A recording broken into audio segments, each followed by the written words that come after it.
On that note, let's start. Thanks, Hayes. Oh, and thank you for the sub and the emote. I've got K-pop dance now. Thanks for that, Richmond Mike. Yeah, thanks for the bits, Hayes. So at breaks TTS. Okay, I'm gonna have to find a way to prevent the extreme spam in that. So. And oh, and I got an emote thanks to Amok gifting as well. K-pop victory. Thank you very much for the emote, and thank you for the gift sub to Mr. G. Amok, thank you very much, and welcome to the subs, Mr. G. Let's have a look at see who's here. Oh, and I don't have all the history. Great. Okay. Oh yes, I do. Okay, fair enough. So Mr. G, Pro 7. Actually, Amok was here first. Amok was here before I went live. So, welcome, Amok. Steps, Power 7, Prince Phase, Anti Magic Knight, Richmond Mike. Let's make a game team. Mike's in the house. Fitrend as well. Hazemaker, True Tony's Fitrend. I've just mentioned Fitrend. So you get twice. Mr. Speaker. Richard Mike, I'm 10 Guinnesses in, so I don't know if wow, 10 Guinnesses. Surely indigestion's a problem at this point rather than drunkenness. SP175, welcome. Foray, hey. Deco29, greetings Rotterdam. I think that's everybody. But every time I say that, I find someone else on the list. So just make sure I go to the end. There you go, Grey Defender. I told you I'd find someone else. Hey guys. I did not try gambling. No, you just came in and checked your points. I noticed that because I had my window open. So, okay, so I've got a bottle of red wine for tonight. I've just got one bottle because I had a serious hangover last week from 2 bottles, and I'd rather not kind of have a hangover tomorrow. So I've got one bottle of wine, but I have got 4 bottles of cider as well. So I'm going to kind of drink the cider. And then, in fact, I'm going to open the wine now just to let it breathe. And then after about an hour, I'll drink the wine alongside the cider as well. 1 bottle's that part-time. Yeah, I had a horrific headache last week. I really don't want to go through that again. Okay, let's get the quizzes up and running, and then we'll have a look where we're at. So let me just make sure everything's set correct. It is okay. Right, let's go.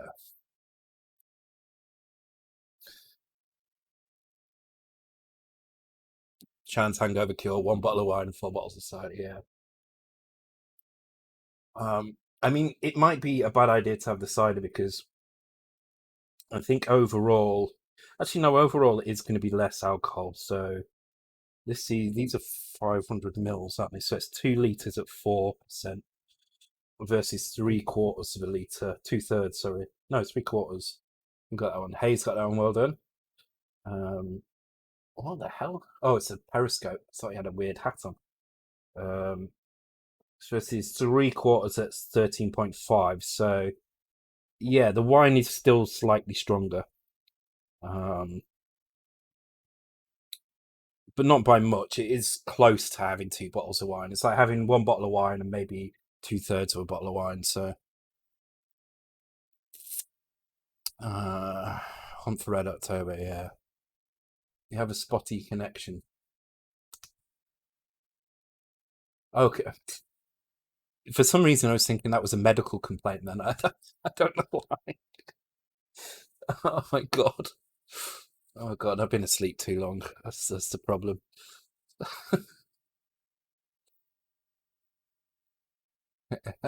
Don't want a spotty connection. My god. All right. Aquafin said to me, yeah, of course. Aquafin's not even here, but yeah, of course you can.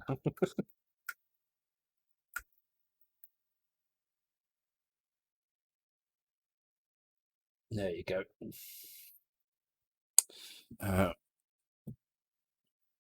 So the clocks do go back an hour tonight, so we're probably going to get an extra hour in as well. So yay for that. Uh, so I will continue till my normal time, but that will be like an extra hour compared to normal, just to confuse things. An extra hour for games. Okay, so I think on the last stream we got to the point where actually we were in a pretty good place with this. Oh, I do need to turn off my.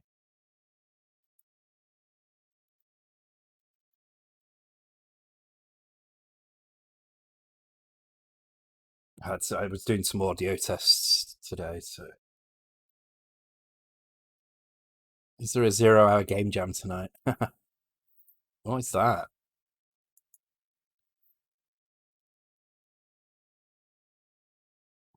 So look. What is it? I don't understand. Fuck rules. Okay.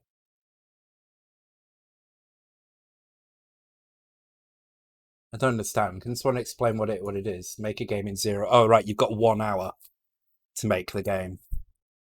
See. I see, I see. That's kind of cool.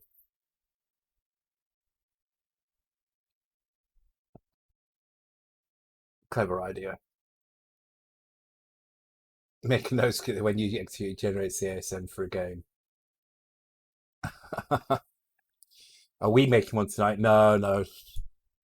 An hour in ASM. What could you do in an hour in ASM? I mean, I guess you could make something, but it wouldn't be amazing.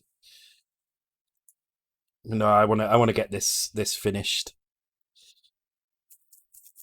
So from what I remember, this was all looking pretty solid now. I think we fixed the door issue. Oh, there was one thing I want to do, which I'm going to do now actually, which is when these enemies drop off here, I want them to clip off here. So you see when the player goes off the bottom, he disappears. But these don't. These actually don't clip. They just go around. So we'll do that really quickly, and then we might look at doing the game over sequence and the credits. Still don't know where to put the credits, which is, yeah, I have no idea where to put these. So it may be that we just show it when player has died or something. I don't know, but yeah, that's all anybody sees now is the penises. So these platforms here need to be changed to not be so penis like. I mean, it just doesn't help that it's pink. That's probably the problem here. I thought you had the scroll at the bottom of the title screen for credits. Oh yeah, those credits I meant in-game credits. So continues basically.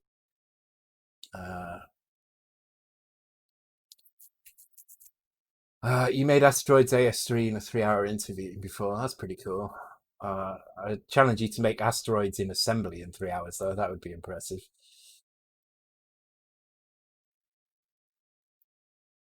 The thing is, I think you could make a game. I think you could definitely make a game in an hour. But it just wouldn't be very good. There wouldn't be a lot to it at all. For me, the two on the sides. Oh. Which two? These ones. Oh, okay. So yeah, I think them not being pink would help. um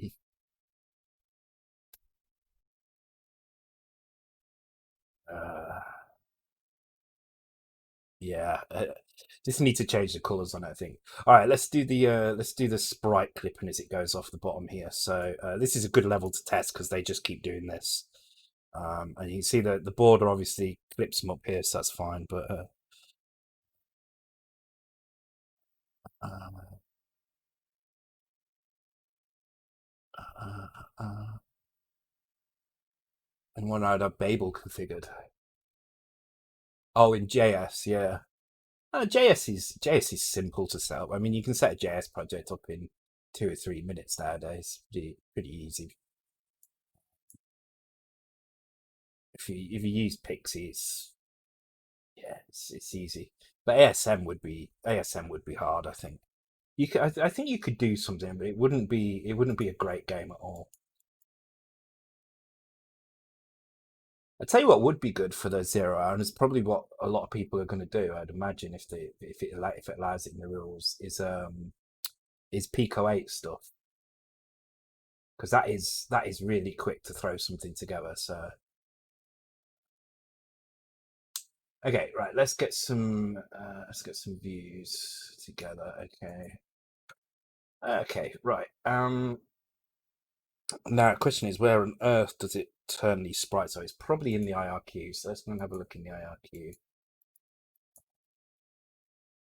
Where the hell that is? I think it's in utils. Yeah, there we go.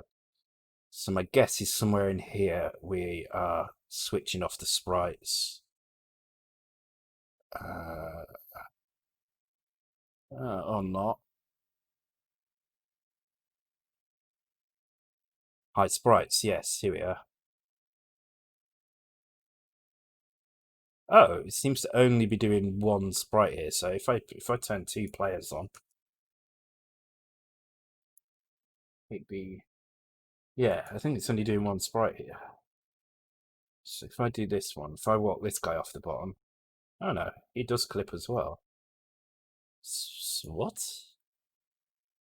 Oh, hide sprites here. Okay. Okay. And so this is the player sprites, and this is all the other sprites. So what I'm going to do is I'm just going to add 5 more of these in here.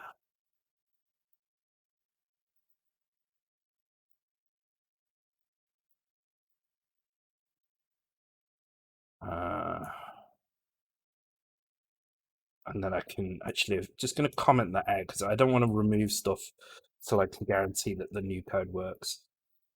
I think this should be fine, but let's give it a try anyway.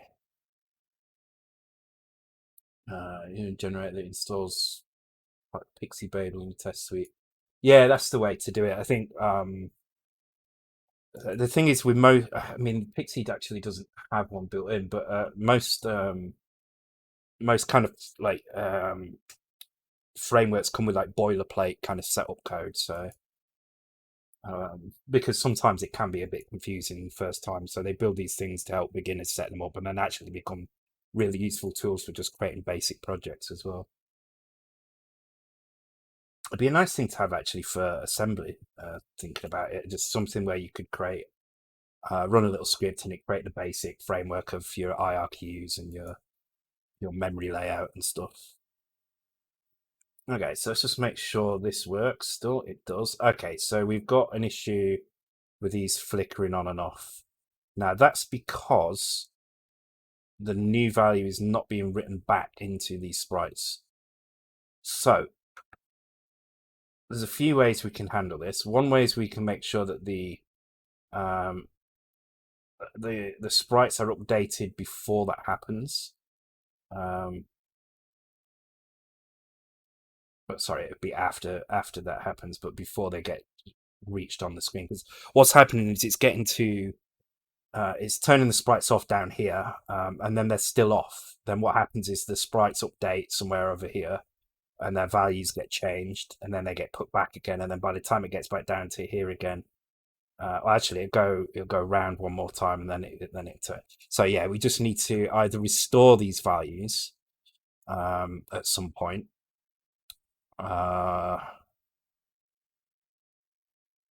Or we need to change where the enemy updates. Now, I think restoring them is going to be a nightmare, so I'm going to move. Let's have a look. We've got room in 0 page, so I think we can do this. So I'm going to create 6 variables in 0 page, which I'm going to call sprite clip. And I'm going to fill that 6 values is 0. Sprite clip saved. So what these values are basically going to do, is just record these values here, and then when we get back to the next split after this, we put them back again. So we don't need to do it on these values because these are the player and the crown, and these are updated in time for them to appear on screen. But these ones we do, and the D010 we do as well. So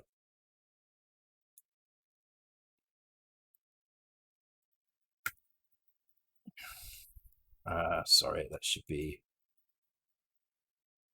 so like this, basically.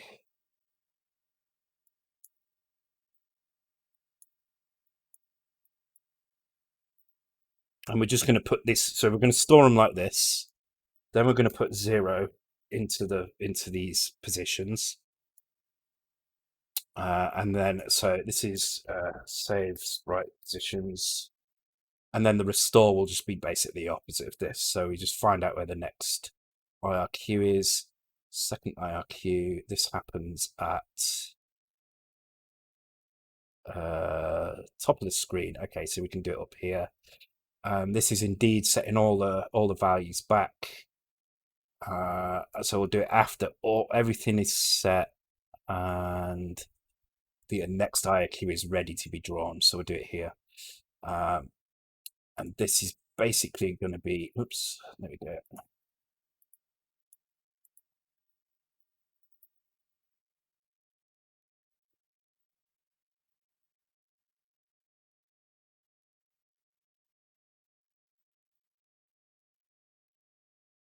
We've got to change those values in a minute. Oh shit, okay.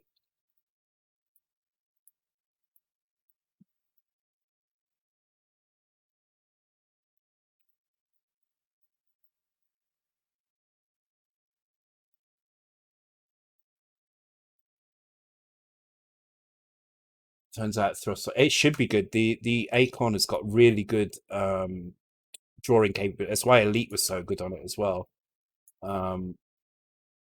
It's a very, very good system for doing vector art and stuff on. So, hey Russell Mills, hey Zerful, and hey Gareth as well. Welcome. That's a good idea. What good idea? What are we talking about? Oh, you mean for assembly stuff? Yeah, it would be. I think it'd be really useful actually. Just a simple thing that sets up. You know, you run the script, you pass it your. I guess you could even pass it the files you want to use. You know, your sprite files, your character files, and your map files, and it works out the best place to put them. Generates a memory map, generates your IRQ system, so you've got an IRQ system set up for you. And then you just and maybe even a state system, so you've got your three or four states in there, and generate them. It would be quite an easy thing to set up as well. So maybe I'll do that at some point. Could be good. Okay, so let's go back here.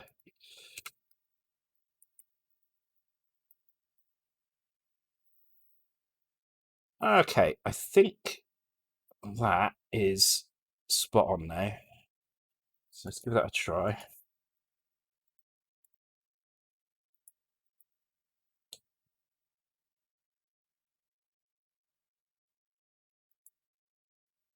I have some basics, but yeah, you could have a like a boilerplate, like a default map set as well, I guess. Could be quite useful. Why is that not loaded? Oh, because I'm pressing the wrong button and because I've got that open. Okay. Yeah, it definitely could be useful.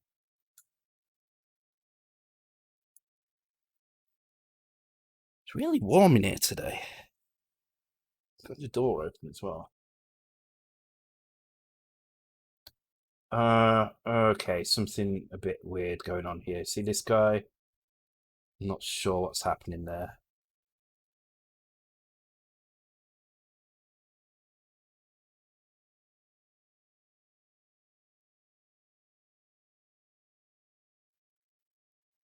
Okay, why is that happening? That's weird. Okay, so this IRQ is restoring everything. And this one is recording everything.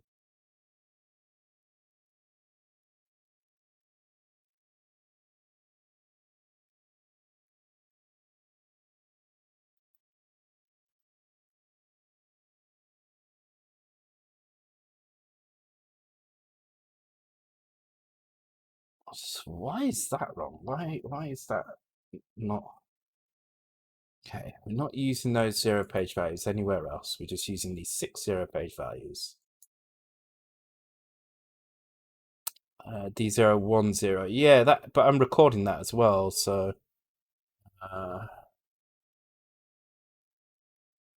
What is that game? Where is it? Yeah, so I'm recording that here. Sorry, that's been saved. Restored, sorry. It's been saved here.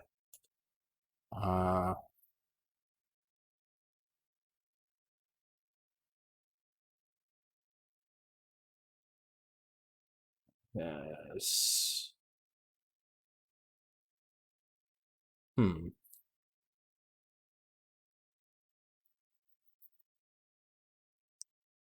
It's a strange one, that's for sure.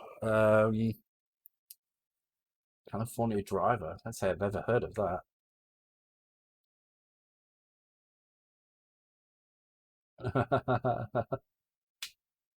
You thought Aztec? It did look like Aztec Challenge at first, I must admit. Okay. This is really odd, actually. So let me just get rid of the restore and see what happens. It's the right button. Yeah, they probably stole it from Outrun.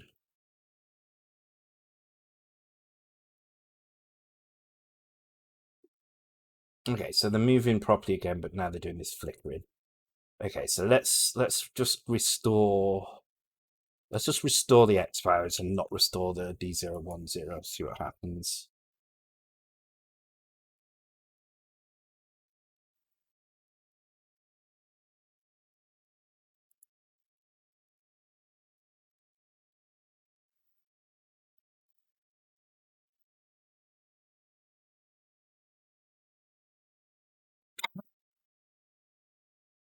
It's almost like the Y values are being screwed. Oh, hang on.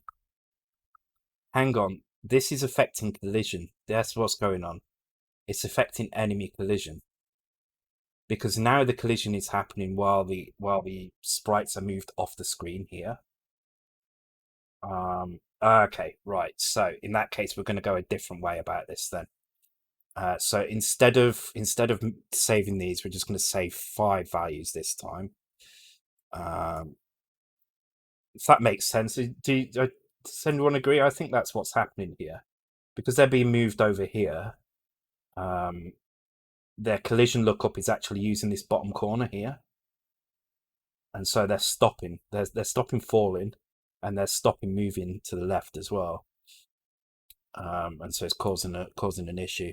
But I think what we can do instead is we can change the sprite pointers for these. So if I just have a look to see if I can find somewhere where there is a blank sprite, which actually is getting harder and harder as we go along, but let's take a look.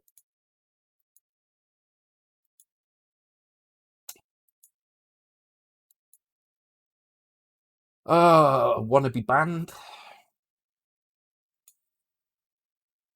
No, you beat me to it.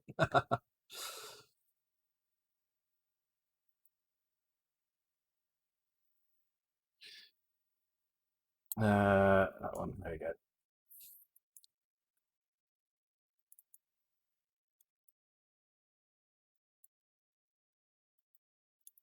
Oops, not new project. Open, there we go. Yeah, that's right. Okay, so enemies. Okay, we don't have any space in the enemies, so we can't use that area. But I do think we have space in the player area.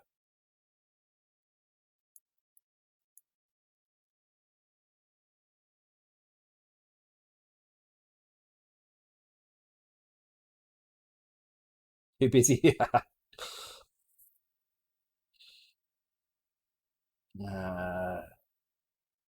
Shit, which one was it? It's that one, wasn't it? Yeah. Okay, so we've got a couple of blank spaces here. I'm going to suggest we use one of these. Okay, so all I really need to do then in that case is use this sprite here, which is image 30. Let me just, yeah, so that would be,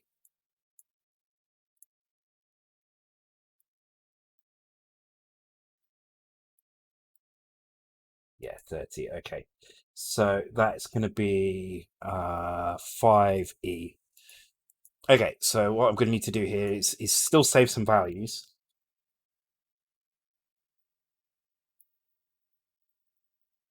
Really? Can't have sprite pointers?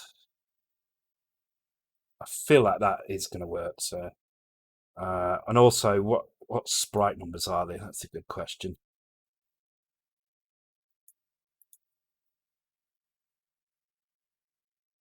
Oh, oh wow, that screen went off. My big. Hang on, let me just reset this screen. Oops.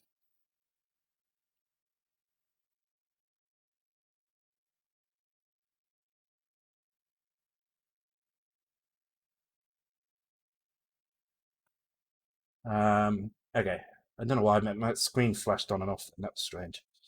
Okay. Sprite pointers plus. Oh yeah, that's right. Okay, so I wanna see what sprite numbers. I think it's the first ones that they use. Let's just undo that. No, wrong button again.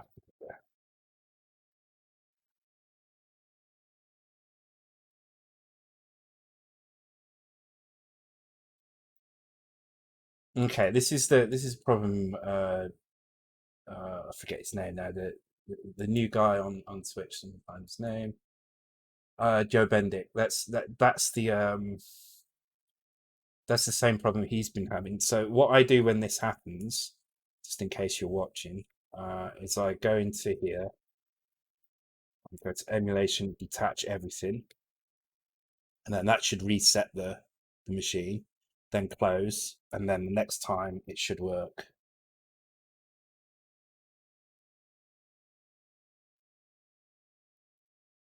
Oh my god, it's not doing. I'm getting the same freaking issues now. Right.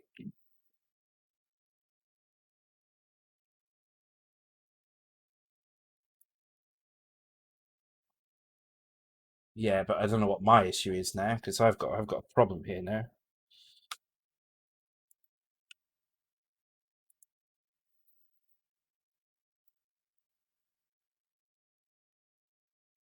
Fuck's sake.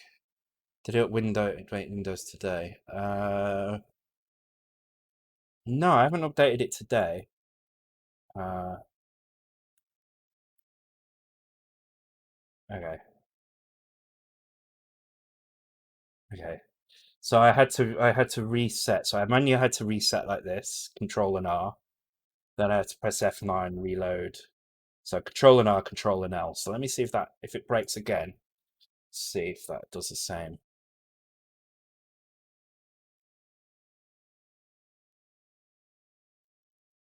Yeah, see, it's not loading. Interesting. All right. So Control R, Control L. Okay, that's interesting. Yeah. All right. I'm gonna have to have a look into that. But at least I can replicate the issue now, so I can maybe help him. And I'm on Windows 10 as well, so you're right. Maybe Hayes, maybe it is an update thing. Okay, so enemies are only 3 have spawned, but I'm pretty sure they're in these areas, and this is the crown here. Um, so let's go with the first. Well, they must be the first 3 because they're the ones that I've set on the thing. So okay. So I'm pretty sure there's a sprite pointers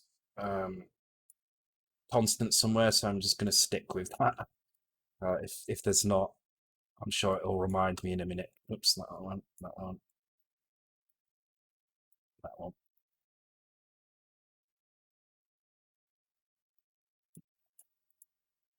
Oops.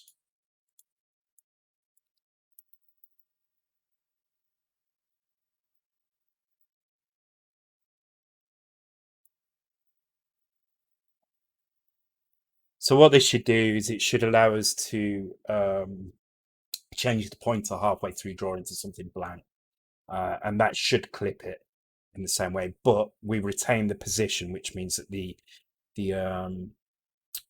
collision will still work exactly the same. Except we're getting the wrong sprites now.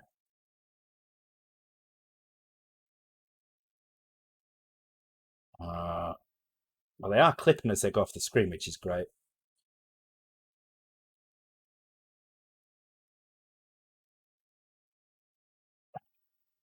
What is going on? Why are they flashing like that? Is that actually being skipped some of the time? Maybe that's being skipped some of the time because there is this here. Doesn't look like it there. Is this being skipped some of the time? No. Okay. Oh, okay. Of course, we don't need to do that anymore. That's why.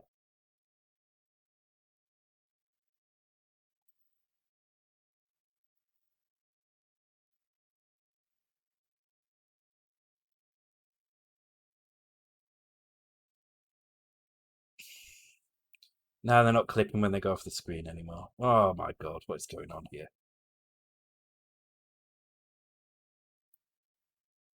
Okay, so let's take a look at this again. Make sure this is all working correctly. I don't know what I'm doing wrong here. It's not a good start though, is it? Okay. So this is hiding player sprites. This is hiding the crown. So let's just put that up there as well. I don't need to do that twice like that. Okay, so we're saving the pointers, but we're not actually drawing anything into the new pointers. So let's put 5, was it 5E, I think, into these.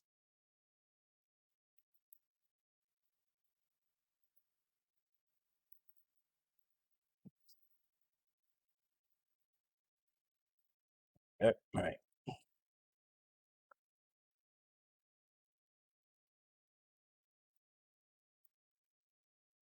This should be restoring, but it doesn't seem to be restoring. Okay, let's run it and have a look.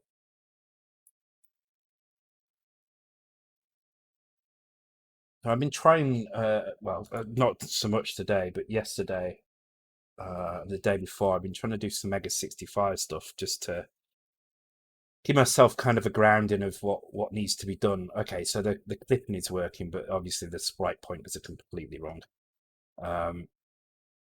You can see the clipping works as they drop off the screen now, which is good. So yeah, I just wanted to give myself kind of a little bit of a head start, so I wasn't going to spend hours and hours of stream time trying to figure something out. I'd much rather know a little bit ahead of time and be able to kind of just share that information with you rather than go through the testing process. Unfortunately, the emulator is not that great. I mean, it does the basic stuff fine, but anything like I've tried a few different things. So I tried doing vertical raster bars, vertical twisting raster bars, which is something that should be really easy to do. But screen color changes don't get picked up midline on the emulator, which they will do on the real hardware. So that was kind of annoying. So I put that to one side, and I tried to look at. So why is it not restoring these values correctly? That's what I don't understand. I tried to look at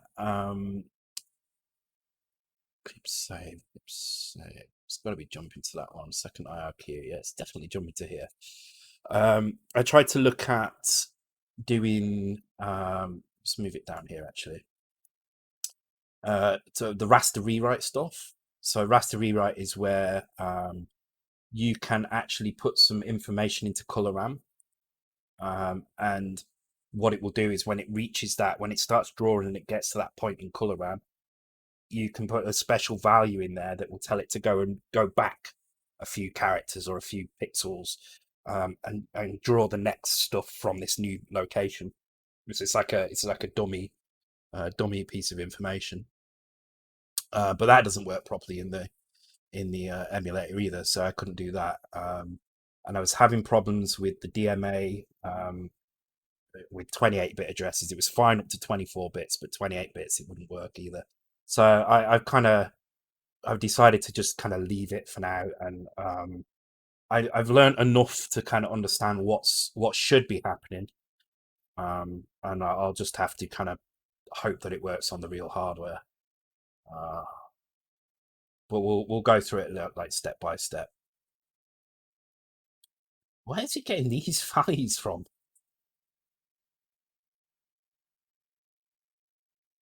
I don't understand where it's getting them from at all. My camera's a bit high. There you go. It's probably because I'm leaning forward like that as well. Sit back a little bit. There we go. But thank you. Thanks for the follow, Vas910.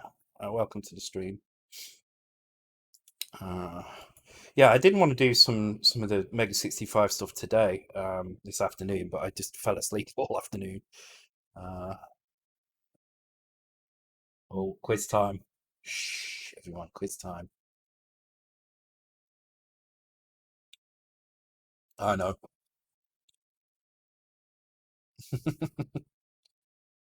You got SP175. Nice. I knew that one as well. I knew that one almost immediately.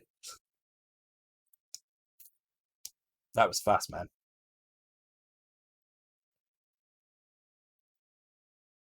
How many? One, two, three, four, five of you went for that almost the same time as well. It's kind of funny. Yeah, Mike, they're insanely fast. Steps and Hayes. Well, actually, SP as well. Steps, Hayes, SP, and Eldritch. They're the four that you've got to watch out for. Everyone else is just playing catch up, and even SP and Eldritch are playing catch up. Really. Um. Okay. Why are these? Why are these sprite pointers wrong at this point? I mean, if I force a value into here, so if I just force player value in here,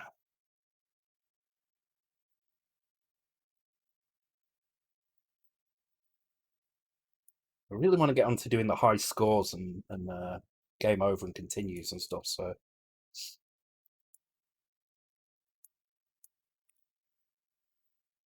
gotta hope after all this game is fun. I really do.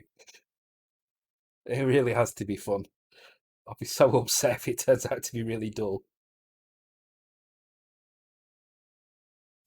See, those values are correct. So is it not storing the right values?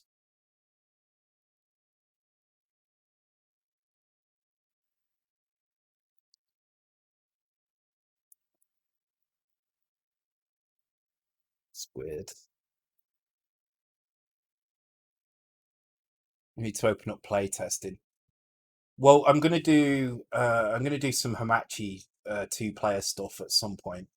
Uh, just to test the kind of the fun of the game in 2-player. And then we're gonna get a couple of people to agree to test the game, and then they will receive a version with the actual levels in it, because the stuff that's on GitHub is going to always have a limited number of levels on it. But yeah, I mean, if you can play it with two players, then please download it from GitHub, test it out, and let me know, because it would be interesting to know how it plays as a 2-player game, even though there really isn't any lives or anything yet. But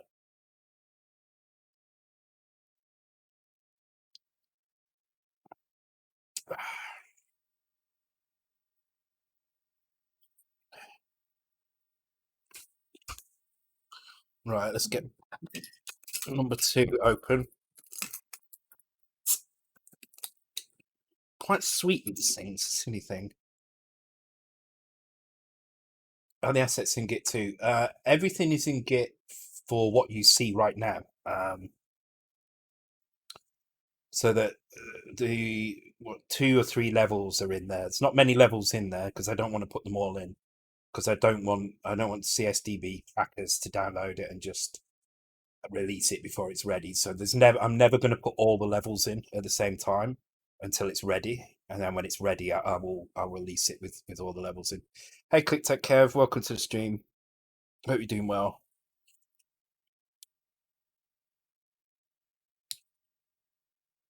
I was like, I did a bottle of whiskey, so I better slow it down a bit. So you're having 11 Guinnesses. I like it. I like it.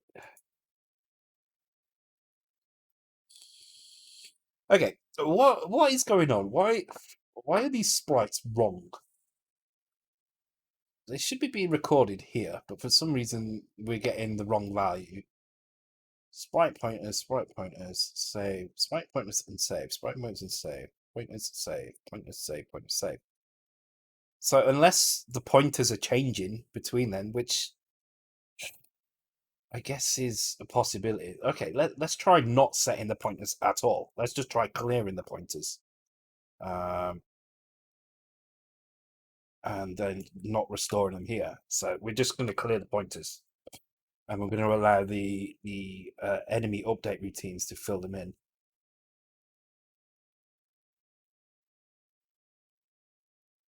But I think they're going to flicker now. Yeah. And the reason they're flickering is because they only update every other frame. So they're getting turned off down here, but they're not getting turned back on again.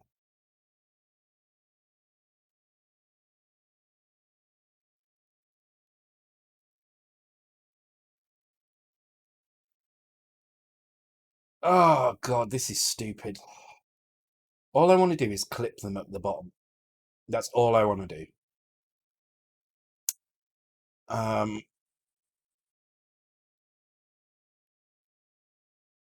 If I set the X and Y position, then the collision breaks. If I... Wait. Yeah, the collision breaks. There's no way around that.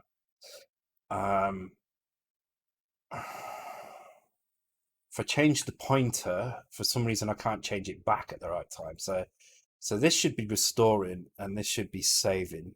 But for some reason these do not want to save at this point, or not properly anyway. Well, let's go and have a look in zero page while this is going on and see what values are actually being written in there. So this is it D6 to D3 to D9? Okay, so let's go and have a look at those locations in memory. Looks like a NES game, yeah, with the flickering sprites. So true. Okay, so Control R, Control L. Okay, I need to let him know I get the same. Let me just say, I get the same issue. It seems now.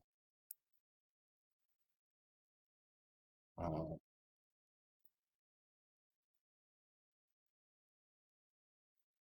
oh my god, I can't type already. I have to press Control plus R to reset, then Control plus L to reload.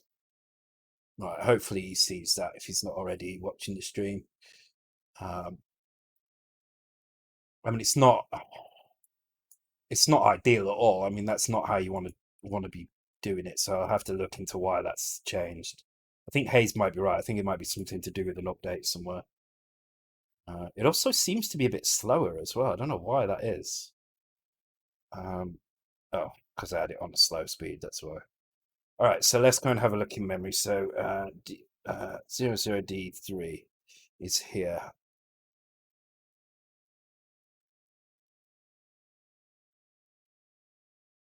Okay. Actually, it's this one here, isn't it? 1, 2, 3, 4, 5. So the values that are being written here are 0, 27, 24, 0A. Now, they don't make any sense in terms of... They certainly don't match. They should be kind of in the same range. Like this one should... Why is this 0A? I mean, that... I changed that to 2. Okay, so now I get that. So it's...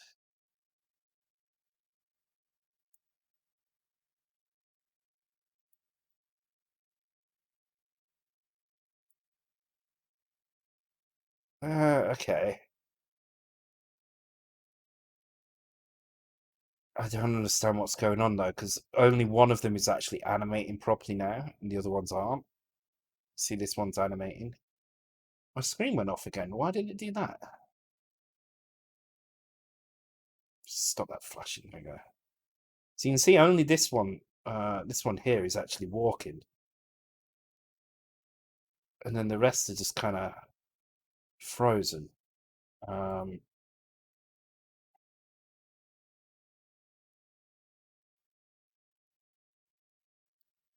This is really odd. Really odd.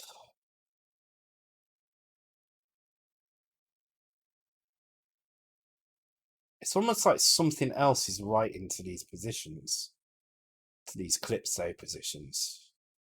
Let me do that again. Let me see.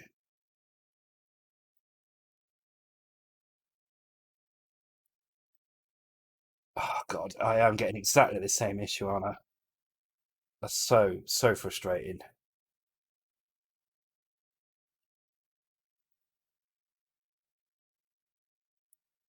Yeah, that is really annoying. All right. Uh,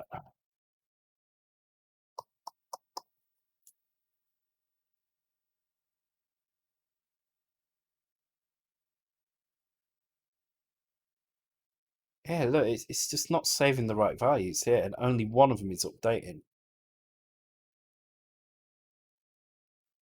So I want to know what is right into this position. So what is right into D4? So I'm going to turn the memory stuff on. 00D4 more than or equal to 0. Turn that back off. And apparently,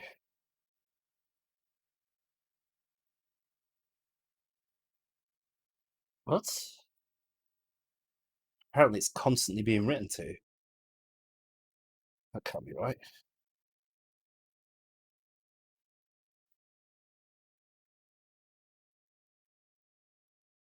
What?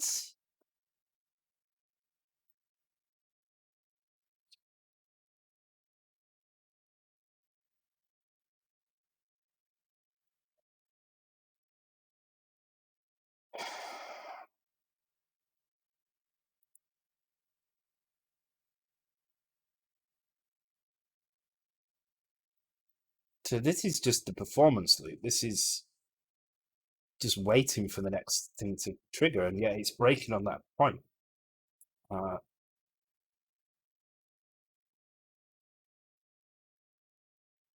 what the fuck?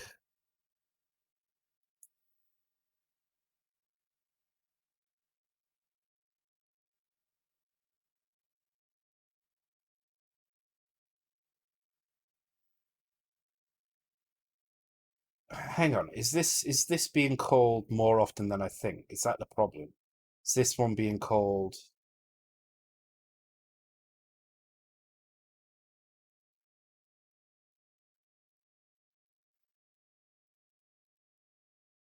No, it shouldn't be because this is the only place we're hiding the sprites. We're acknowledging the interrupt at the end, so this should kind of be all right. I'm going to try moving this down a little bit further, and maybe do it right at the end here. Is there any other exit from here that isn't? Okay. My keys have been funny tonight, not what that's about.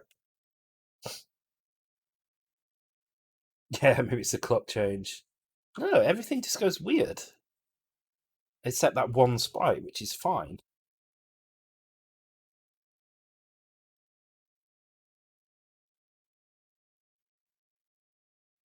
I mean, what the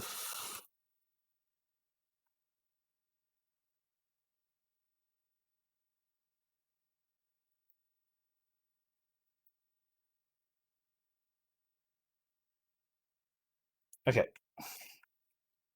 I'm really lost for what's going on here.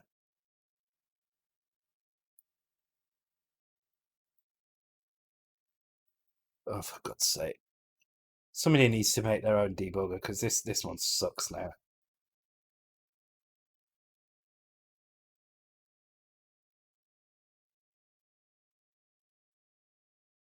Oh, see, it worked that time. Strange. Okay, so now I just want to keep an eye on these sprites and see what's going on here. Um, let's see what we see. So if I just hold this here. Okay, so I mean, it's not even showing the right sprites at all. Um, is this the crown? Maybe could I be getting the crown stuff wrong? Should I be doing from here onwards? Because what happens this one? If I point, can I point that? No.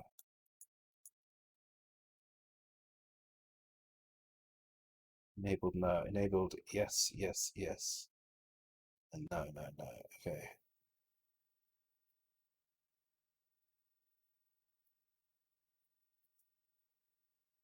Okay, let me start. Oh crap, how do I start? There we go.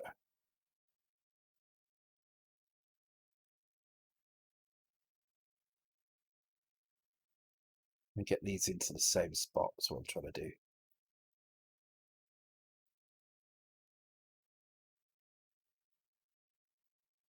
Right.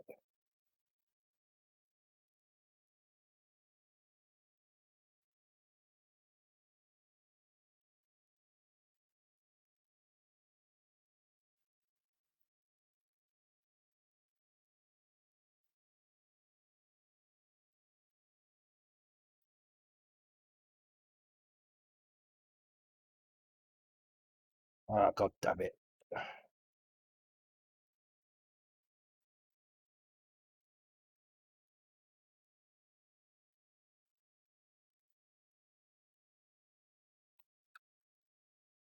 I just want to see where the crown appears on here.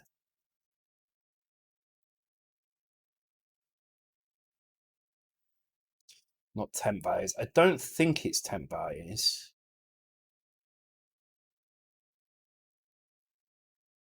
See, now here's the odd thing. The same system is happening here, and yet these sprites aren't going wrong. They're looking correct. What the actual fuck?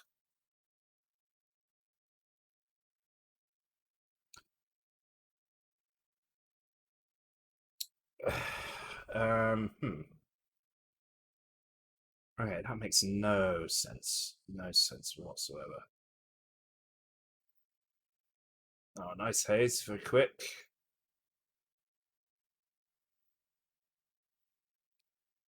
Okay. So why fine on this level and not fine on the other level? Is it something to do with those fucking cola bottles? Maybe it is.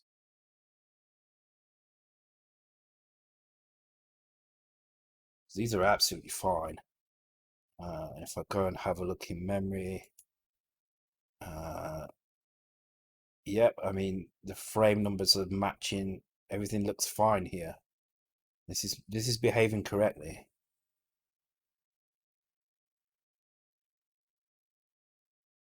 Uh,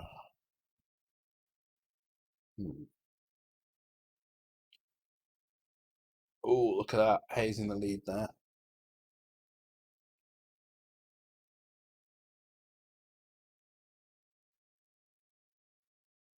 All right, I'm going to take a quick break. I'm going to go and have a think about this for a minute. When I come back, we'll see what we can do. I don't want to spend too long on this. If I can't fix this soon, I'm just going to leave it till the next stream. I really want to get the game over messages in. Um, proper live handling, game over, credits remaining, that sort of thing. Because I want to get the high score tables in. Thank you for the follow, Zampacto. Zampactu. Welcome to the stream. All right.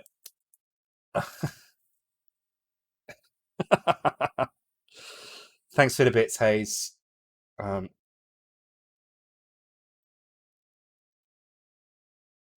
okay, cool. Thank you for the bits, Hayes. I'll be back in. Hang on, press the right button on here. I'll be back in 5 minutes. Be right back. I'm back. Thanks for the follow, Magic Games D. What did you get? Oh, you guessed Miami Vice. Damn, that is unfortunate. Oh, I did stop the quiz. No.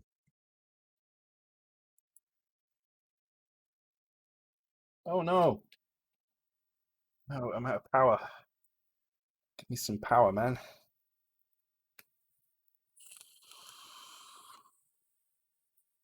At least it works while it's plugged in. That's good. Okay, right. I'm going to start drinking some of this wine now. While I drink the cider as well.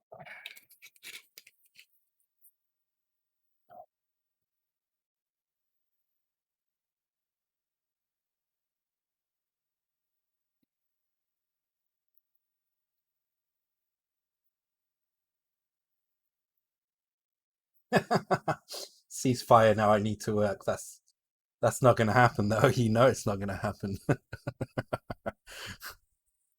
Wishful thinking there. Okay, so the weird thing is here is that for some reason the first level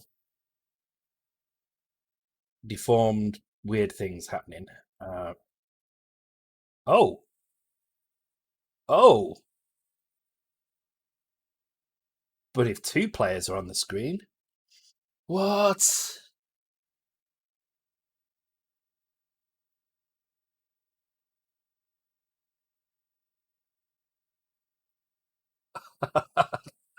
Have this game. This is worse. You just gotta log in every 15 minutes and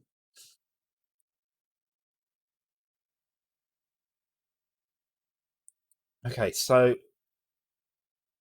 why on earth would having two players? What? This doesn't make any sense.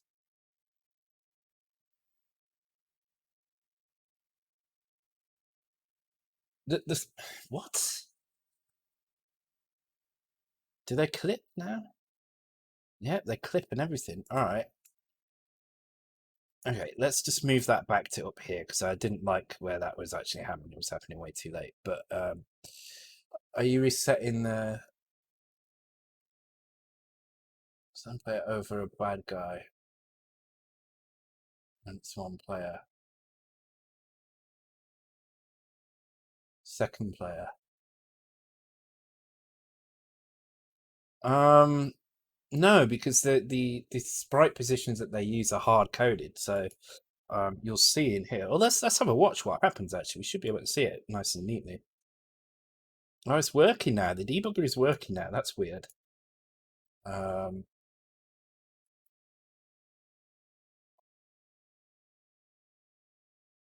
uh,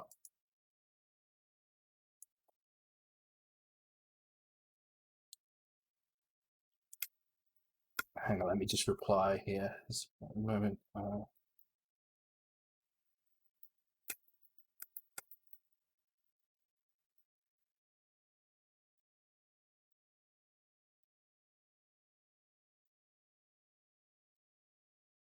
Okay.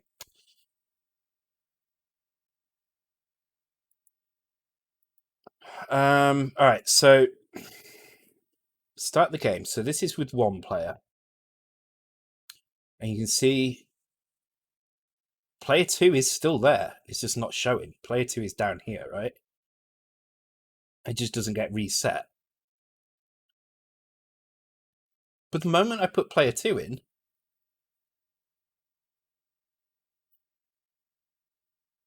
what the hell?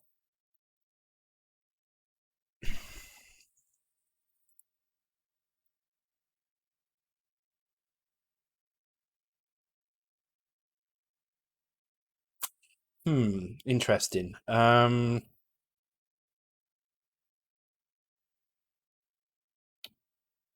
to think what on earth would cause that.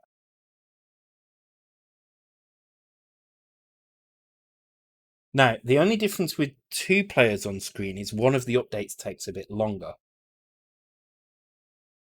So it could just be a timing thing. That because two players are on screen now, it's having to do a little bit more extra work and actually the timing means that it actually changes the sprite pointers back correctly. It doesn't destroy anything.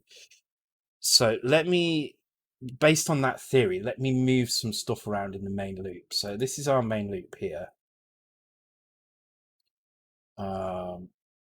Sorry, here is our main loop. You see, enemies is here after all the projectiles are updated. Player control is here. So if I'm just going to try, so I'm just going to put 2 player controls in. So the only reason I'm doing, and I'm going to put, in fact, I'm going to put 2 of everything in here. This is just going to mean that 1 player is going to take twice as long as it does, which is the same as having 2 players on. So I want to see, and obviously the movement will all be wrong and everything, but I want to see if that actually fixes those. It does indeed. So it's a timing issue. And it's a timing issue because we're probably running this normal loop right at the bottom of the screen. Okay. Okay, right. So in that case, is it this that's doing it? So maybe if I move that to here. Oh, it's not good that it's a timing issue. I don't like that at all.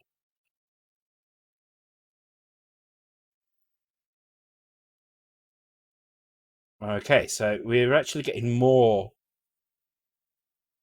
slightly more correct, but still not correct. But I think the update enemies can kind of work anywhere. So I'm actually going to put it right at the bottom here. So it happens last, basically, after music, after everything. But I don't like this. This is probably going to need adjusting, because the fact that this is based on, yeah, see, look.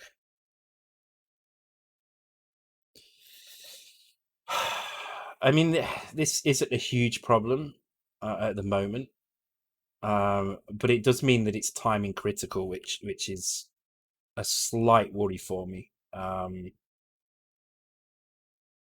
it's been fixed by moving the enemy update code, but it's not ideal. How's your overall raster usage now? It's kind of on the limit. It is on the limit. So on the last stream, we had to adjust the enemy behaviors to trigger kind of trigger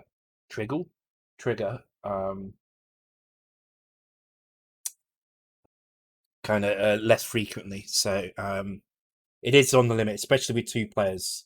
With a second player in here, it really is on the limit. But the problem here is not the amount of raster time that we're taking; it's where we're doing certain things. So this line here is where we actually do the sprite cut off. So it's this line where we really need to kind of record what the sprites are on, what frames they're on. Now, we could maybe move that to up here after everything else has been done. We could do it up here instead. And that doesn't really matter. What matters is the fact that it has to be restored before we get to this point. So whatever we record, wherever we record it, anywhere in this screen here, from it be up here to down here, doesn't matter. We record that value, and that value has to be restored before the screen starts displaying again, so that the characters display correctly. Now the problem is during this time, so between here and here is where all of this code runs. And what was happening was this update enemies was changing some of those sprite pointers, and that was causing the issues. Do you think I'll go back at any point and optimize anything?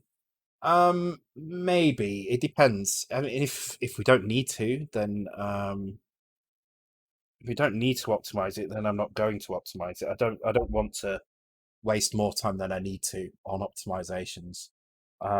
This game isn't that bad, really. You consider what's going on here. It's to be honest, the reason why the timings are bad are because of these things, because of these character things. in retrospect, it would have been better to kind of maybe use a multiplexer, but it would have caused quite a lot of sprite flickering, I think, which we don't get with this method. Because if you imagine this situation here, where you've got two players facing each other and then they both start throwing, there's a point there where there are 6 sprites in a line, right? Which means you could only have 2 enemies in between you before it started flickering. If one of you is wearing the crown, then that's 1 enemy. So I think it was the right decision to go with character sprites, but it's that's kind of taken a lot of the performance, and because the like normally when you do character bullets, you tend to have bullets. They tend to be fast. They tend to be something you can draw. They move in a straight line, not on an arc. You know, they will move even if it's not directly in front. They may spread out, for instance, but they'll go in a straight line. They don't arc. And they tend to move a whole character at a time. Whereas with here, what we're doing is we've got slower moving things that move in an arc. So it's quite a complicated thing to draw. We can't just draw it on character boundaries, because then it would just look really weird and kind of slow and jerky and horrible. So we have to actually blend it into into 4 characters at a time. Well, not blend it in, but we have to kind of draw it in 4 characters at a time. It doesn't blend in anymore, which is why you get that when you move over. You can see the 4 characters that it's doing. And that takes a lot of processing power.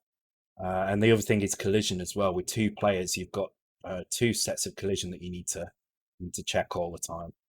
And that can be quite heavy. So that's why we're getting slower performance on this. But I'm still happy with it. The work we did on the enemies on the last stream or the stream before, I can't remember which one it was, fixed most of those issues anyway, so we're pretty good. So the other thing we need to do as well, we need to get this crown to be placed correctly on the players, because at the moment it's not. At the moment it's placed actually it's fine in this mode, and I think it's fine in the other mode as well.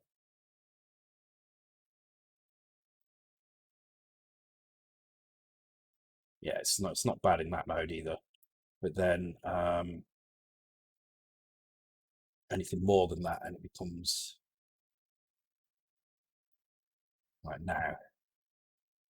It's just wrong now. Actually, I mean, all it really needs doing is moving up a little bit. But I think what I want to do with this is I want to take these sprites here, and for each one of these sprites is just define a position. So it doesn't include these eat frames. So it's just these ones here, like this, and just define an X and a Y offset for the crown. So you put the right crown on the head and then do an X and a Y offset.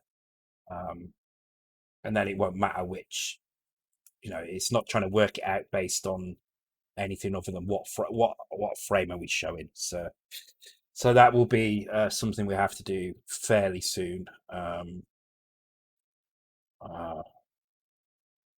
Probably not going to do it this stream though. But we seem to have fixed that clipping issue off the bottom. Maybe we can do the crown actually. I'm not sure. I have to have a think.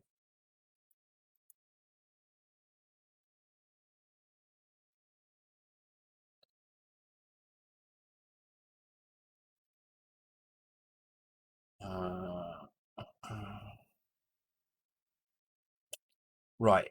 Let's do game over stuff. So we've got lives here. I mean, this needs changing as well. I need to make a live counter. This I don't like this as it is. But we need these to go. I think they do go down actually. If you die, they do go down. Yeah. Okay. So they do go down. But I think when you hit 0, they just loop back round again. So we need that to transition into a game over state here. And then we need credits. So, in order to do that, let's first of all have a think about how this is going to look. So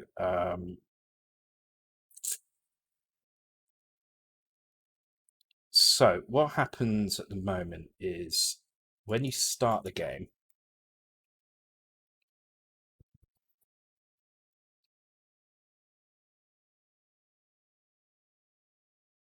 let me just send this patron link to Joe Ben as well.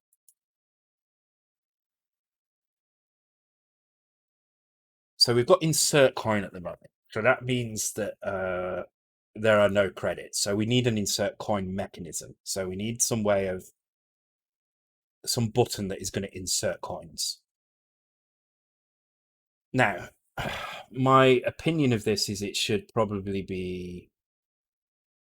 Actually, should it be insert coins or need to think about this?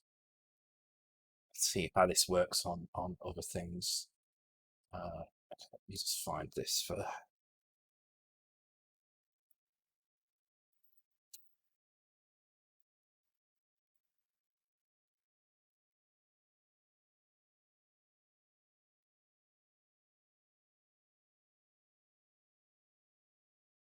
Uh,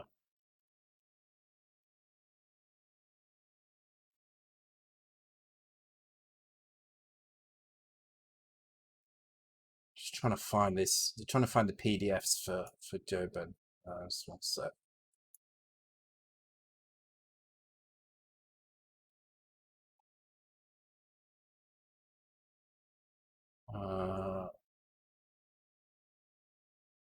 Thanks for the follow, Joe Ben. Oh, Joe Ben's here now. Okay, I was just about to send you the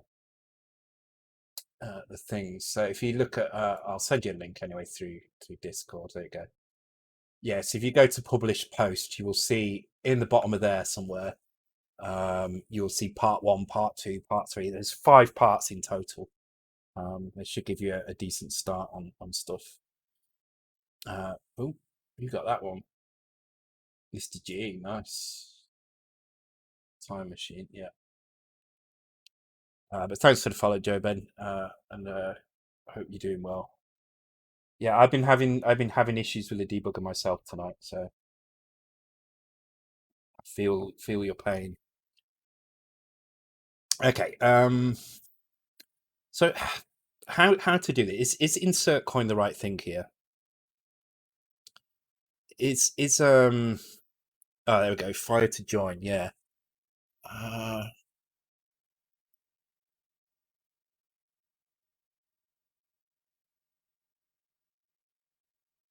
Okay. Here's my suggestion. Right. There should be a number of credits. You need at least 1 credit inserted to play. There should be a maximum number of credits for any gameplay state. Okay. So let's say 5 credits is the most you can have. So you should be able to, on the intro screen, on the title screen, insert 5 credits and then press fire to play. Then, if you are on this screen, so now I'm in the game, I've used 1 credit, I've got 4 credits remaining. I think this side should flash between credits 4 and press fire to join, or press player 2 start, or something like that. So you can see how many credits there are, and yeah, so it shouldn't be insert coin at all here. Likewise, if you die and there are credits remaining, it should say, so if you're both dead and there's credits remaining, it should say player 1 start, player 2 start, credits 3, and maybe a countdown as well. So, okay.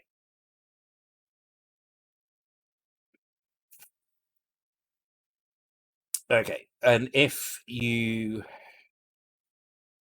die and you get a high score, you need to be able to enter your high score on this screen as well.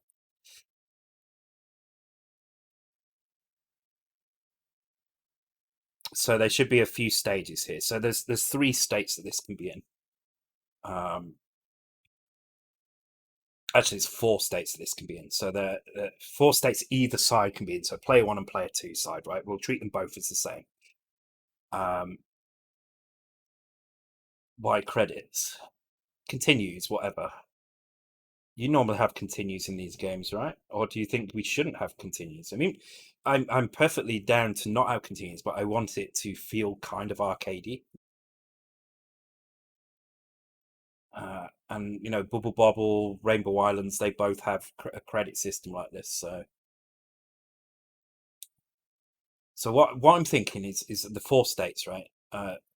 Just looking at one side, both sides are the same. So based on the player state. So if the player is in the game, yeah, if a player is in the game, it just shows what we see now. It shows player one or player two and the current score and the current lives. If the player dies and has a high score, then it will say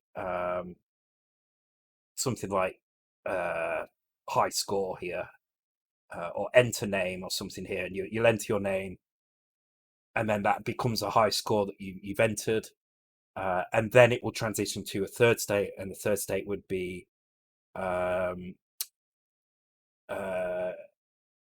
game over, flashing between game over or game over credits, game over, press fire, or no, credits 3, press fire to join or something like that. And then the fourth state would be game over when you've got no credits left and you're just game over. That's it. You can't play anymore. Why not always let a player 2 join, but they always start from 0? Yes, player 2 can always join, as long as the credits have been put in. That's the point. You see, you don't want to allow player 2 to always join, because then you're never going to die. Credits is a way of limiting.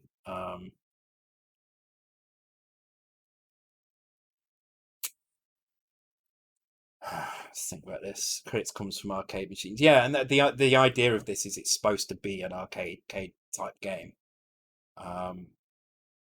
We're using arcade fonts, and the premise is along the same lines of Bubble Bobble and stuff. I mean, the perfect example of that is Parasol Stars. Parasol Stars was never released as an arcade game. It came out on the PC Engine first, but it still had credits in it. So,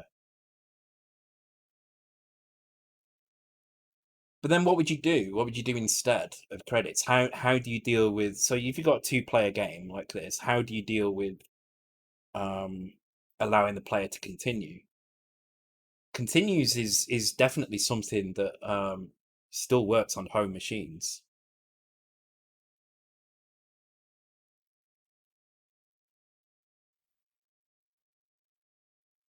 Whether it's called credits or continues is irrelevant. It's the concept that I'm thinking about here. So I guess the question we need to ask is do you start the game in two player? Or do you, on the title screen, do you pick one or two player and you just allow one continue? Like no, sorry, no continues. Game over is game over. Or do you allow the game to start with a number of credits, and the players can join in when you lose your lives? I mean, that would definitely make it easier.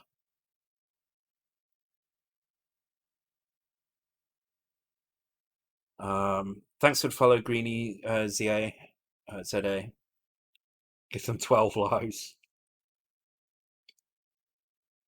Actually, it's a good point. It is a good point. I think credits is probably overcomplicating things a little bit. And get lives during the game. Oh, you'll be able to get lives at certain score values as well. So we'll have like a 10,000, 100,000, 1 million kind of extra life bonus sort of thing. And then or something along those lines, like every 50,000. But I do, yeah. This is the thing. I do like the idea of continues, because it does give it that kind of arcadey feel. So if you're playing two players and one of you is really good and one of you is really shit, then the really shit person can still join in for most of the game, right? All right, they may use 4 continues, whereas you may only use one, but they still feel like they've been involved in 50% of the game, even if they've been involved poorly in 50% of the game.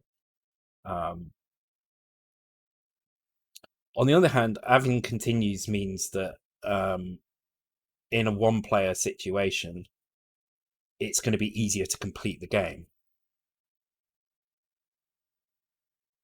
Well, that's why the score resets, Hayes. That's why if you die, the score resets. In terms of getting a high score, it's all about doing it in one continue.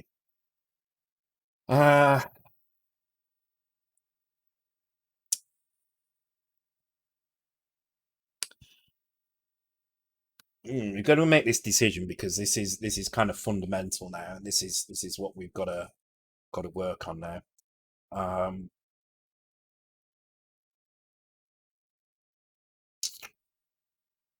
Unlimited continues, but score reset. Okay, so how many levels is in the game? It's going to be around about 50 to 60, I think.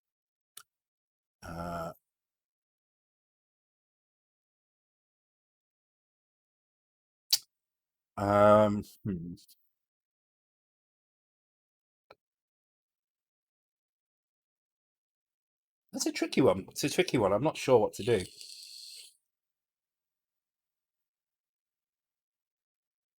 I do like the 100 continues pick up in Parasol Stars. Yes, it did. Nobody's doing 60 levels in one go. Yeah, that's the thing as well. It's like how. Although, let's have a look, right? Because you are also going to get points as you go along, right? And you can get extra lives at certain places. So if you look at a game like Iridium, for instance, right? Iridium, if you never got extra lives, that game would be impossible to complete. It's still a very hard game, but it would be almost impossible to complete if you didn't get extra lives. So maybe it's a case of we deal with this as no continues, but we make the extra life system fairly generous. So maybe I don't want to. We need to work out what the point would be for the extra lives, but we just make sure that you do get awarded extra lives at a decent enough rate that you're not completely screwed if you die once or twice. Passwords to start. Passwords. No, I don't think passwords would work because it's not about seeing. The game isn't an adventure of as such. It's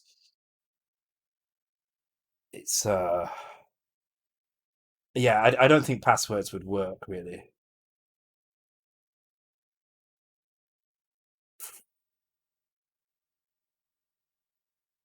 Because passwords are gonna mean that you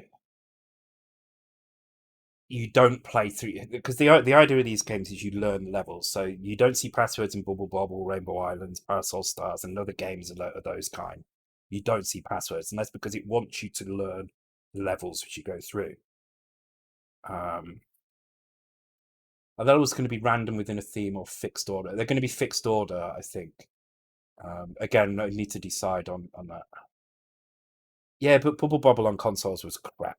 Let's be honest. Bubble Bobble was good on the 8-bit machines, and that's it, and maybe the Amiga and stuff. But yeah, so high scores is going to be about. I'm kind of siding with the idea of no continues and just having extra lives appear, and maybe changing this for a number here instead, or a number appear. If you get more than 4, a number appears here to show you've got more than 4 lives.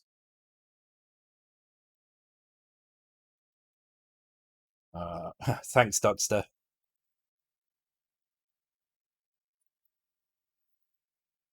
Yeah, all right, let's go with that. Thanks for the bits, Dodster, and cheers, guys. It's not bad wine, actually. This is Argentinian Trivento Malbec. It's quite cheap. It's quite nice.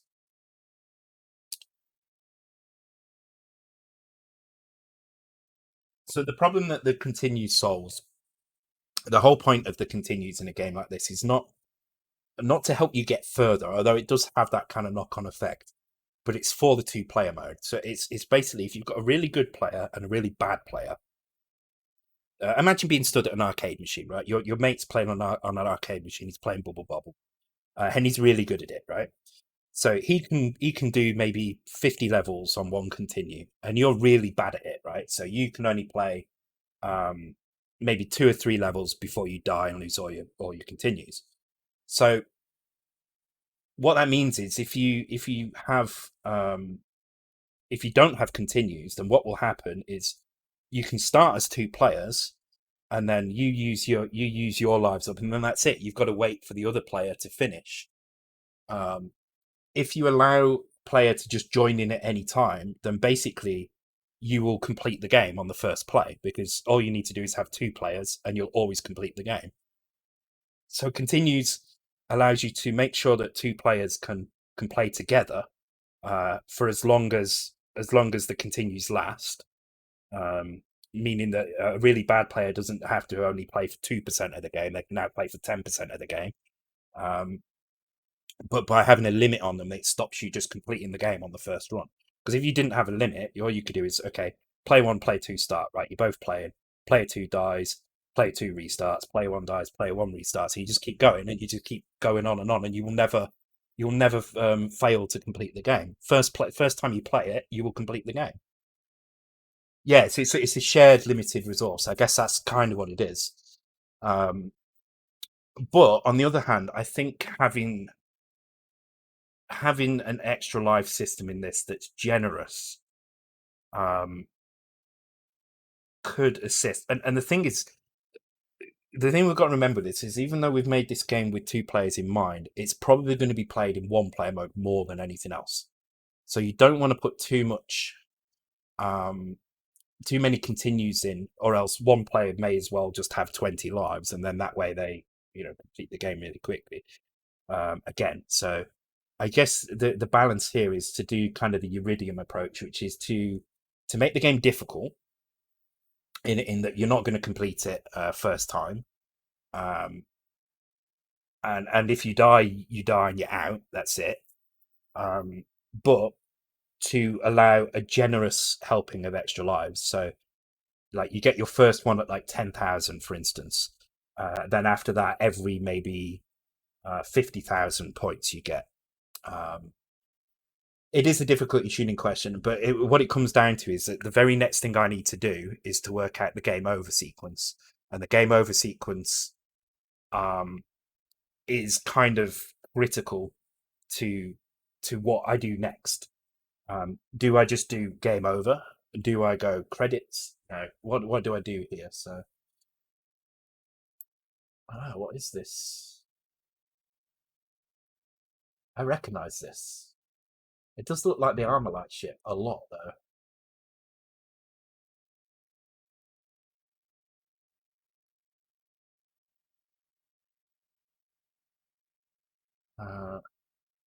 Okay. No, I didn't know that. I recognize it, but I didn't know it by name. H5 could be a drop, but it vanishes in 5 seconds. That's a good point as well. Oh, shit. It's my smoky.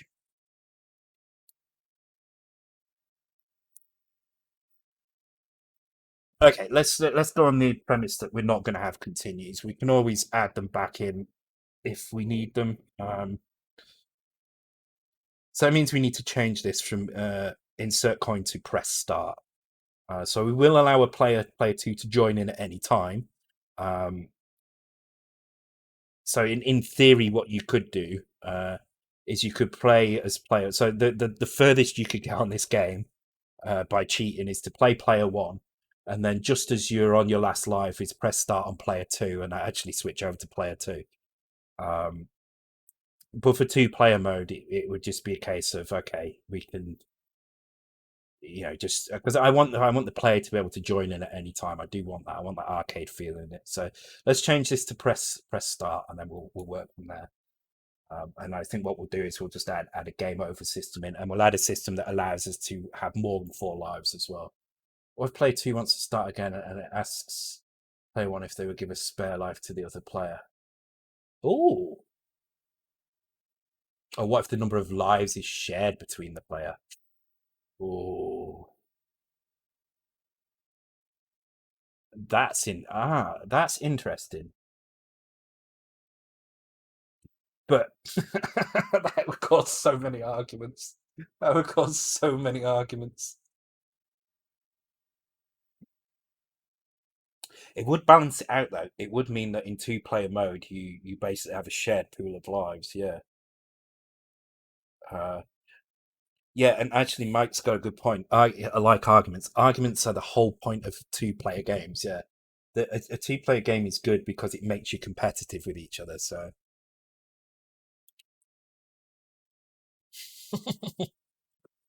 shared lives, I do like that one. I'm not sure how we would display that. Let's have a look.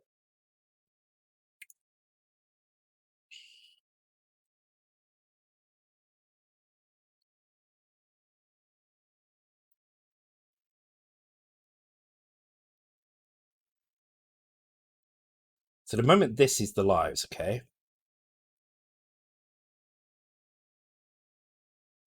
So we'd have to do some juggling around of things here. Um,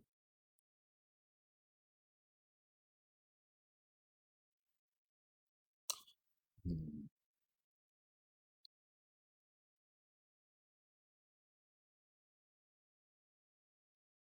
not sure. I need to think.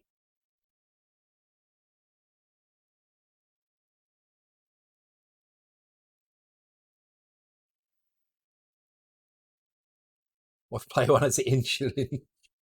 Those can stay there, no need to change. But if they're shared, how would that work?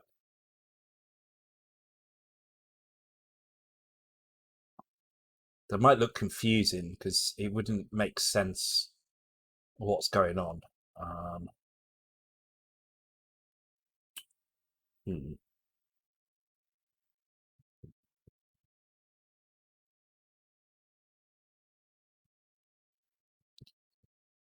Shared lives do add it. Yeah, I do like that. I think shared lives is a really good idea. Scoring, you can show the number of lives used each. Or maybe, yeah, maybe this could just be the same on both sides. Maybe in 2-player mode, um, as Mr. G says, they don't need to change. It's the same value. So if one of you lose a life, it disappears off both of these at the same time. Um, that would actually make sense, I think. Hey, Metikula as well. Welcome to the stream. Okay, I kind of like that idea. I do kind of like that idea. This kind of thing is best play tested. Yeah, that is another point as well. Uh God damn it! This is the tricky thing now, right? We really need to get this tested out. I tell you what I'm going to do. I'm going to leave it as individual lives because then that's gonna allow me to add at the very least a game over and a high score functionality into each side, which we're going to need anyway, right? And then what we'll do is we'll play test it. If it feels like there needs to be something a little bit, if there needs to be something different about it, we can make minor changes and do it that way. Um,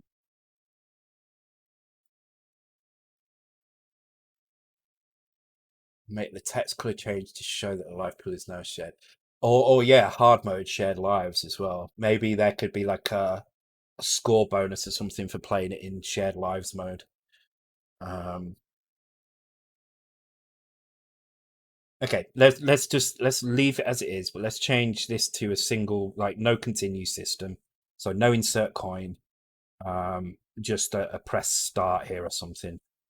Uh, PRESS. Damn it, that's uh, Okay, this can say P2 space press start or press fire. Okay, let's do that, and then let's get the game over system working. We need to think about what game over is actually going to look like on screen, because it's all very well it's saying game over here, but what do we want to happen on screen? Do we want it to pause everything? And then there needs to be a little bit of a timer here, before it goes back to a or the high score could be entered here. Right, I'm not getting very much done, so let me go ahead and open up the HUD and let's have a look about putting the insert coin, changing that to okay, so this would be like P1 press, and then this would be fire here, and this value would change depending on which player it is. So this is copying from press fire row 1. It's here we go.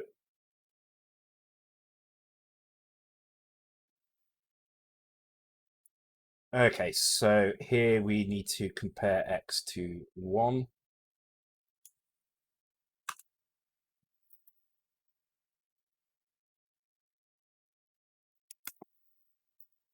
Because if x is 1, then we actually need to put the correct value in for player 1 or player 2. So that's going to be by loading the accumulator with whichever player we're on.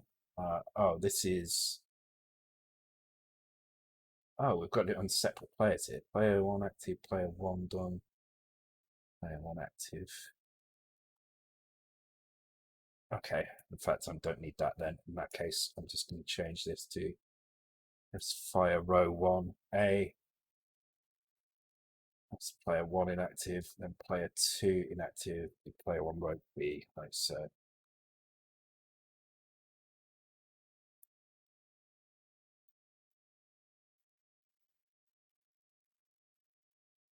I mean, I could probably do this a little bit neater, but it's not too much of a problem. Let's catch up with chat a little bit. Mr. Spot, my favorite C64 game is still Boulder Dash. Yes. What was the last classic 64 game I played?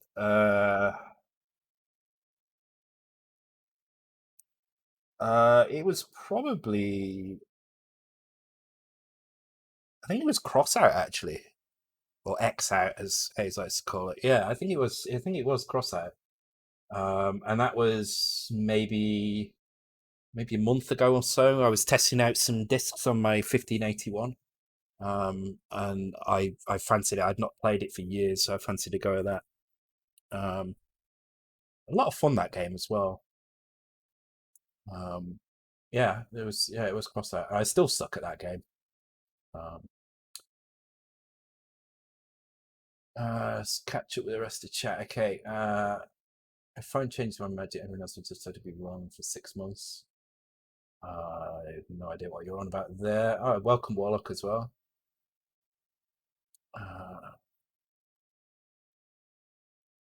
Got replays working. We're supposed to rewrite. I'm too short to work out. Change the time on my oven. I always turn my oven off at the socket on the wall, so it always resets anyway. So for some reason, the oven doesn't have some memory to remember what time it is. Then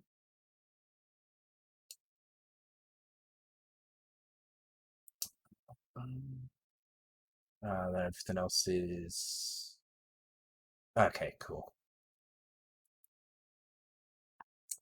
All right, let's just see if that works. Hopefully, we should get player 1, player 2 press fire, player 1 press fire in the right sides of the screen. I've already broken something somehow. Oh, because I'm running from the wrong place. Okay.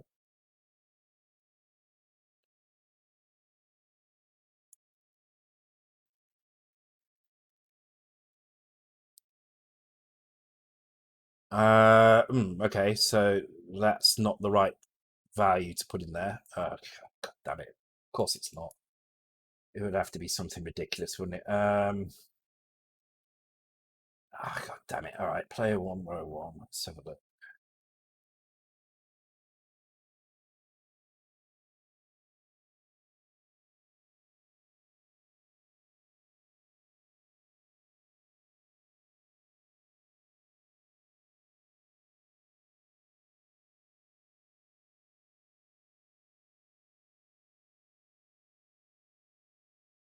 Okay, why is that not showing the right numbers in?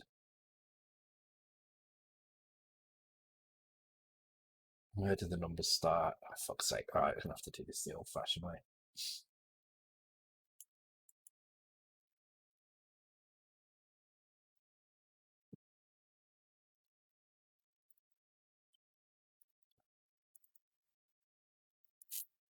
doesn't really matter which map I pick, it's just so I get the number. Okay, starts at 220 for some reason. So DD and DE. I don't know why it's those values, but okay.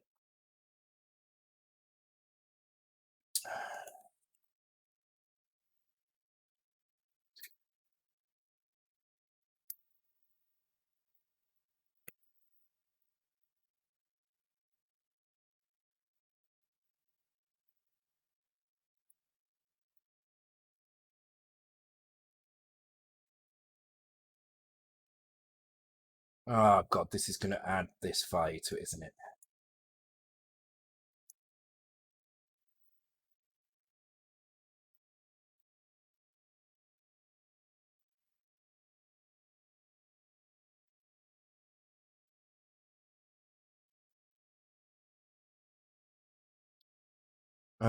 Okay, F8 seems really weird to do it this. Oh, I'm doing it there. Look, already doing it on the line above. Work that out. All right.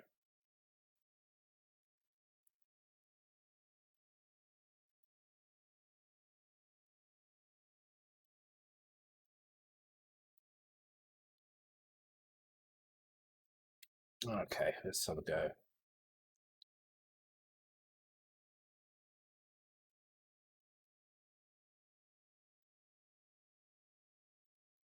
Yeah, it's exactly what I've tried to do with this game. I want this game to be about competitiveness. I do not want this game to be where you work together to complete. Well, you have to work together to complete the level, and we kind of force that with the way that the things work. But even like when you press this switch, right, it needs two of you to press it. But the fact that you are both on this spot is the perfect thing to have a race to the exit. So even getting to the exit is a race. Um, so even though this game has lots of cooperative elements in it, it's definitely designed to be competitive. Um, and also why we make the person who is ahead slower to give the other player a chance to catch up. It fits nicely with the mechanics of the game. Okay, I'm going to try the other player style. It fits in nicely in the mechanics of the game and just creates a default kind of catch up mechanism. Okay, cool. We've got player one press fire. We had player two press fire. Okay, so that's good. In which case, now the next step is to make a game over, right? So how is this going to work? I think if there are no players left on the screen, then it is game over. Simple as that. So if you die, you need to press fire quick. Sorry, if you're not in the game, you need to press fire before the other player dies. Well, obviously that makes sense, right? If player two runs out of lives, can player one press the switch? Um, I guess we're going to find out. That is what we're going to find out. Um, I think so because I think it's based on players active. So we actually don't have a system for killing the player right now. So you'll see in here. It's a switch press. Check each player. No, it's checking if we're X in. Switch. Fully activate switch. Yeah, here. So what we do is we check to see if the switch is pressed. And then here we have to know if the player is active or not. Um,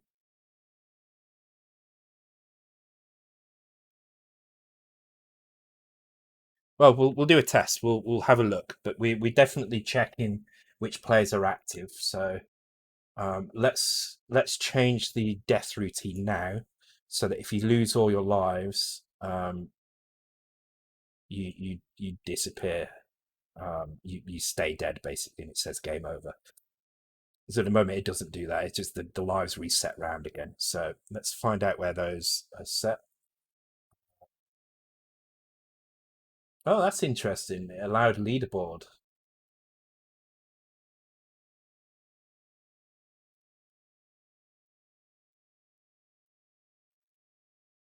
Oh wait, did somebody type leaderboard golf?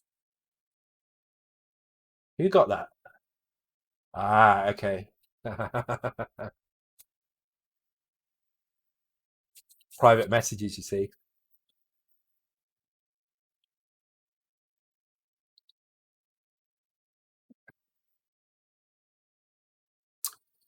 Well, let's have a look.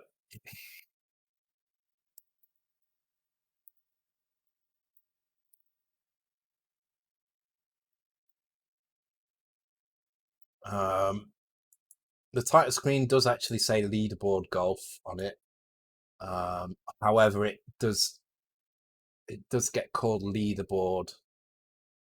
Yeah. Uh,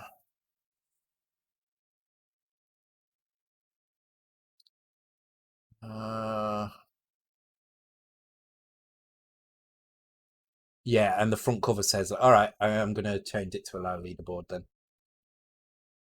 Ah, there is leaderboard executive and leaderboard world class. Ah, okay. Now that changes things a little bit.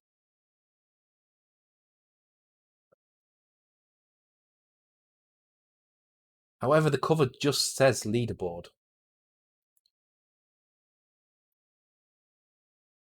Thank you for the follow, Mr. Spock78. Welcome to the stream. It does say leaderboard here.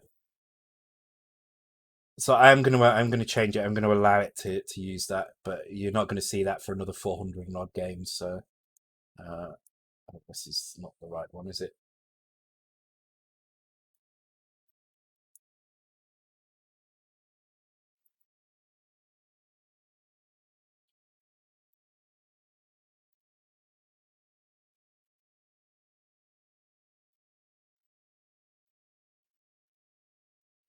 So there you go. Next time it crops up, you can indeed just have a leaderboard.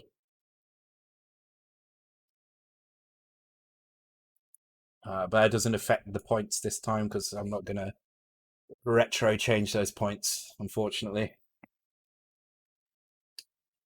Um, okay. I'm going to take a quick break, actually, guys. I'm going to go and grab another side of when this one finishes and have a few puffs on this thing. So I'll leave you with a quiz again, and I shall be back in 2 or 3 minutes. Be right back. And I'm back.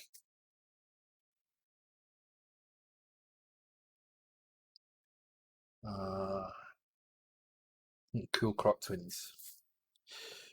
Did that game ever get released? I think it was one that was, or it was right at the end of the C64 Live. Thanks, Mead Off. Yeah, it was released. I know it was kind of right towards the end, wasn't it?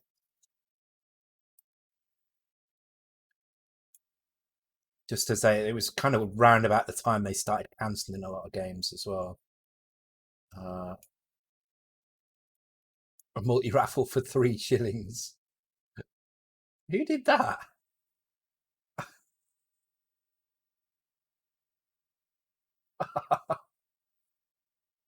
Oh wow! Look how you all won 0 shit. Wow. Oh, there's a huge flaw.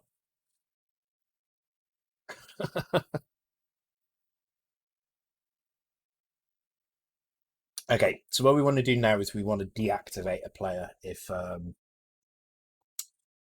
they reach 0 lives. So first of all, we need to figure out where the lives have been reduced, and then add some extra code around it as well. I brought my other 2 bottles of cider in for when this one is finished.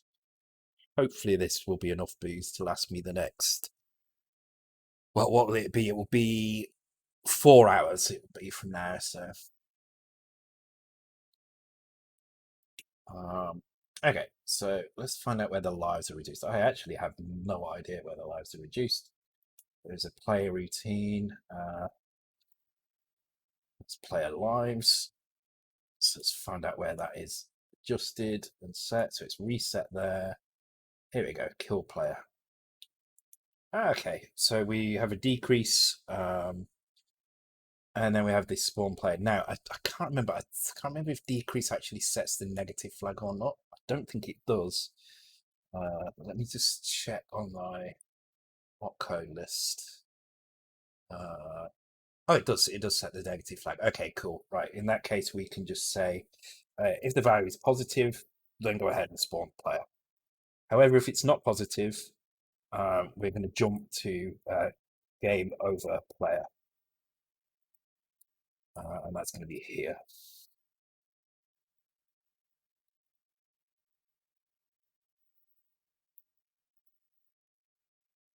Okay, so y is, oh god, 0 or 1. Okay, so y is 0 or 1, which is player 1 or 2. However, player's active. Thank you for the follow, Sebra0. Welcome to the stream. Why fish so smart? Because they live in school. How does the snow globe feel after a storm or shaken? And how many apples grow on the tree? Oh, God's sake.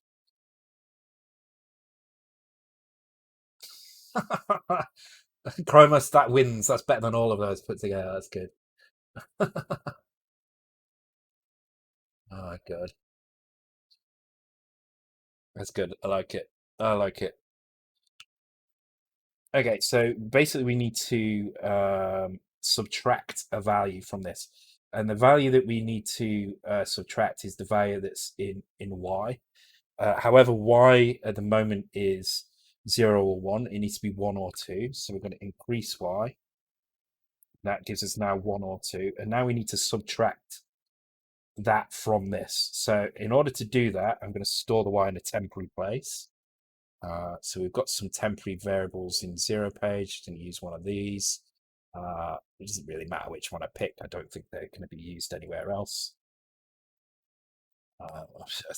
Famous last words that though, so we shall see. In fact, I'm going to pick one in the middle somewhere.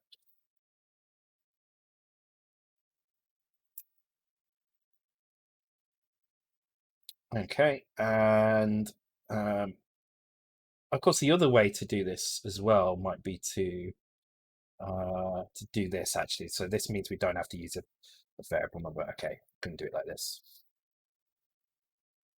So we're going to loop, and what we're going to do is we're going to decrease the number in here, and we're going to decrease y. We also don't need to do that. And if it's still positive, we go back to it. So what this is going to do is if y is 0, then it's player 1, which means this will only be decreased by 1. If y is 1, then it's player 2, which means this will decrease, and then it will decrease again before y becomes minus. So that's going to do the same thing here. Okay, so that is just going to deactivate that player. So hopefully what we should see now is when this player runs out of lives, they just don't respawn anymore. At which point we can kind of start thinking about game over logic.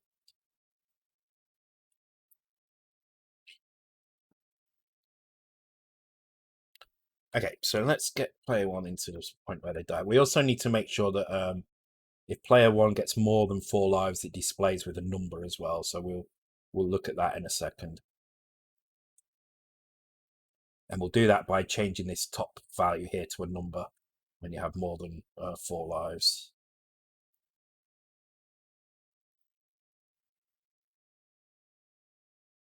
And if you get more than 10 lives, we can change the top 2 numbers here. Oh. Interesting.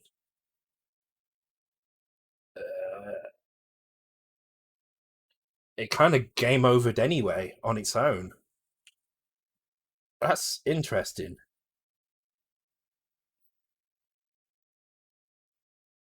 Okay. Completely wasn't expecting that. So there must be something in here which is moving us into the bonus state. Um,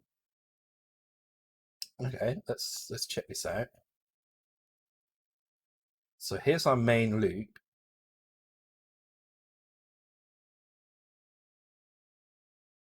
Oh, okay. Players active. Arena normal loop. Okay, so oh.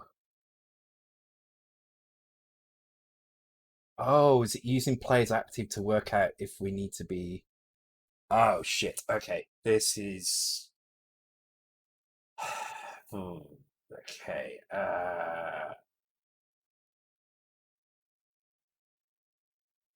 It's using the players active to work out whether we need to go into the bonus screen. Um, hmm.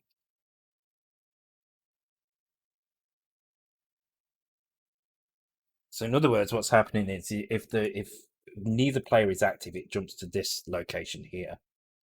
Um,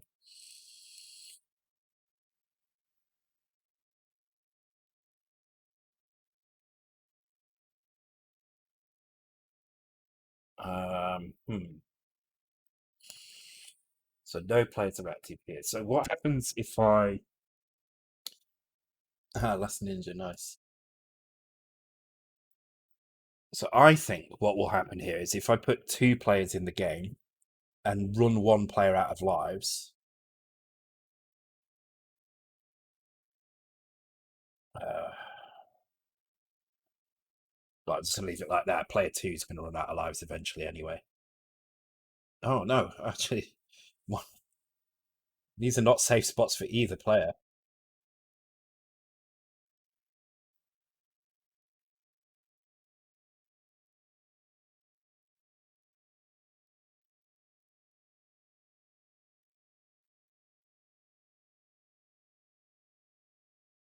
See, now this player is in this kind of this state now. But if this player dies, it's going to go to the bonus. Okay, so we can only go to the end level transition if both players' lives are non-negative. So the maximum number of lives that any player can have is going to have to be 128. Well, I think we'll cap it at 99 because that's going to fit the level display, the display properly. Good night, Mike. Good to go and sleep off the Guinness. Okay, okay, so this is fine. So what we need to do here is check players are both. Hmm, is it check?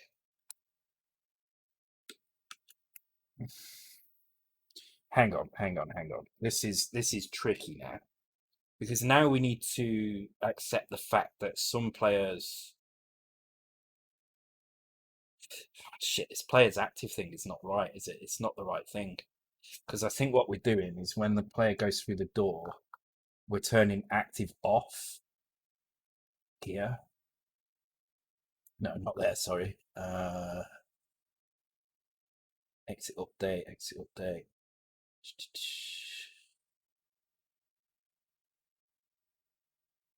Where's the active player active? Should be in here somewhere. Exit update. Any effects?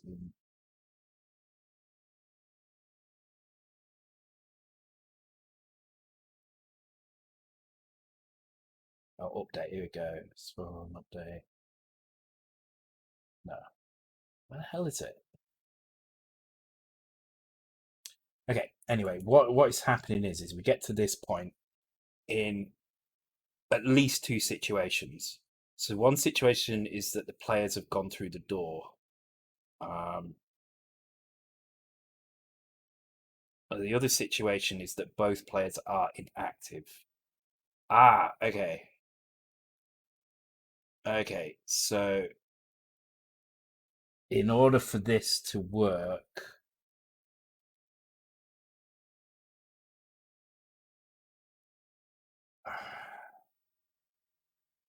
okay, so I'm getting confused. This is the problem. So there's two things it's checking. It's checking, first of all, is that player active? And then if that player is active, have they gone through the door? If that player is not active, it jumps to the next player to check that player. So what's happening in the case of turning one player on is it's coming into this routine, it's saying, is the player active? It's saying no, and it's jumping straight to here. And then it's saying, is this player active? And it's saying no, and it jumps straight to here, and then it jumps straight to the end level transition. So I think it should be like this. No, can't be that, can it? Because it needs both players to go through the door. So if both players have gone through the door, then we get to this point. However, if we get to this point because neither player is active, then that's different. So in that case, we just need an extra check here. Okay, so we're going to load players active, and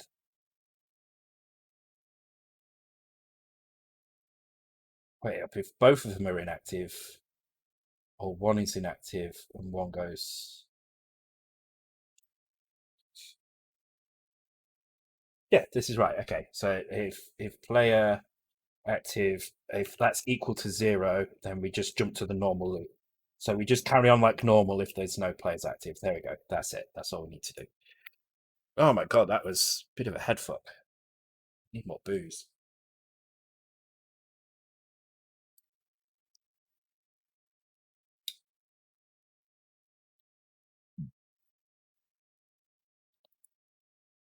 Is that not loaded?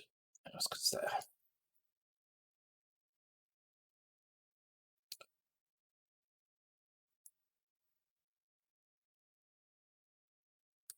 Okay, right. So let's try again. Let's get this player killed. And hopefully this time what we should see. Yeah. Is it a reward? No, it's more of a. I think I needed the booze there. My head wasn't thinking straight. It was basically 2 lines that I needed to add, and I was getting confused by things, and I don't think I'd have been as confused if I was drunk. So now it should just stop, and I think we'll just see flashing down here because it doesn't quite know what to do. So there we go. We're in a game over state now. It's just not displaying as game over. Pressing fire actually brings us back in again, which is kind of annoying. That shouldn't be allowed. So let's fix that. So if there are no players active, then you shouldn't be able to press fire anymore. So that should be removed. So let's have a look at that. So that's going to be in here somewhere. So we've got some kind of player control. So it's going to put control.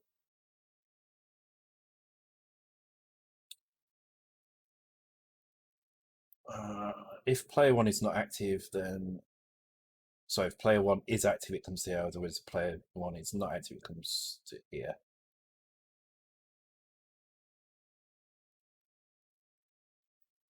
Okay, and then I'm just going to do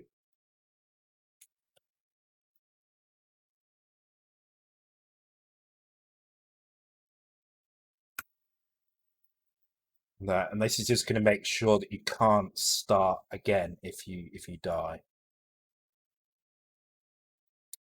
Because what we're doing here, this is the bit that's checking if we restart in the game. And now I'm, as well as checking if you're not active, it also checks if the other player, you need to have at least one player active in order to be able to press start. Which also means that if you are in the game over state, the other player won't be able to press fire while you enter your high score or whatever. So press the right button then. Yeah, it looks like it did.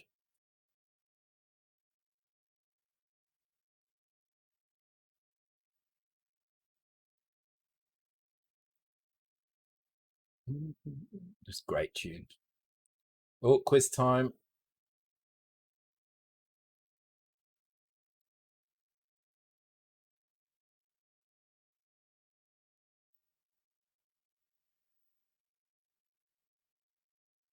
I don't know what that is.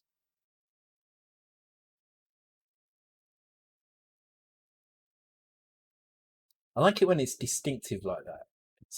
Oh, I know what it is. God, everyone should know what this is now.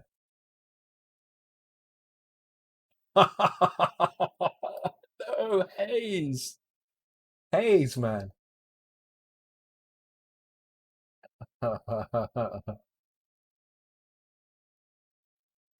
Where's Steps, by the way? Is Steps given up now?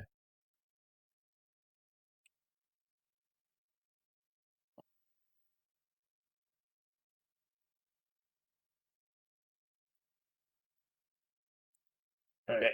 And here we go. Right. Oh, one more death.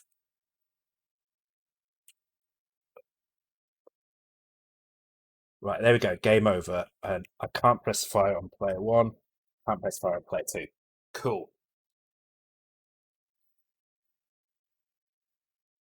So the easiest way to do this now would just to say game over in both of these places, and have the score recorded at this point as well, um, because we're not actually recording this anywhere.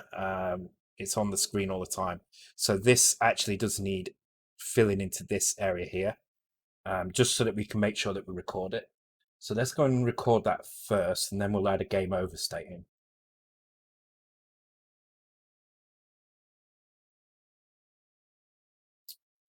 Oh, you're trying to find exploits. Thanks, Mr. Speaker. It checks two before it checks for three. Okay. In that case, please just write the number two or write the number three. um, for now, and I will fix that. It's an easy fix. The regex is it's just, yeah, you're right. It's checking two first. I can just switch those two lines over and it'll be fine. But well spotted.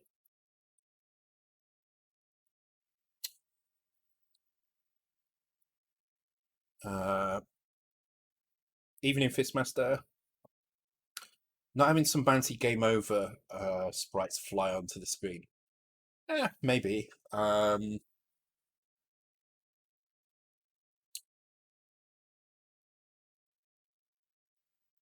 What should happen on game over? Let's have a look. So this is currently in the game over state. Should the enemies still be moving around? Potentially. I think so. This also means at this point we've got at least two. Oh, I noticed some of the things are not walking. They're stuck. Oh, the frames are stuck. Okay, we need to fix that out.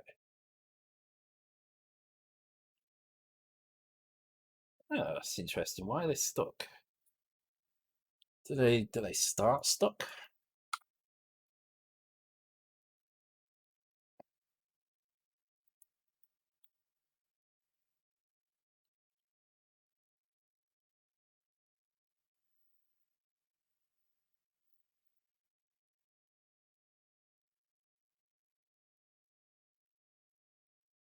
No, they move. Okay.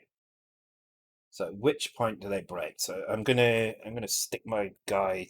Oh, actually, it doesn't matter because it's a respawn. So I'm gonna turn them both on and see what happens. Check the flow of both of them, I guess, as well.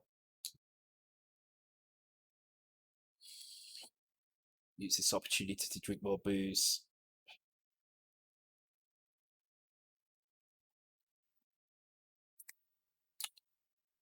It's now been about a month now without a cigarette, which is pretty impressive for me. I mean, I used the inhaler, but I haven't had any cigarettes.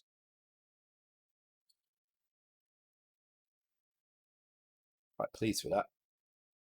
Yeah, thank you, Cremus. It's a good feeling. It's been a long time since I quit last, and I honestly thought I was never going to be able to do it again. So to realize that actually I can do it, I'm quite pleased. And this isn't really strong. It's only 3 milligrams nicotine, so it's not like it's an awful lot.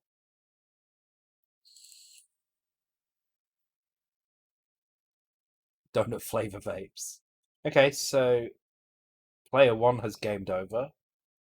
Player two has game no, not quite. Player two will game over on the next def though.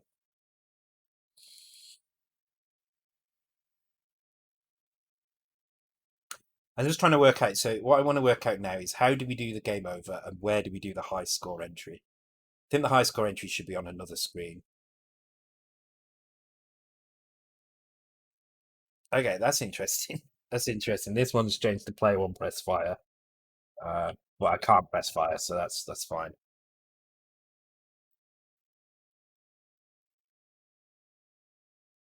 Okay. Oh, and the animations have stopped again. It seems to be when the players go off the screen. Okay. Okay, I want to see that again. Sorry, this is boring. I realize that, but it has to be done.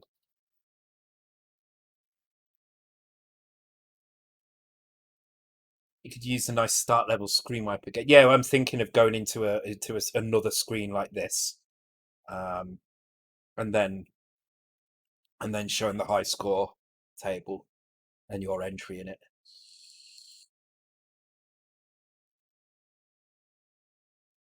So keep your eye on the cola bottles. Sprite was still animating. No, two of them weren't. One of them was, but two of them weren't.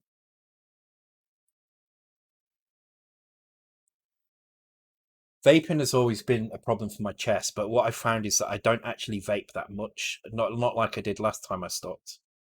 Um, so I'm kind of hoping that's a good sign, and that this is this time I'm eventually going to move off these. But when I'm drinking, it's really hard. When I'm drinking, I absolutely have to be chugging away on a thing. Cola bottle animation switched briefly.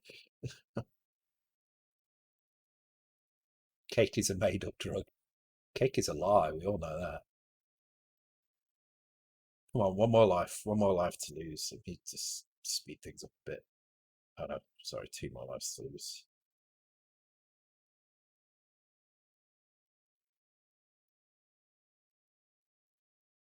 Yeah, as soon as the second player goes off, it just kind of the animations freeze a little bit in some cases.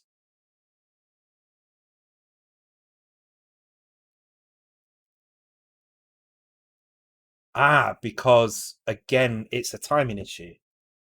The timings are happening.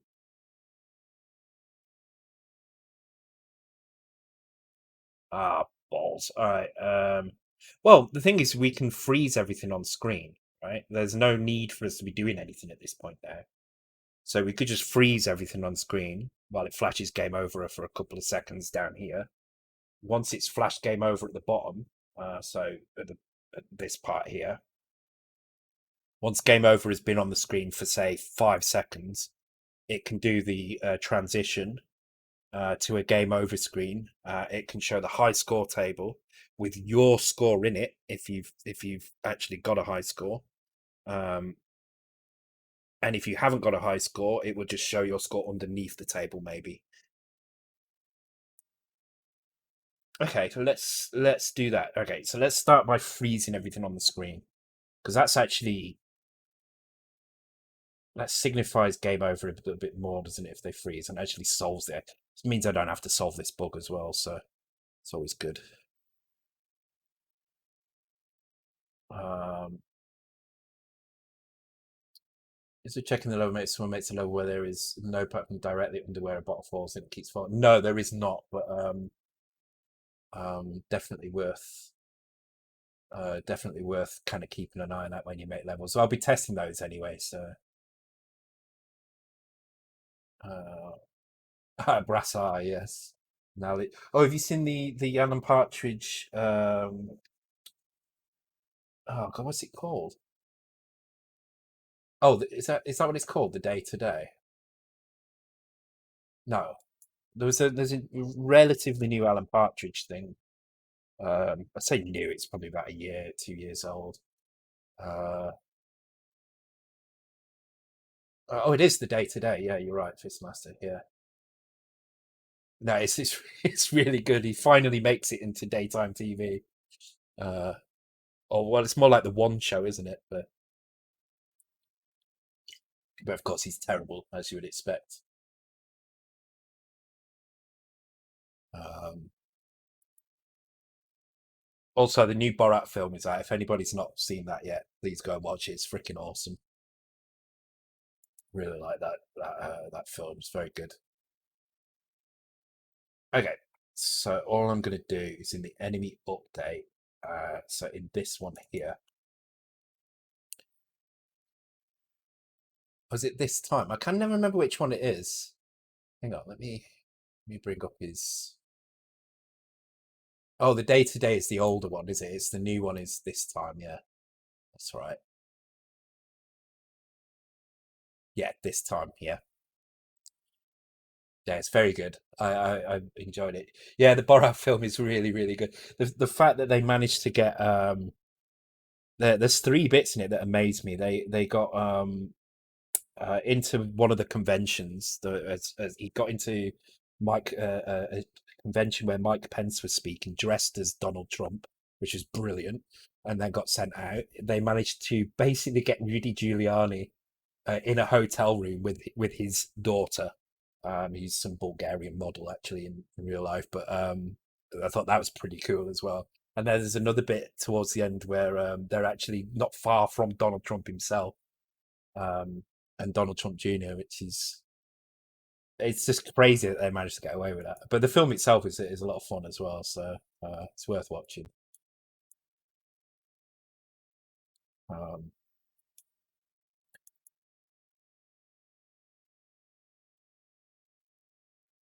yeah, I mean it. I must admit, it kind of does look like he was just tucking his shirt, and it's just unfortunate the way he went about that as well, because he didn't stand up and tuck his shirt in. He laid back on a bed and tucked his shirt in by pushing his hands down his back.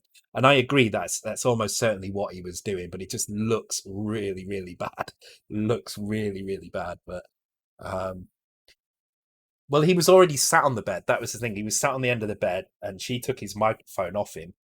And then because he'd taken the microphone off, he laid back to tuck his shirt in. But it doesn't look great at all. It's very easy for them to spin it to make it look bad. I mean, I hate the guy, but I honestly think he's telling the truth there, and he was just tucking his shirt in. But on the other hand, why would you go back to somebody's hotel room? Why would you go back to somebody's hotel room? You just wouldn't do that, right? There's something suspicious about it anyway. The question is not whether he was tucking his shirt in, but why did he go back to the hotel room of a very, very young, attractive reporter if he didn't want to do something else. So anyway, enemy update. So what I'm going to do is in the update enemies here, I'm just going to make sure that if players active is 0, which is going to have to be. Oh, yeah.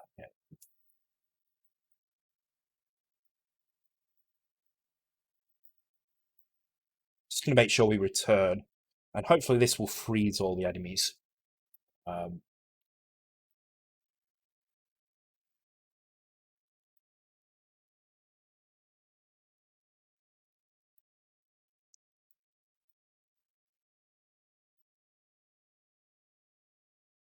oh no, I did not. Let me have a look.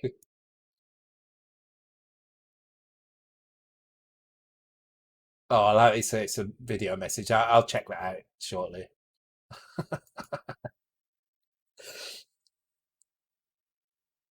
Oh, yeah.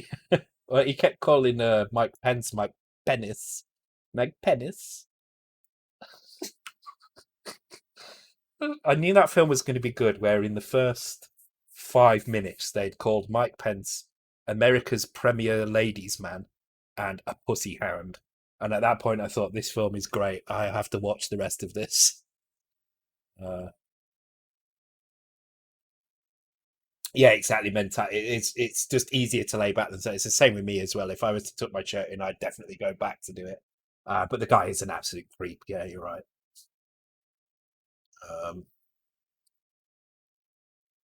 Okay, let's get this player dead quicker. Should maybe give him less lives. Oh, we'll do that as well in a minute. We'll add the numerical value into the lives.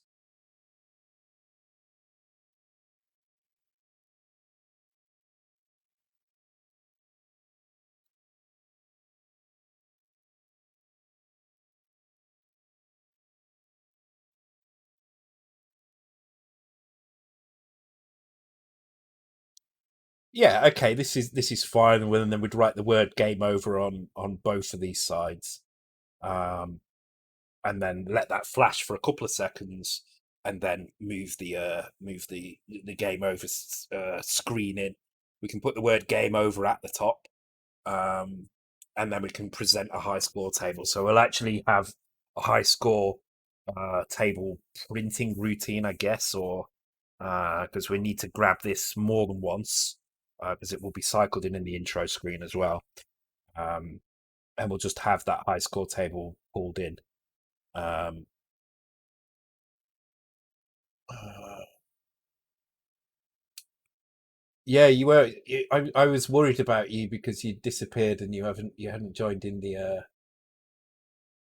Oh, really? Really? This is.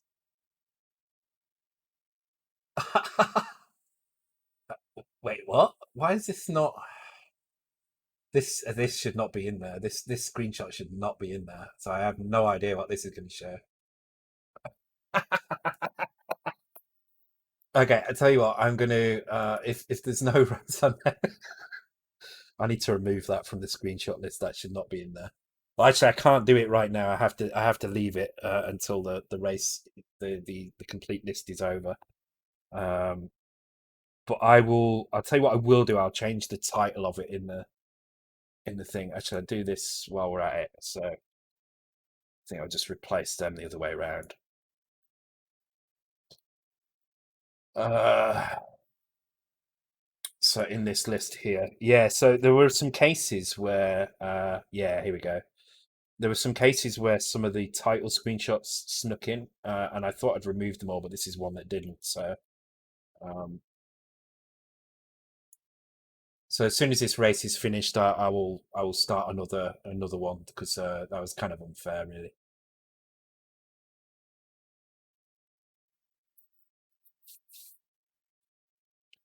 Okay, so I think this is fine for the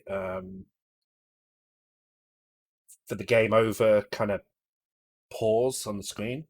It means we don't have to deal with the animations of these. It's obvious that it's game over. We could even fade the colors out on the screen. Maybe that might be a nice touch. Um, although I don't think it's that necessary with the thing that's coming across. So, all right, let me set a new one off. There you go. Yeah, Hayes did take full advantage of your absence for definite. You got some catching up to do, buddy. Oh wow, who got that? Wow, fucking hell. That's one we had a few times previously. So well done. Quiz plus 2 Finally memorized that one. Oop, do I ever kept the lid on that? Take the lid off.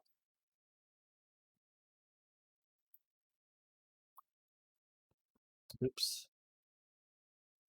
wine on my table.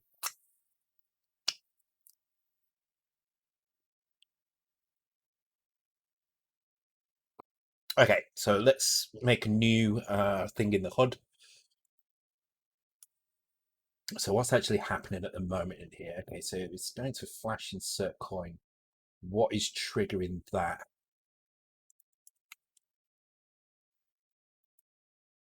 Okay, so update here. Compare previous players active. Okay, so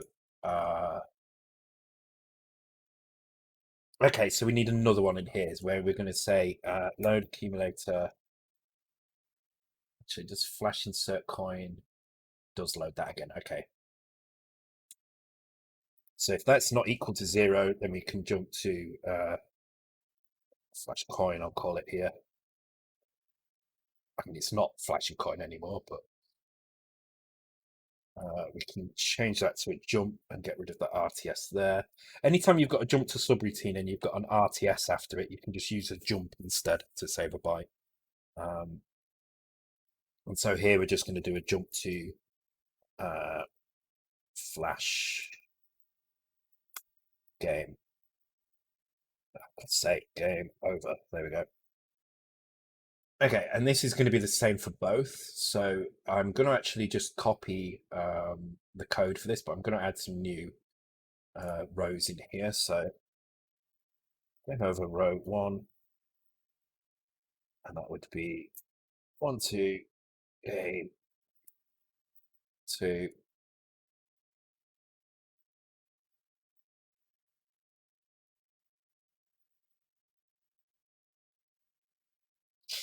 And what we'll do is we'll have a counter. We'll probably have it in the main loop. Whenever the game starts, the counter is set to 0. When it's game over, that counter will start to tick up.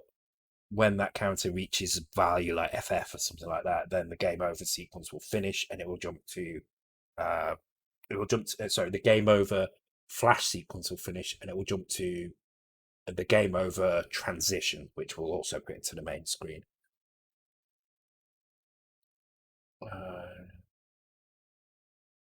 Transparency was a few bytes too far out. Yeah, that it happens a lot. You kind of get used to it. One of the cool things with 4502, 45GS02 in the Mega 65 is that is not the case. Um, uh, oh, okay. Just reading this little comment from Andy. Disturb stream. It's fine. I don't mind disturbing the stream. Bottom line of the overlay keeps dropping off the bottom of the screen where the SID requests are. Might be when the name of the title is over one line. Okay.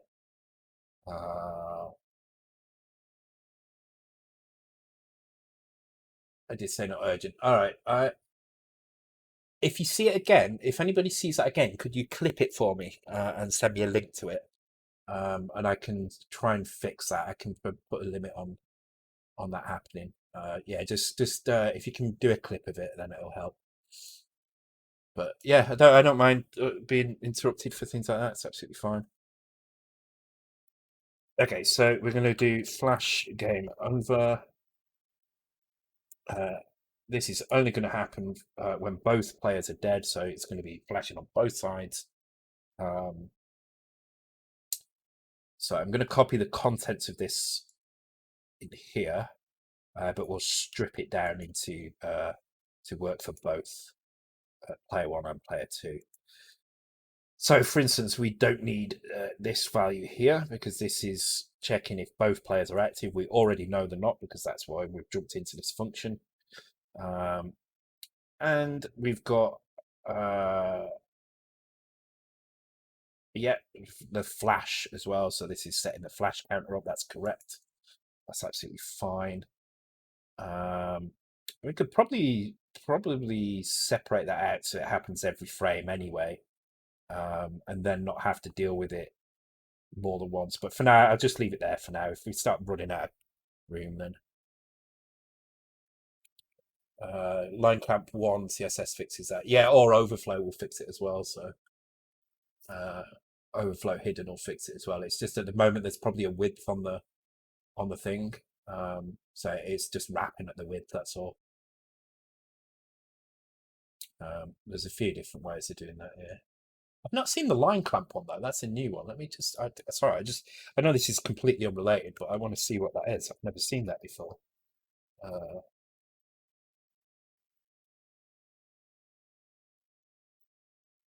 Oh, it's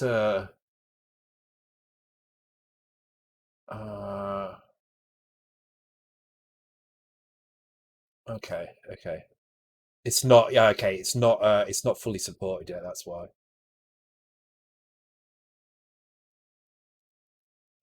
Okay.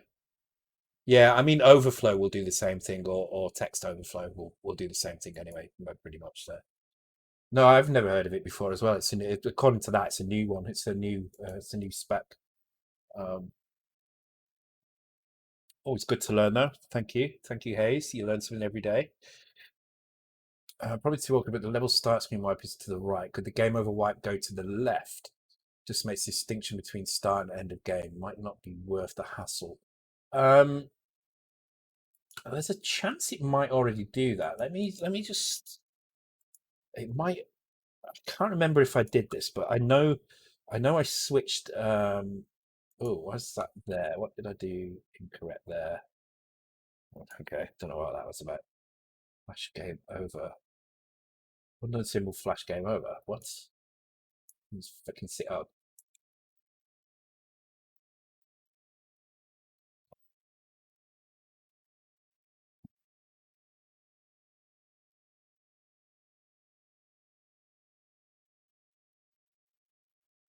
I think the so you saw the way the level started there, and I think the level complete goes the other way, if I'm not mistaken. Yeah. So they go both ways. You just left a slash. Oh, all right, okay. So cleared that one. So yeah, I don't know if you saw that, but the way those levels came in and went out are different. So yeah, we can definitely do that. Um, so I'll do it again just to show you. So you see how that went from left to right, and then when you start the level, it goes, it clears that way and then fills that way. Ah, okay, no, that's just the way it's clearing, is it? It always goes from left to right, but one clears and one fills. Yeah, it might be too much trouble. Uh, it might be too much trouble that, but it kind of it's always flowing in one direction. I kind of like that. The fact that it sometimes clears, sometimes fills, makes it feel like it's doing different things. Because it looks like on one when the level starts, it's it's pulling the text, pulling the color away to this side, but then when the level ends, it looks like it's filling it in from this side, so it kind of looks like it's opposite anyway, even though the effect is always in the same direction. The fact that one is clear and one is fill makes it look like it's kind of doing two different ways anyway. So I kind of like that as it is, I think. But I get your point though. Um, but I think it will kind of do that anyway with what we've got. Okay, let's take. Oh, I forgot what I was doing there. Oh shit, what was I doing?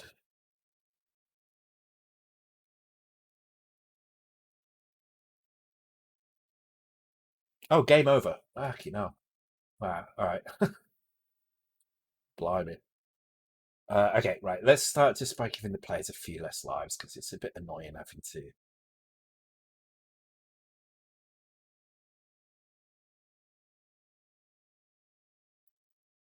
So let's just give them one life each. There we go.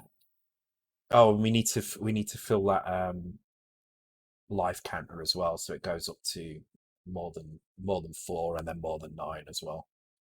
So we want it to be able to count up to 99 lives. I think that's plenty of lives there. I think anybody can get 99 lives in the game. They're doing incredibly well.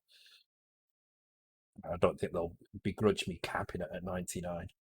You'd have to be some kind of arsehole to say, this game is shit, caps my lives at 99. I can't get more than 99 lives. Why do you need 99? All right, anyway, I digress. Okay, so this is colouring and. Wait, what? Colour player names. Coloram. That's it. No, that can't be right. This is flashing the value, and actually we don't want to particularly flash it here. Well, this is actually doing the flash, which is fine. Uh, but actually we can kind of move that probably into here at this point. Um, because that's just actually doing the flash. This should be set game over here. Um, because it's not the flashing that we're interested in here. Although that is actually doing the flash. We're interested in setting those values. Um, so we get that by, let's have a look. So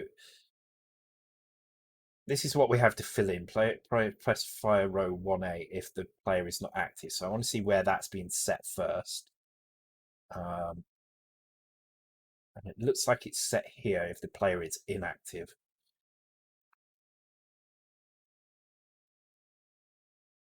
Okay, So player 1 inactive, player 2 inactive.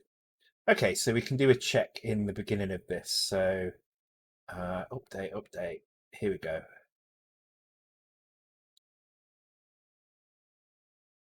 Previous players active and 1. Okay, so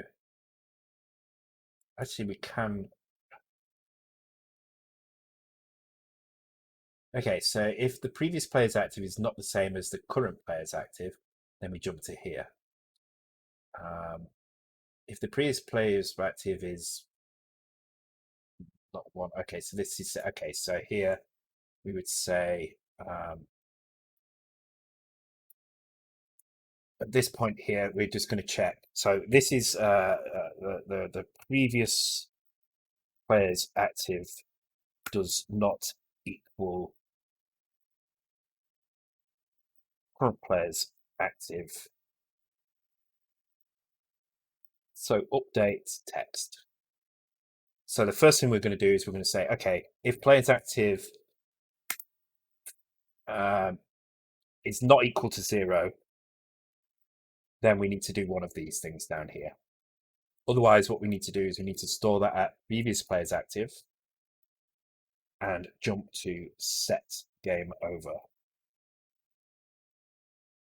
And set game over will do basically this function here and this function down here. So I'm going to grab both of these. I'm going to put them into this set game over here. So we don't need to do this color flashing at all. Instead, we need to do this. So Isengard, cool.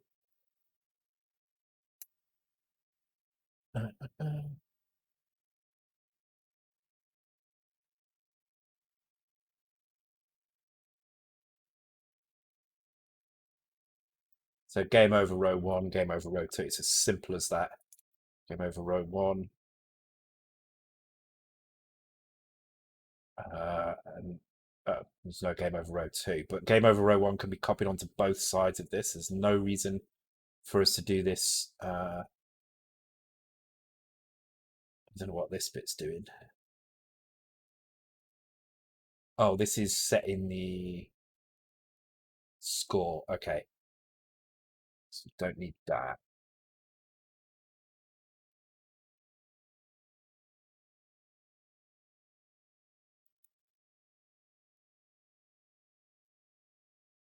Okay, that's enough for that. And then we just need to do the same on player 2. So player 2 inactive, so it's this bit here.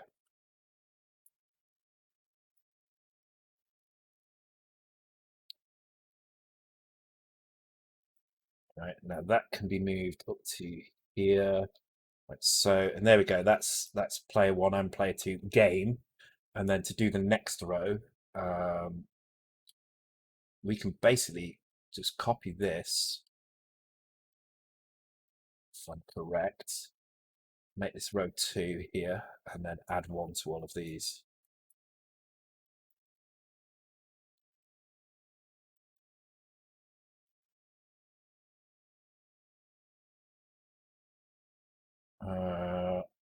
And then we can exit. That's it. That's all we need to do.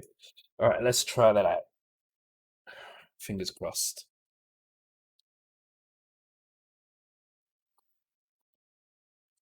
Let's get another.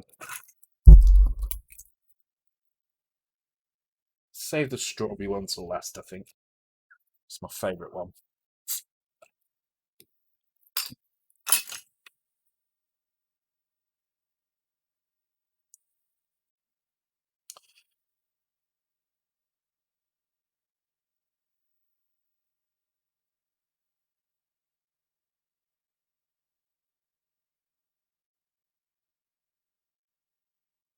I'm sat here waiting for this player to die. I could just speed it up. There we go. And there we go. Game over flashing on both sides. Now, interestingly, the live counter over here should probably be not be displayed unless that player is on there. I just want to see how that's actually working.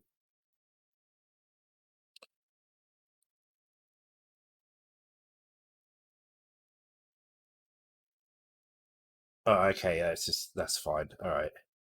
So it's displaying this even though that player isn't active. So should probably make it not display that. And I think that's what we'll do next. We'll work on these lives displays here. Okay, so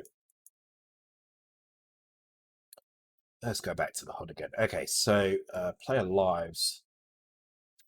There is that.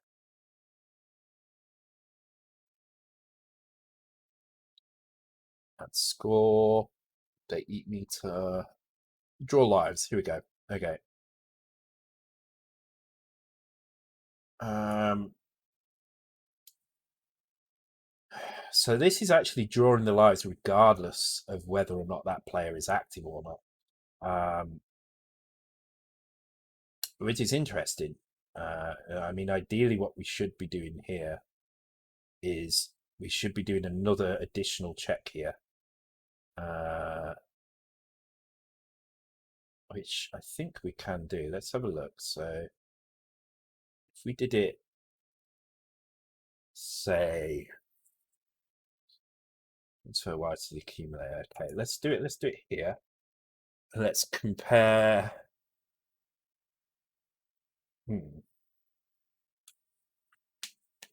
So X is at this point either 0 or 1. We need to check to see if that value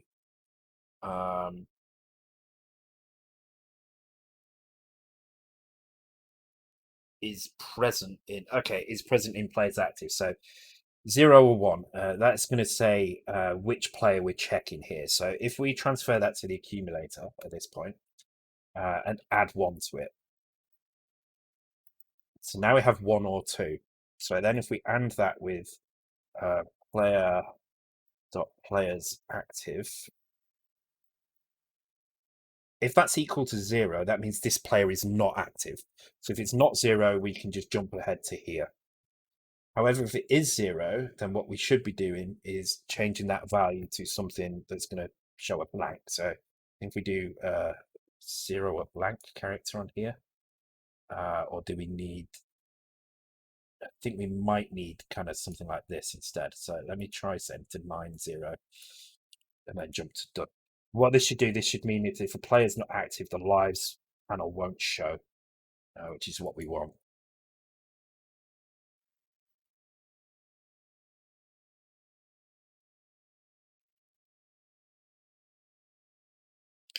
Okay, not quite right because it's shown in multicolor mode. So, what do we need there instead then? Okay, let's try putting a 0 there. See if that works, and then if that doesn't work, we'll just have to figure out what the hell it's going to be.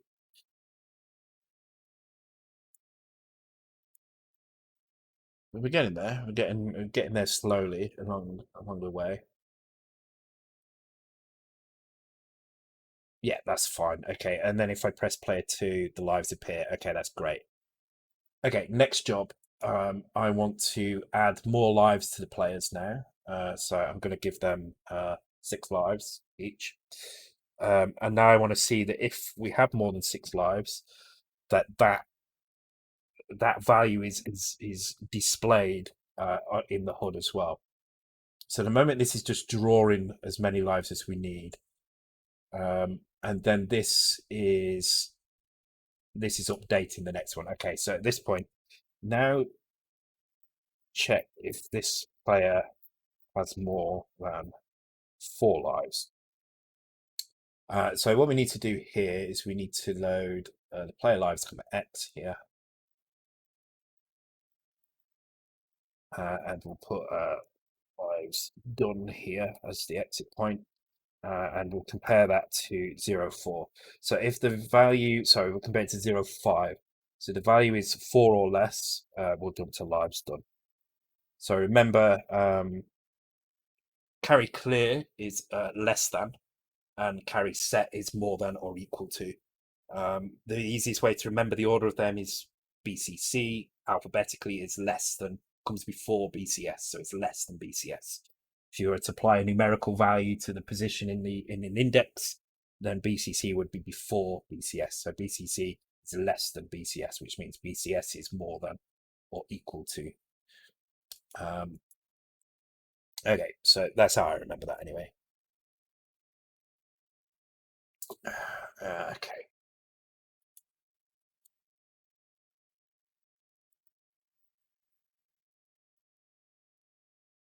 Some good choices of tracks from Last Ninja there, by the way. Who's chose to pick that? Lead off. Good choice. I mean, to be fair, they're all good tunes in this, but it's a particularly nice one. Okay, so at this point we know we've got more than 5 or more lives. So we now need to convert the number of lives that we've got into some digits here. So the easiest way to do this is the same way we do the score adding down here. So I'm just trying to see if there's an easy way. No, that's setting the score. There's an add score somewhere. Add score. Here we go. So it's basically like this. So in fact, what I'm going to do is I'm going to do it. I'm going to do it manually actually, so I can explain what I'm doing as I go along. So you might be tempted to store this number as a BCD value, but there's really no need to actually do it like this. All you need to do is basically do some tens checks and some units checks. And the easiest way to do that is we're going to transfer this value, which we've now got in the accumulator. We're going to put this in the Y register. I don't think there's any reason for us to. Oh, we do need to load this from here to get that X value correct. So we need to do that there because the X value is there, but we can bash the X value as well in a minute. So now the Y value contains our. Actually, no, we'll keep it in the accumulator. The accumulator is fine. Okay. So what we're going to do is we're going to create a loop. So we're going to have a tens loop here, and this is basically we're going to check to see if our value is more than 10. So we will have a value that we count out. So we'll load the Y with that value. So we'll start at 0. And what we do is we say, is our value more than 10? So we compare this to 0A. And if it's not, if it's less than that, then we go to units because we're done at this point. And that's here. Otherwise, what we need to do is we need to increase Y. So add 110. Y is our tens counter. So we increase the Y. The carry is already set because the carry was clear if we jumped here. So the carry is set, so we don't need to set it here. And we subtract 10 from our accumulator. And then we jump back to tens here. Minus.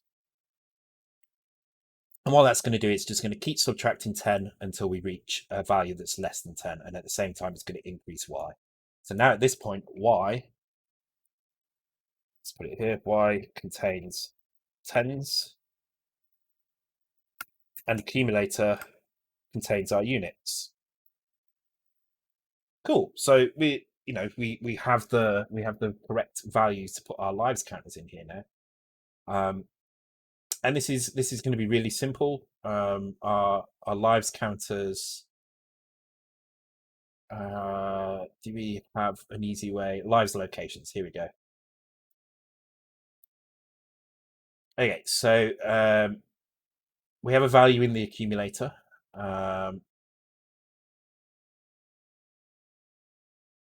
So let's grab that before we go into this. So before we start this entire loop, what we're also going to do here is we're going to grab our lives locations. Where's it grabbing comma Y? Okay, so our live location is the 1, 2, 3, 4 blocks that we've got there. So we'll load Y with 0, which is going to give us our first location. And then we'll transfer that to the X register. So now our X register, actually we can't do that there. We need to do that on, I'm going to have to do that somewhere else because we need the X register for this. Okay, let's do it. Let's store it in a temporary location. Okay, so we'll store that at lives temp, which is going to be a new thing in 0 page. Also, that only needs to be 5 now, not 6.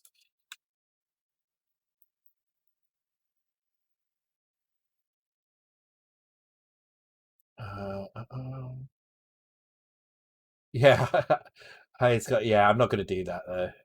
Um,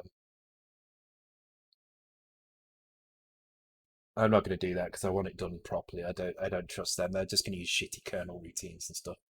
Actually, save high score. I don't care. They can add that. That's fine. But actual high scores, no. I'm not going to add high score saver in there. That if they want to add that, that's fine. Doesn't particularly need it. Um, and I'm not going to write a whole disk routine for that. If they want to waste their time doing that, they can do. If they want to jerk off over who was the first to get to that point. It's got to give them some way of pleasuring themselves.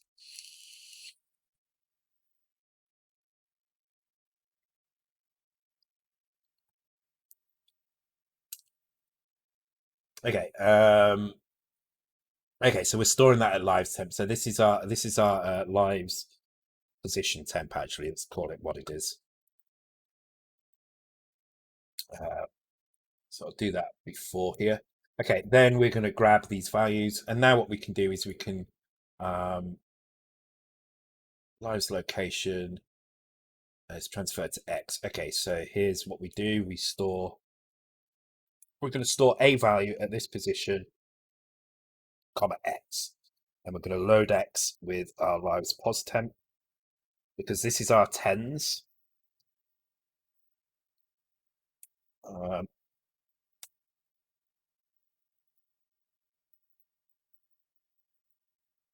and so what we're going to do is we're going to we need to draw the units first actually. So let's do.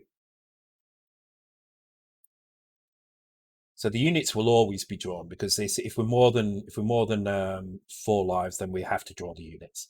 So y contains tens and accumulated contains units. So we're not going to touch the y, but we are going to store this value here. So the value that we're going to store is basically the value that we've got in the accumulator plus whatever it is here. So DC. So clear add DC, and that will draw that number at this location on the screen. And then what we need to do is we need to decrease the X so that we go back a position. So we're drawing the tens now. And we're going to store a value here. And that value that we're going to store is in the Y register currently. And we store it like that. And again, what we're going to have to do is we're going to have to clear and add. But what I want to do here now is if we have less than 9, if we have less than 10 lives, we're not actually going to draw anything here. So um, if this is equal to 0, we go to lives done. And that's just to make sure that we don't put a lead in 0 on, otherwise it will put a lead in 0 on. Okay, so let's try this. We should see 6 in each side for the lives, and that should count down properly. Yeah, I mean, this will look better when these look like lives. When these are hearts or something, this will look better. And this player doesn't have that value in there. Okay. So now I'm a bit worried that player 2 is not picking up properly. So let's just try running this again with player 2.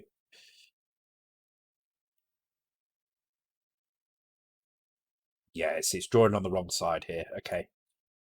That's fine. So that is just going to be this this temp here, lives location.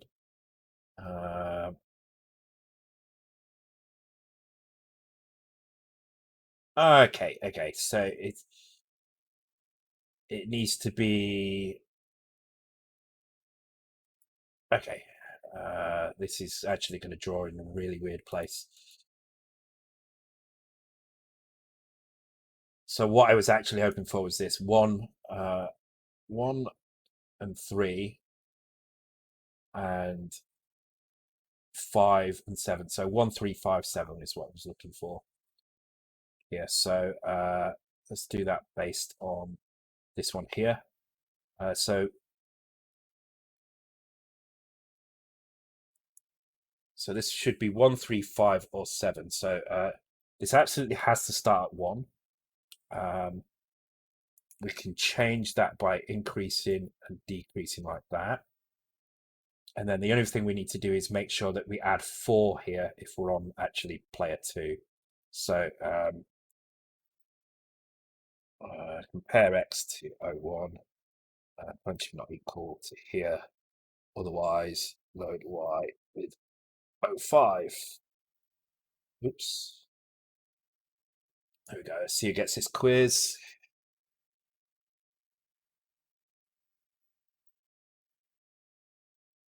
These these are really sweet.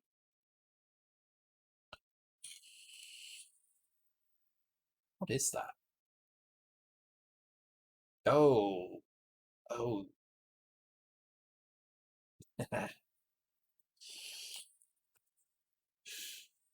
I like how. Honestly, I wish I was playing this game as well because I feel like I'm getting them at similar times to you two. I don't know if I'd get quite as many as you guys, but I would definitely be competitive. I think. Someone talk about politics or solder. Okay, now it's just in a completely freaking wrong place. Uh oh, okay, that's because I'm not actually grabbing. Okay, this should be. Ah, shit. Okay, this should be.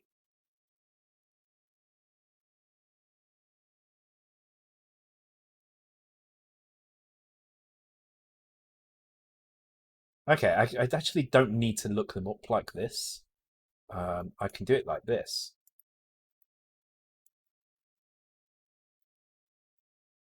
So that would be 09. This one here would be. Was it 30? So it's 1E.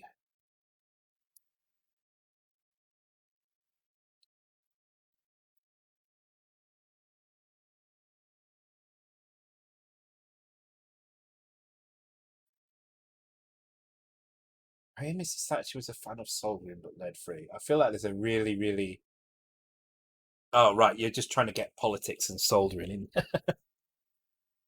No, lead free solder is a pain in the ass. It really is. But actually, I did another keyra the other day for so I actually put the tip I put a Raspberry Pi in one of the Commodore 16+4 cases, and when you do that, you need to use a keyra, and you have to solder an adapter to the keyra. And I used lead free. I didn't use lead free solder on that because it was a pain in the ass to use lead free solder, so I just didn't. Yeah, let's change that. Don't know why that's different.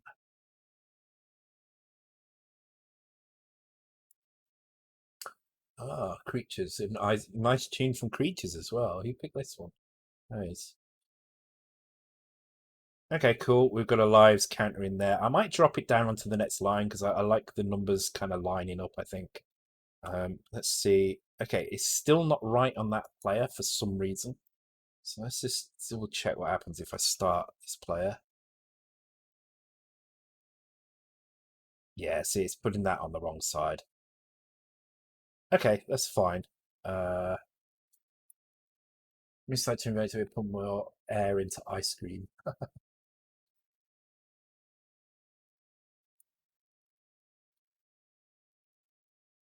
Ah, okay. And I'm going to drop it down onto the next line. I think that's probably going to be fine.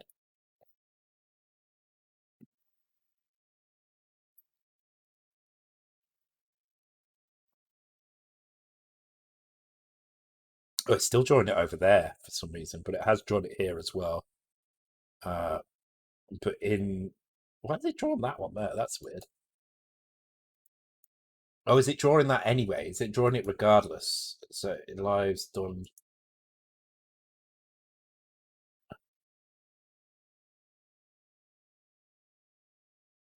Jump done.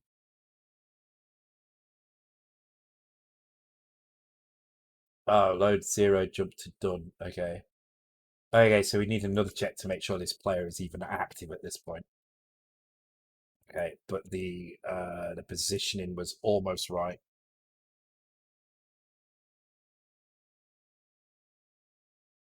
I think that's right. Hang on. Yeah, okay. So here. Oh my god. Okay.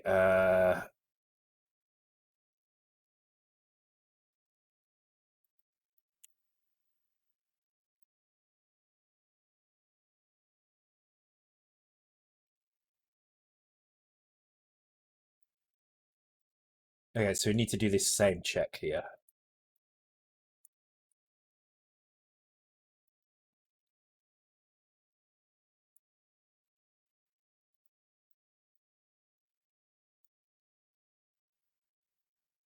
Actually, probably no. It doesn't matter because player two will never get to that number of lives anyway.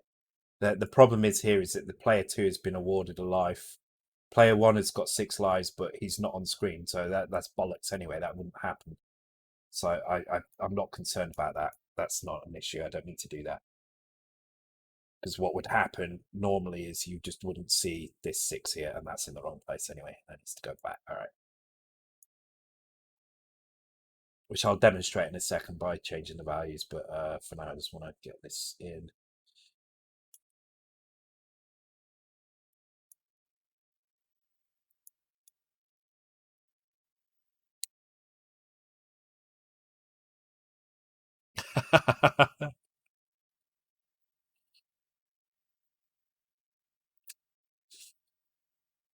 um,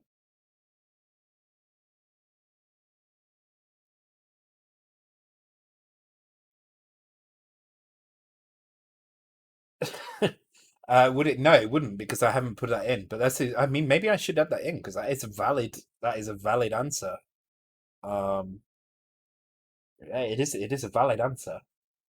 But I mean, good luck. Good luck winning that round by typing that in. I mean, it's not exactly an obscure game. I think people might guess that pretty quickly. So if you could manage to type that in, that would be awesome. It would be really good. In fact, I kind of want to put it in because I think if somebody managed to type that in and win it, you should get multiple points. Um, yeah, I mean it is creatures and it's only in the kind of manual and kind of bio for it that you see it's called that's what it stands for. But I just like the fact that if somebody typed that in, they should win it. It's into your notebook with the quiz at the start and then copy paste when the quiz happens. Or you just have macros. You have macros for some. So creatures is Control Shift and C, for instance.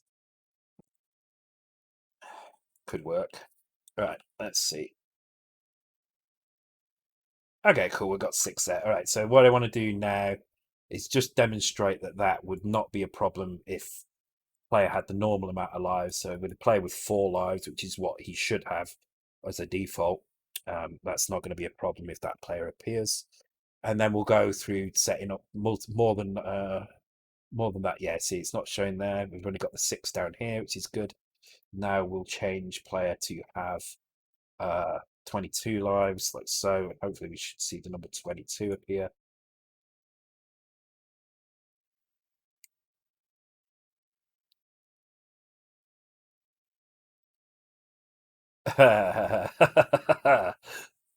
Well, I mean, yeah, the number 22 has appeared, but not quite how I was hoping it would appear. Okay, let's have a look at that. So we're drawn the units, which is drawn here.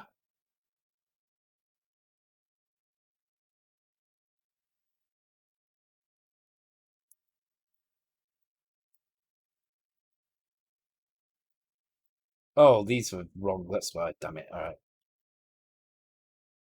So that was increased by 2. So damn it.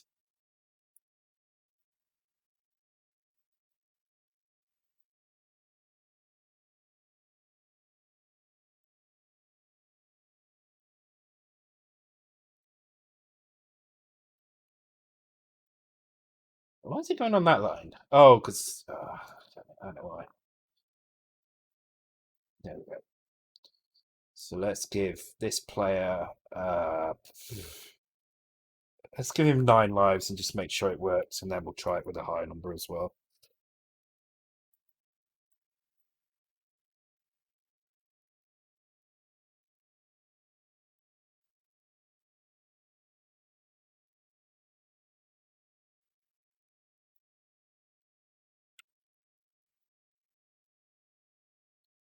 Okay, cool. Let's just make sure those lives change. Yeah, cool. All right. And finally, I just want to check with 4 lives on this guy and 10 lives on this one, and just make sure that that counts down properly as well. And I think we're good, and we can move on to the transition itself. Although I will take a quick break before we do the next piece of code. So start with one player here. Don't see it on that side. That's cool. Right, let's see if this player goes down to 9, and that works properly. Cool. Cool. So that's kind of just he's got the right behavior now. I'm not sure what's going to happen when this player runs out of lives. If it's going to show game over. I mean, it should show game over, but it might say insert coin. So that's something else we need to do, I think. So that might be next, actually. Yeah, I think it's going to. I think it's going to show insert coin, even though it's game over. That's my guess, anyway.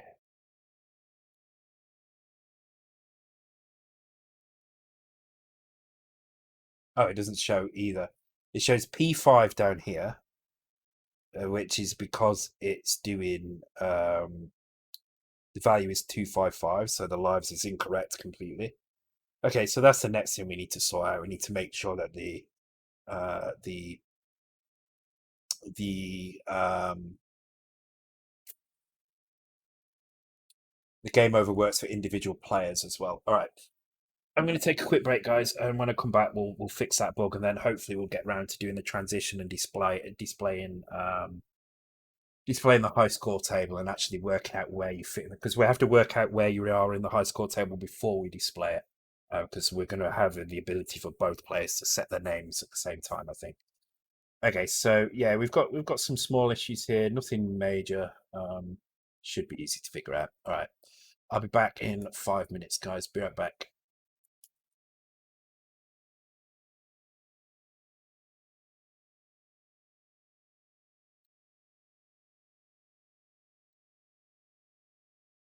That looks familiar. I'm not sure what it is, but it looks familiar. It was robbed. Why were you robbed?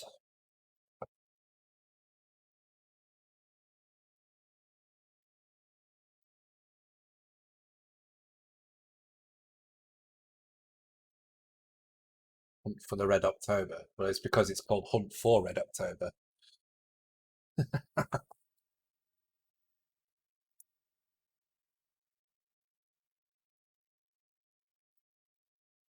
Wait, yeah, it only ignores that at the beginning. Doesn't ignore it in the middle. That's just a mistake.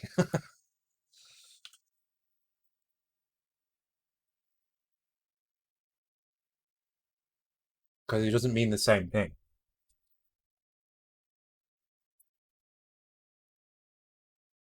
So no, you weren't robbed.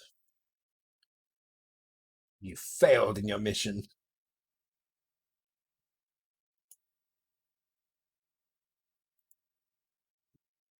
Okay, so first of all, we need to make sure it doesn't display anything down here. If the value is negative, that's easy enough to do. We've already got the code kind of set up for this mostly here. We're doing a check. Uh, we're doing a check here. I don't know why this is being done here. Should probably be done after this, but oh, it's because we're using the value in the inlet here. Okay. We can also, so we can skip here if that value is minus as well. Um, we just don't show anything. If that value is over 128, we won't show anything. That means when it wraps around, it won't show. Now, the other thing we need to do is we need to make sure, let's go and just set the player lives to 1 here. We need to make sure that if a player runs out of lives, that it shows the game over sequence for them.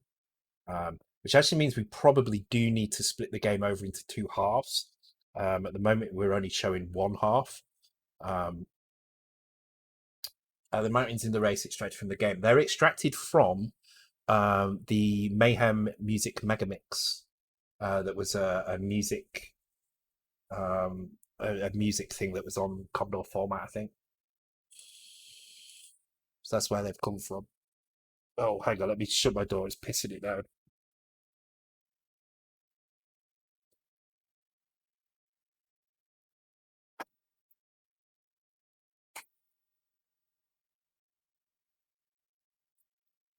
Yeah, there we go.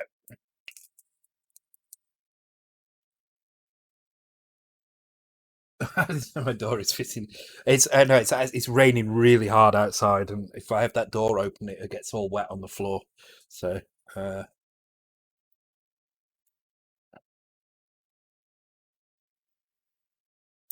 okay, so hopefully now we should see if this player dies, it won't show P5, which was obviously an error.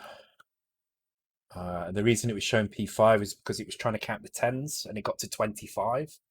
And that is obviously, if you count from 0 to P is number 25. So that's why you're seeing that. So you're seeing 255 basically displayed as um, base. I mean, what would that be? Base. I don't know. Base 20. No. But anyway, you would see it as a letter instead. So, oh no, getting all wet because the hot water tank sprung a leak. That's not good. You need some of that. Oh shit, what's it called? Can't remember. There's like an epoxy stuff you can get for filling leaks for temporary fixing leaks. It's only a temporary thing, but you can usually put it in just to stop any damage until you can get a plumber out to it. Uh, it has a little control in the line, but I don't know if that stops it. Oh, if you've got a plumber in tomorrow, then you're probably all right. But I would I, can't, you know it's actually something I do need to get again because I used to have a tube of it um, for just that kind of purpose, and when I moved, I lost it. I don't know where it is. I also used to use it for fixing leaks in water cooling equipment as well.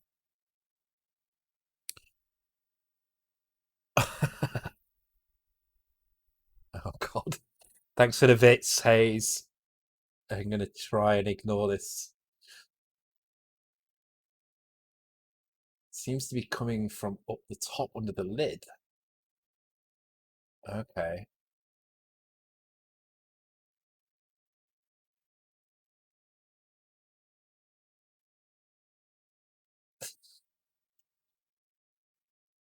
Okay, so that's fine. Just need to get the game over working. So at the moment, the game over is being displayed here, but it's being displayed for both players. So I think what I'm going to do is I'm going to separate this now into two separate loops. Um,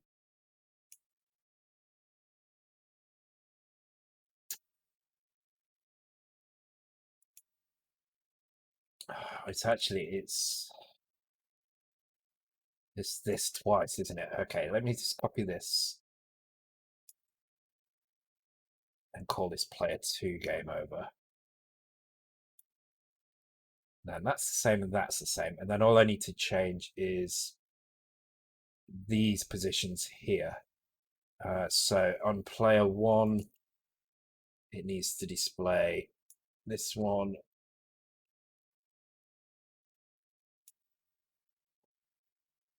So that's doing both rows for player one, and this is doing both rows for player two. So let's get rid of the player one stuff in this one. Okay, that should work for both players now. Now what I need to do is make sure that this set game over is called when a player has game overed, I guess. So that is if the player active has changed. Okay, so I need to put a little thing into here to say load accumulator with player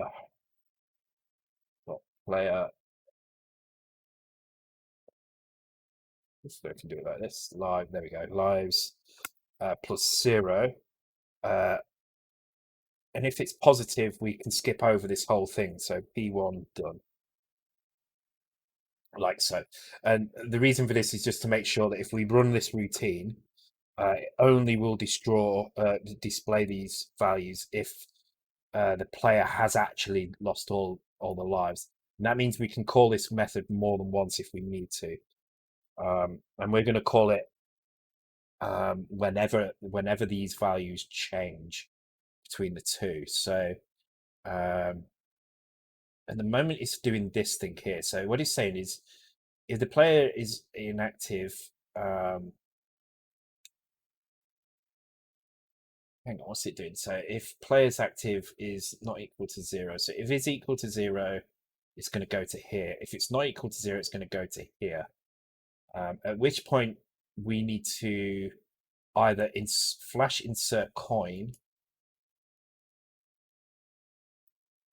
or do the rest here. So actually I'm going to do jump to subroutine flash insert coin and then jump to set game over. So it needs to make sure it flashes insert coin, but then it just needs to go and double check, do I actually need to be doing game over? So hopefully that will fix those problems.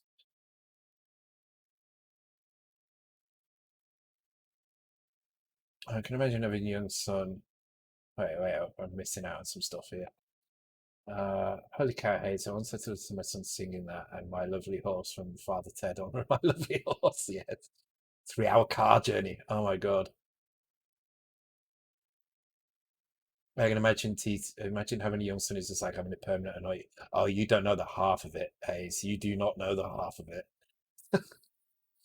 Well, imagine streaming and a 14-year-old asks, what's penile dysfunction? Oh my God. Oh my God.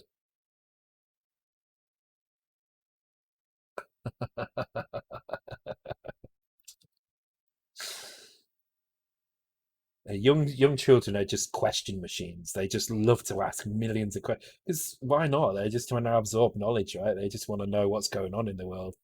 Um, but the shit they will ask is ridiculous. I remember once I was having a tough time. I hadn't kind of got anywhere in my career at that point. I was still quite young. I had my children quite young. I must have been like early 20s, very early 20s. Um, and I was just I was going to the job center, just trying to get any job that I wanted, any job that I needed really to pay the bills. And I went to this job interview with my son. He must have been probably about 3 at the time. Um, and I said to the job center, is it all right if I bring my son? I've got no choice. I have to take him with me because I've got no one to look after him while I do this. They said no, it should be fine. We'll let the interviewer know, and it'll be absolutely fine. So anyway, I go to this interviewer, and I go to the interview at the job center, and I go in and I shake the guy's hand, and I immediately notice the guy's missing 2 fingers. He's got 2 fingers missing on the hand that he shook with. So I thought, okay, that's strange, but I didn't think anything of it. My son spent the entire interview staring at his hand and asking him why he had 2 fingers missing. He just could not leave it alone. It was so awkward. And I mean, what do I do? I'm in an interview. I've got to kind of conduct myself. So I just wanted to curl up and die.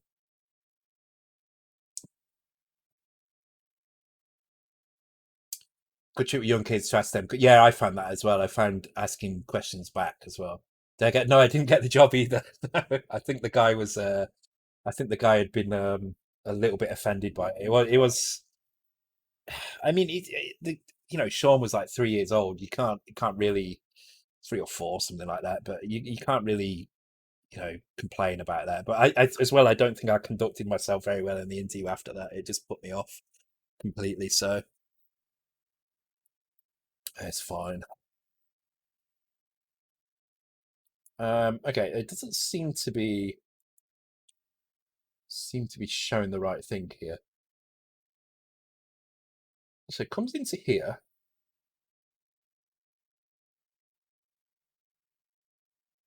Okay.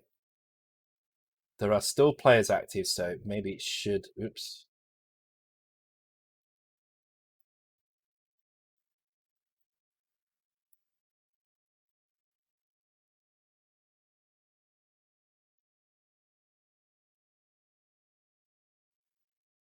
Yeah, I think that to be honest, the guy seemed a little bit snooty. Like he didn't really he probably wasn't happy that he was there in the first place.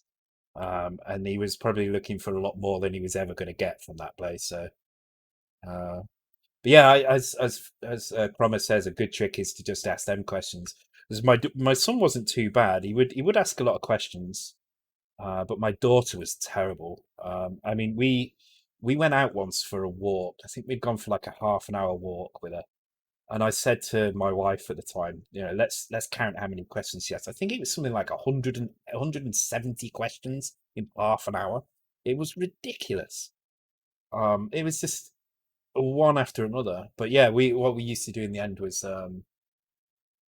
was just ask her questions back, just ridiculous questions. The other one is a why as well. Why?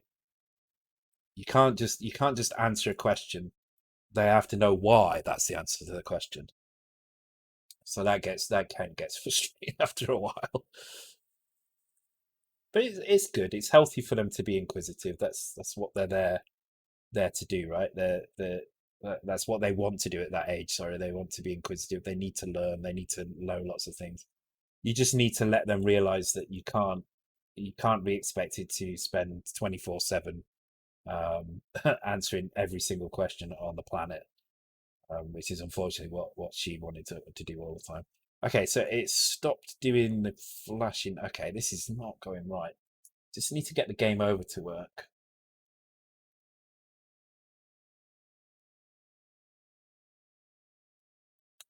It's not even setting the game over. This is the worrying thing.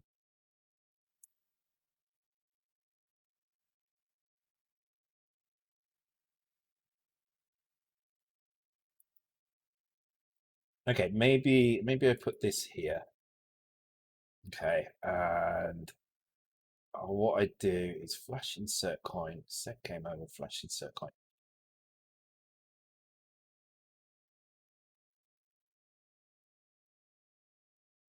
So three. Okay. So this will flash correctly.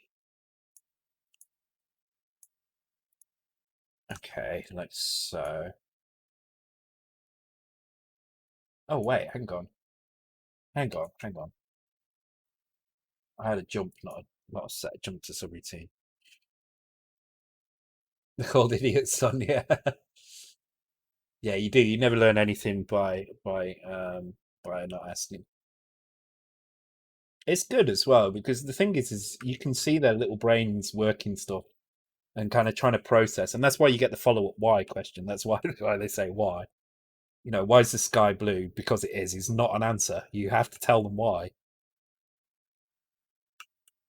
Um, but obviously, trying to get them to understand the refraction of light through a medium is not that not that easy to do. So okay, so this is almost there now, but it's displaying the wrong thing because it's actually let me restart, which it should not let me do. Uh,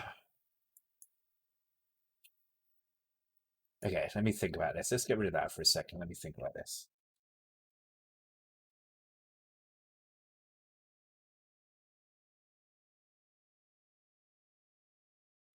Okay, so on an update, if the number of players active is not equal to the current players active, then we need to do something here. Um, if there is still a player active, then we go to here. At which point we can check for game over.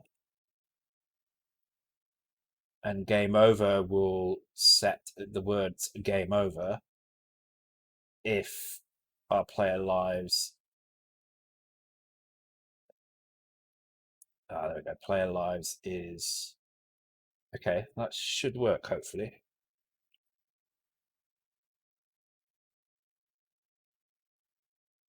Oh, you're being robbed. Yeah. I'm intrigued. Why is this not working? Who got that first, though? Yeah, Hayes got it first, unless someone else answered it in.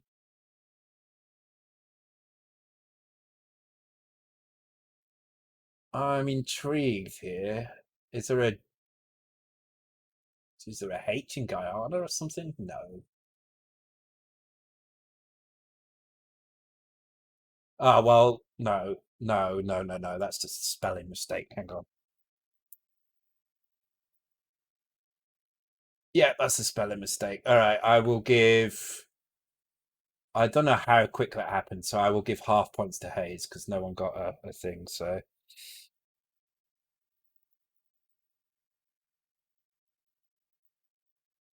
Hayes Maker 64. I'll give you half of the points for that. Um, Hang on, let me just double check that was Hayes that got that first. Yes, it was. Okay. Although it's not gonna add to the quiz, unfortunately, because it's automatic. So it's not really gonna.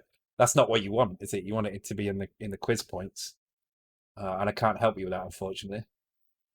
So I need to add a quiz panel in for that. All right, let me start another quiz then for that. So here you go.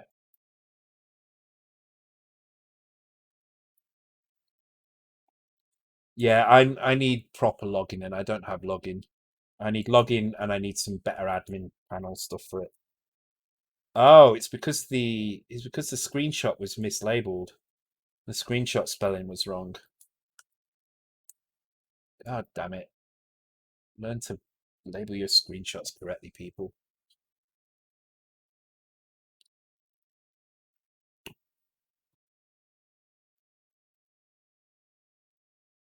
Oh, oh, oh my god! Oh my god!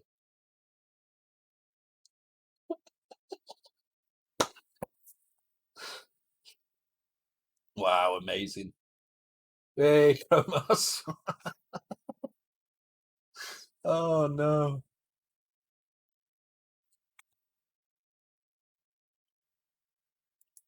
that was unfortunate. That was unfortunate.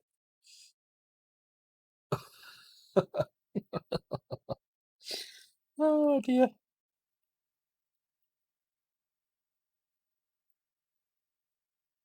Come on, hurry up and die.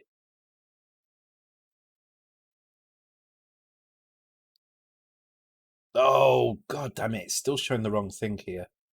And I can still jump back in. I should not. And now it's showing game over. Thanks for that.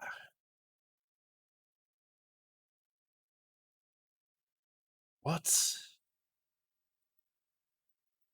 Fucking hell. Okay. Okay. What is going on here? What is going on? What is going wrong? God, I'm glad. Tell you what, I'm glad I didn't put credits in. This would have been a nightmare now.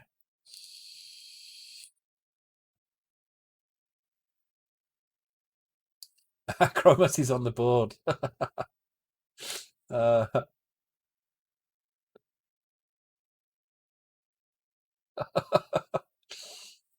oh, Hayes, you're a good 38k in the lead anyway. I think you're doing all right.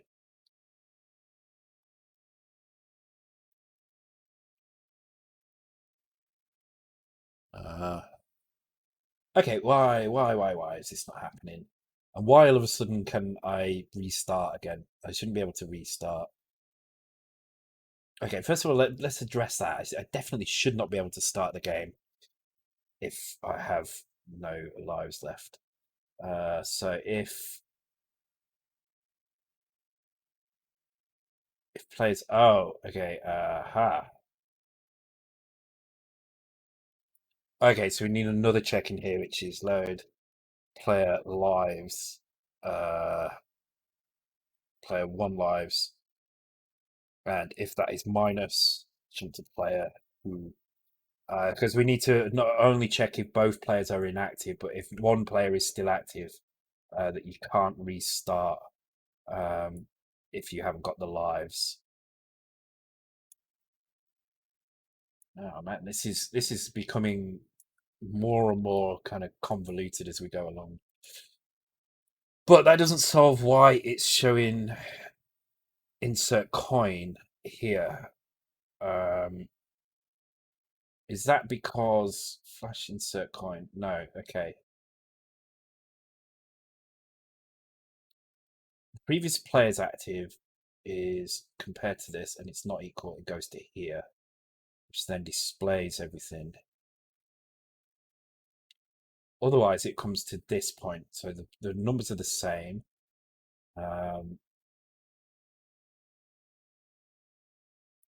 Set game over would be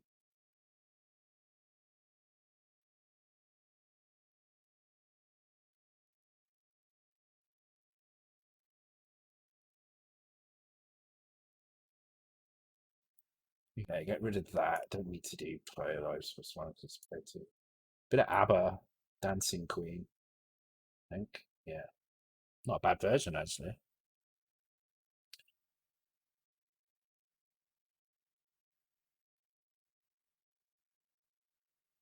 Should be 48k in lead. Oh well, everybody had equally the chance to get it wrong, so to be bugged out on it. So you won't be the first, and you probably won't be the last. You're all just beta testing my quiz.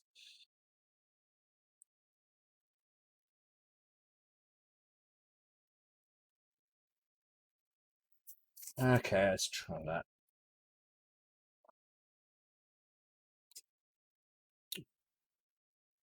Oh.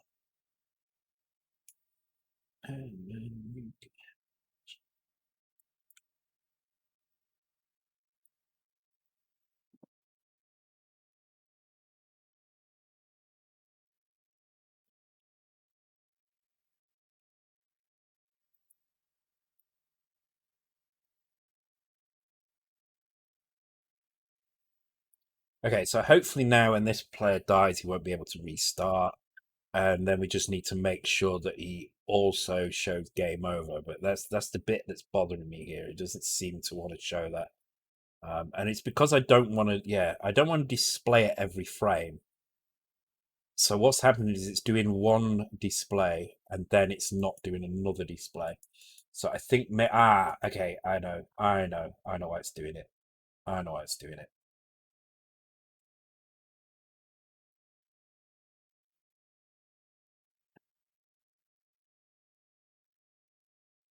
Okay, so if these are not the same, so if uh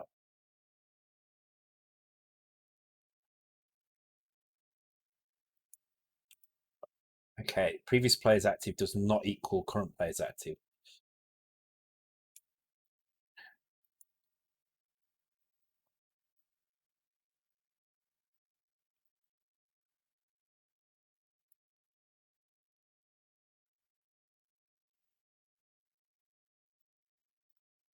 So do this at the end of here.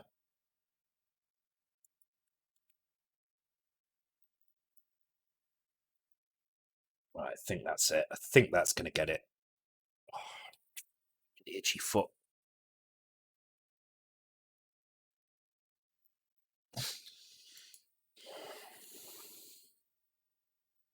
My God, it's a long version, this.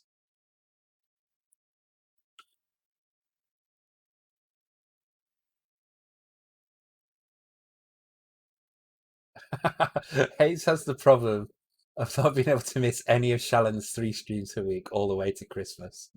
When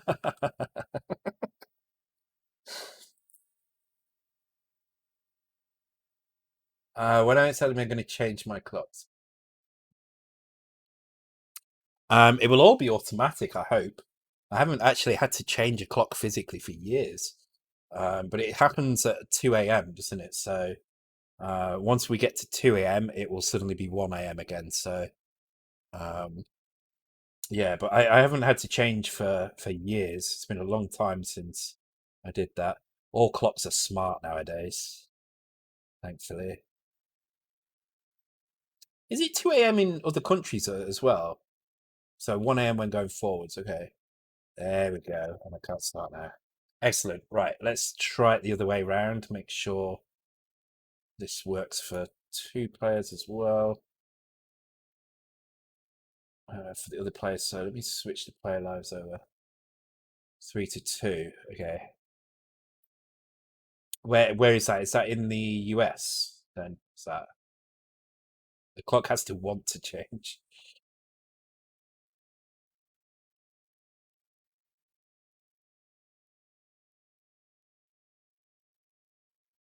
Hungary. Okay. It's interesting, isn't it, how different countries pick different days and have different ways as well. When I lived in Turkey, the government cancelled the clock change a couple of days before, then everyone's smartphones changed time anyway. Oh my God. That would be a freaking nightmare. 3-2 Norway. Okay, we're just strange in this country then, I guess.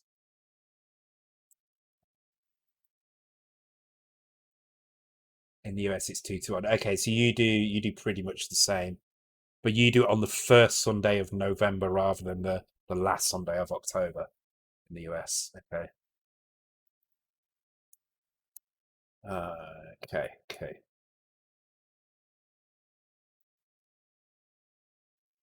It's weird how we all pick different. There should be some kind of international standard for that. Because it does make some kind of systems a nightmare. Oh, fuck! Why is that there now? Why is that displayed? It should not be displaying. Arrgh. Okay, fucking hell. We'll get through this eventually. Okay, so this is the draw lives routine. So this is what we were messing with before. Oh, because it doesn't matter. It doesn't matter because the play. Okay, that's fine. All right. It doesn't matter because the player would never have more than 4 lives without being dead. Um, so it's absolutely fine to start like this. That's fine. All right. So I just need to make sure that when this player dies, he gets game over and can't restart.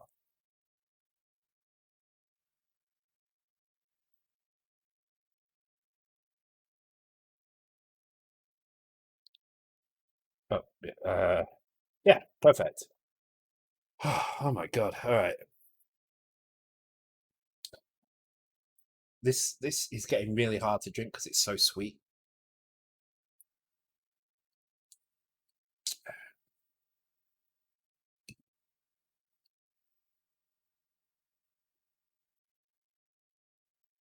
Okay, so final check now, just to make sure everything is working. Put them both on 1 life each. Start the game, start them up. Both of them should flash game over um, at the correct times.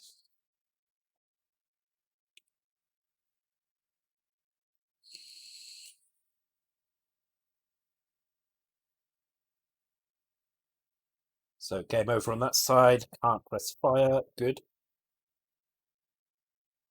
Game over on that side.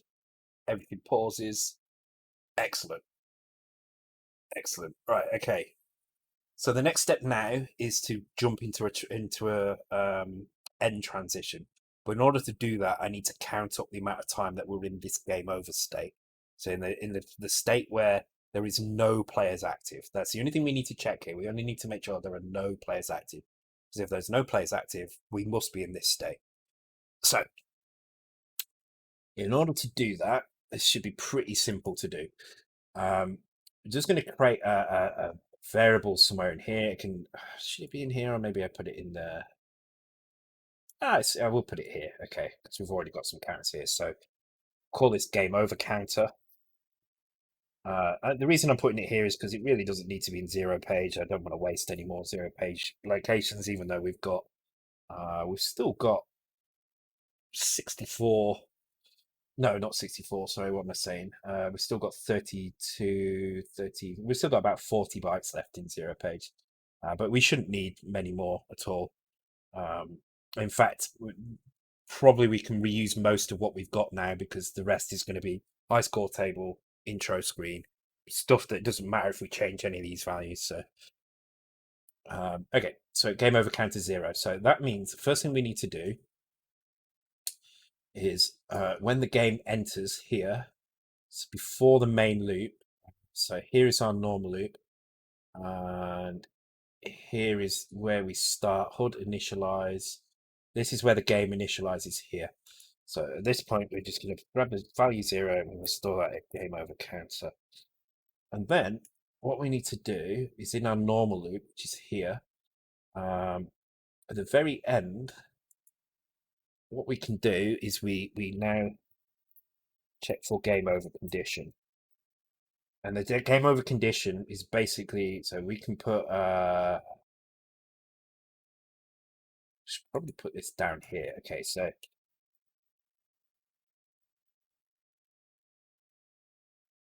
because we need to do all of this kind of transition stuff again, but we need to do it in a way that sets us up for game over. So, and we don't have any of that yet. What are we do? How are we doing for code space? Transition bars, sound. So we've still got a little bit of room here. Probably do some rearranging of levels and stuff. We do need to get a title screen in. I was going to go for quite a complicated title screen, but I think I might just stick with a simple one.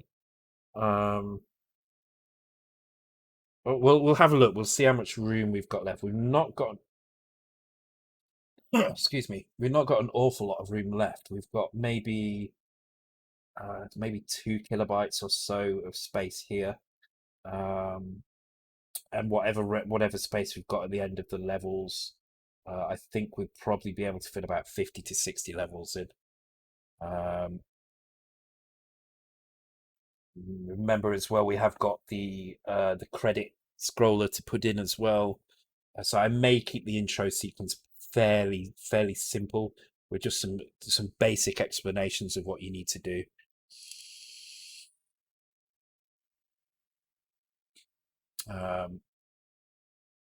How's it looking for third and fourth? What's going on there? Okay, so SP175 and Eldritch. Interesting. So there's actually three big battles. Well, four battles going on. You've got Hayes and Steps battling for the front, Hayes out in front. SP and Eldritch battling for third and fourth, with SP out in front. Mr. G and Proud very close together, and then everybody else is kind of bringing up the rear. And we've now got 17 people on the leaderboard. That's pretty cool. That's pretty cool indeed. I like that. Let me go back to the right screens. Oh God, what am I doing here? There we go.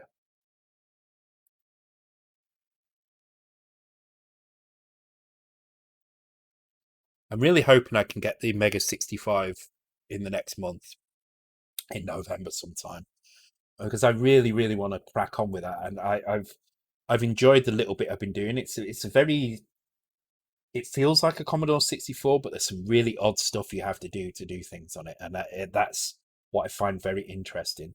And I think there's so much room for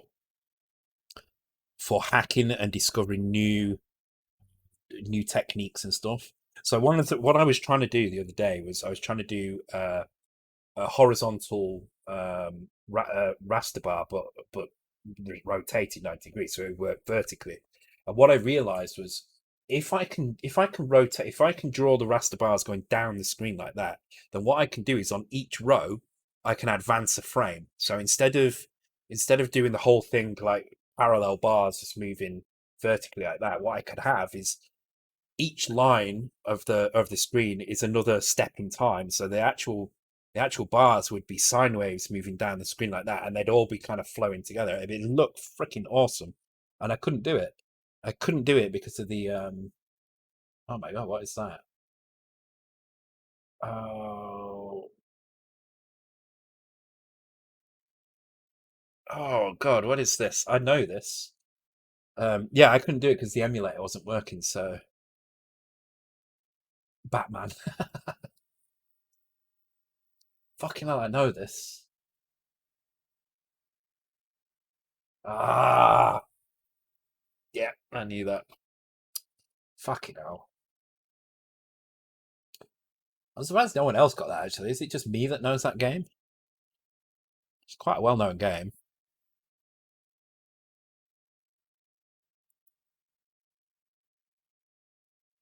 Oh, I see pirates. Yeah. I was going to say it is a well-known game. Oh, raid. Oh, interesting. Thank you for the raid mail, Tizudek 686809. Welcome along, guys. I'm hoping 6809 is the assembly language of your choice, your instruction set of your choice there. Because otherwise, that's a very random selection of. Yeah, I was going to say it's of course, brilliant. Otherwise, it's a very random selection of four numbers that just happens to be a popular processor. It's also used in the Thomson machines, I believe, as well. The Thomson. I can't remember the name of it now. There was some Thomson machines that used 6809. I'm pretty sure. Mm. Yeah, TO4, and I think the MZ700 as well. I think was it the MZ700? MZ700 Thomson. No, Sharp. Sorry, Sharp MZ700. No, that wasn't. That was like a Z80 thing, I think. Um, but yeah, I remember the Thompsons. Was it in the TI-99? No, I think the TI-99 has got some. TI-99 has got a weird thing in it. Yeah, TMS 9900. So it's a very weird. It's a 16-bit CPU actually in that thing.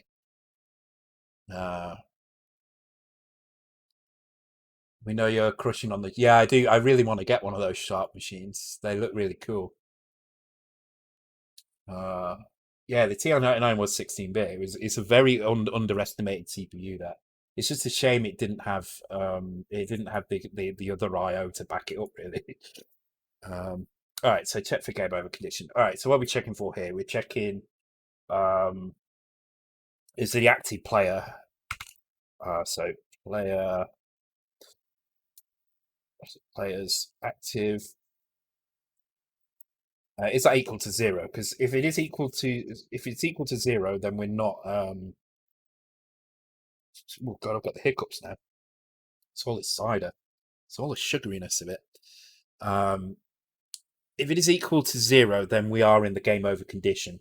Otherwise, we can jump to the main loop and go back. And if we are in the game over condition, then what I'm going to do is I'm just going to increment the game over counter. And then what I'm going to do is I'm going to check the game over counter. I know I could probably do this in a slightly neater way, but and I'm going to compare that to whatever our game over timer is going to be. I'll set it to 250. Well, might as well do 255. That's fine. If it's not equal to that, then again we'll just jump ahead. Otherwise, we can now jump to our game over condition, our game over state. And what that means is we are going to jump out of this loop and we're now going to advance into the next step here. So I'm going to jump to game over. That. Thanks for the resub, Dockster. Appreciate it, dude. Oh, and I got an emote. I'm doing good with the emotes tonight.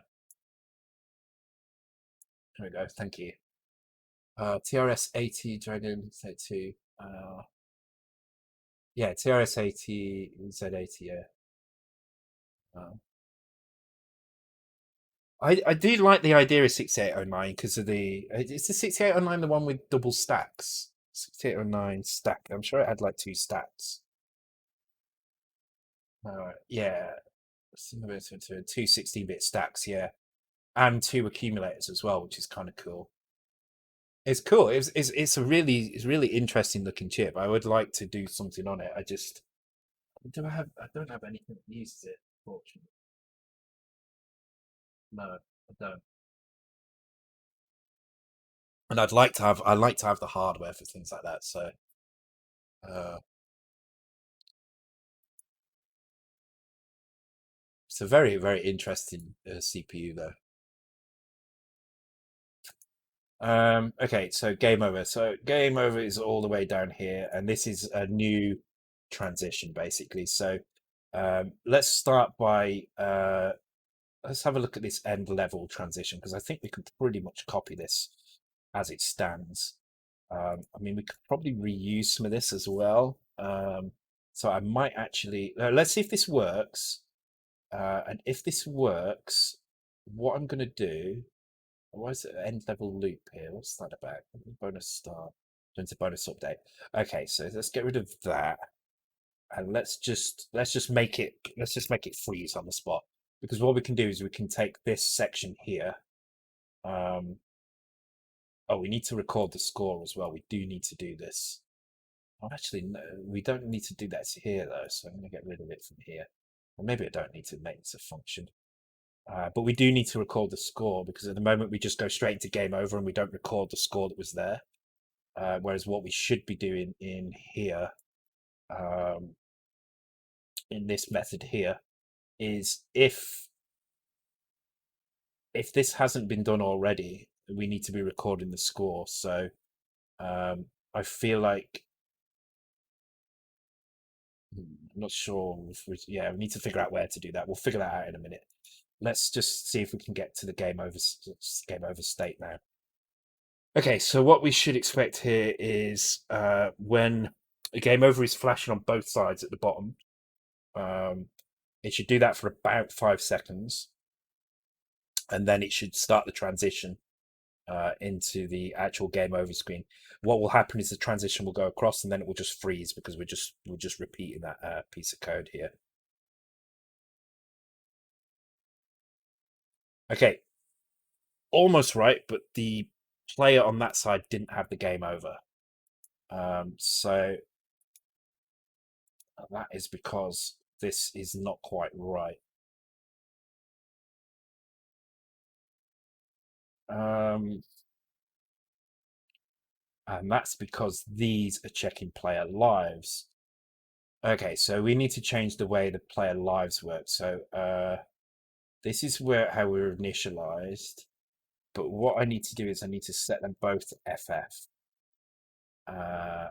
Actually, no, that's not going to work either, because player is. Oh, actually, we can do it. Yeah, let's do it in. Oops. Let's just go back. So I'm going to set these to FF, which means that neither player has lives. They're both in a game over state. But the very first thing that we're going to do is we're going to spawn a player. Spawning a player. Oh shit! No, that's not going to work either. Actually, let me think about this. At the moment, we're only showing game over if player lives is on 0. Or okay, we can do another check here. So we also need to show it if.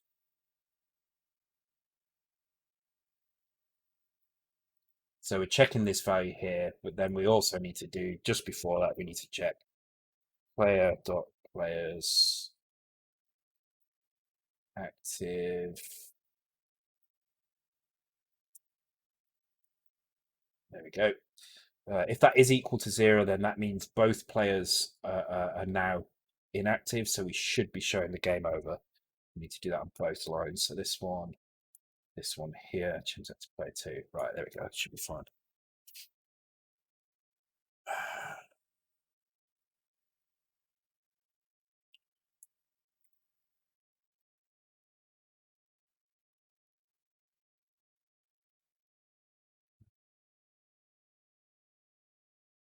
You should type with a red LED display. It used to be just fine, but now it runs faster than it should. So you say it's getting like 50 minutes or so. So they work on well,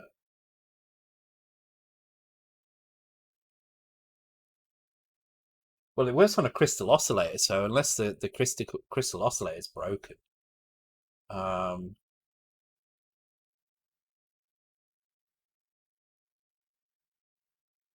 yeah.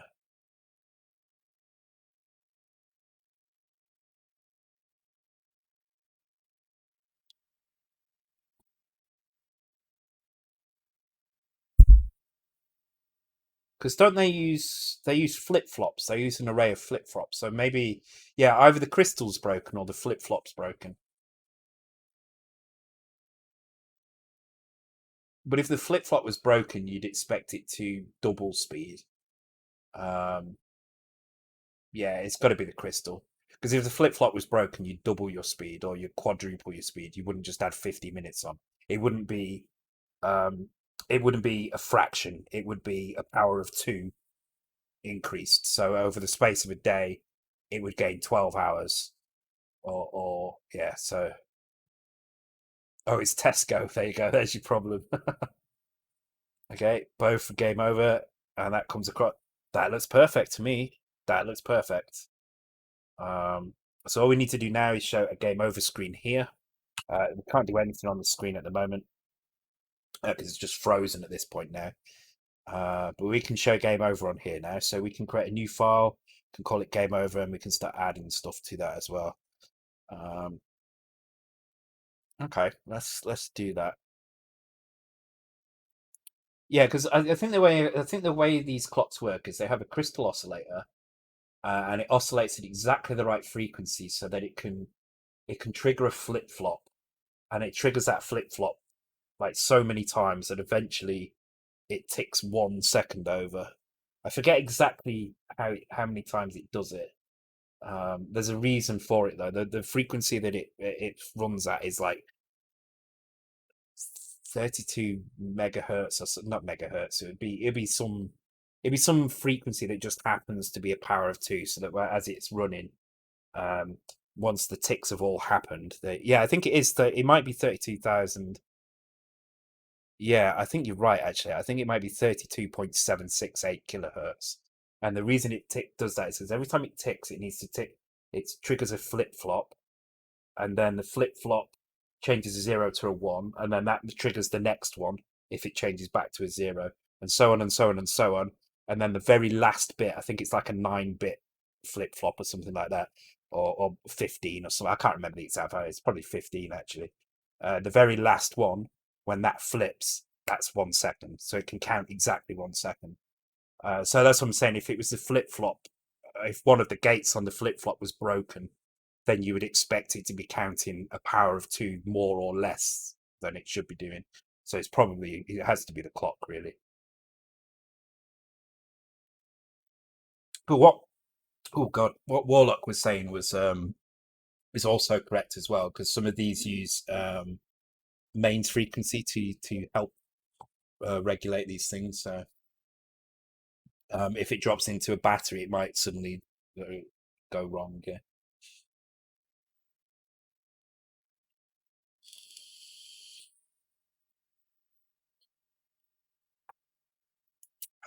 Okay. Anyway, enough about the mechanics of a digital clock or the electronics of a digital clock. They're very clever and they're very accurate as well. Or usually, steps isn't, but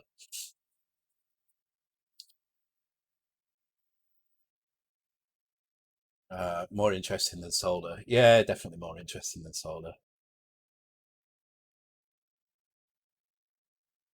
I think most of them nowadays don't use. I think they used to, but I don't think they do anymore. Um, I think it's just mainly based on the crystal now.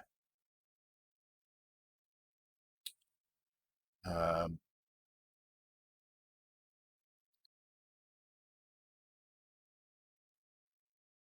okay, so we need a game over thing. So we've got a bonus one, wherever that was. Yeah, where's the bonus? Oh, it's in here. Okay. Okay, yeah, so we just have this huge file called bonus. So we basically need to do something like this, but maybe not as insane as this. Don't know why it's in animation. I'm going to leave it there. I couldn't tell you why it's in there at all. To be honest, none of this is making sense anymore. It's all kind of random. So I'm just going to put it in. Actually, I'm going to put it up here. I'm just going to put it in here so it's alongside the bonus because it's kind of the same, is it? So I'm going to call this game over.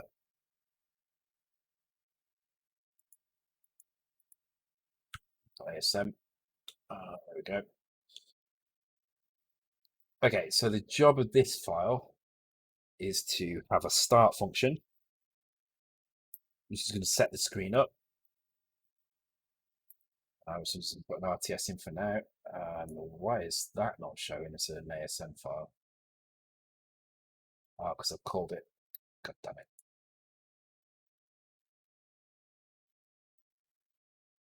There we go.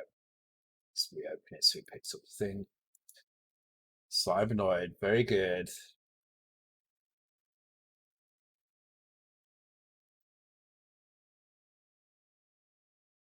And we'll have an update, which has got an RTS in it as well. And then in here, we can just make sure we call those things correctly. So game over at the moment doesn't do anything, just repeats.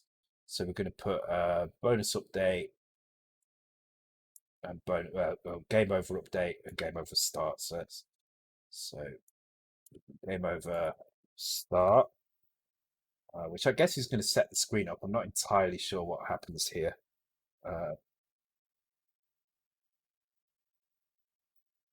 Game over loop here, and then the game over loop.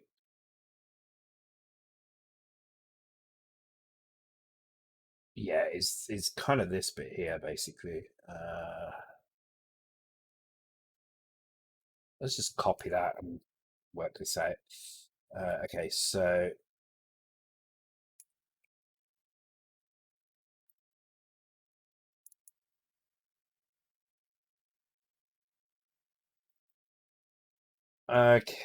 it's doing some kind of checking the title card to make sure that's fine. Game over. I don't think we have a game over tune. I need to check that. I don't think we do there. But that's what this would be doing here, playing a game over tune. And I don't know why that is there like that, so I'll get rid of that.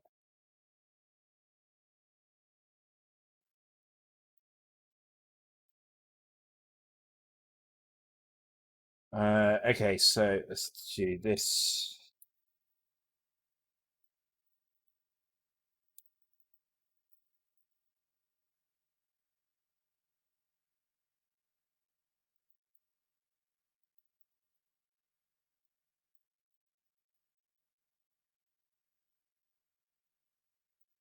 Okay, so game over exiting is going to be this bit here. And the thing with game over exiting is, oops, let's just do that.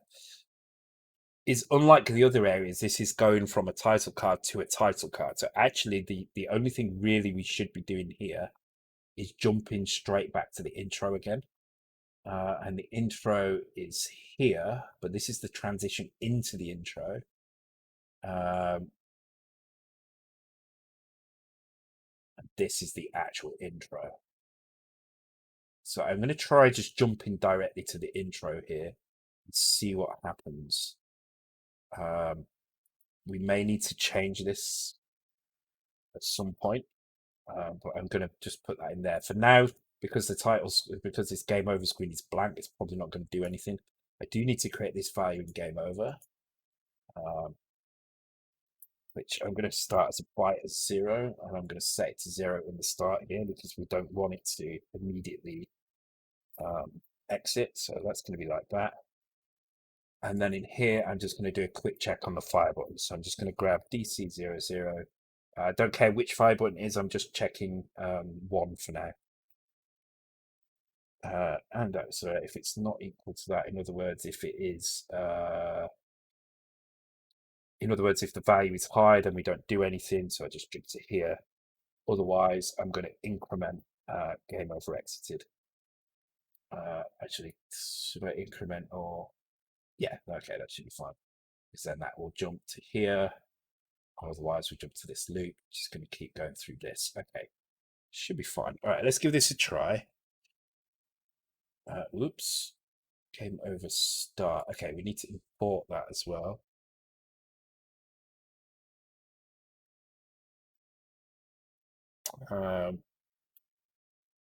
Let's have a look.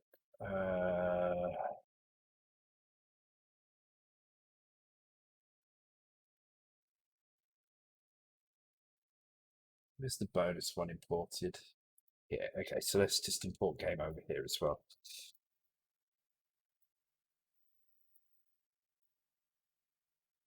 Why? Oh, fuck. Okay.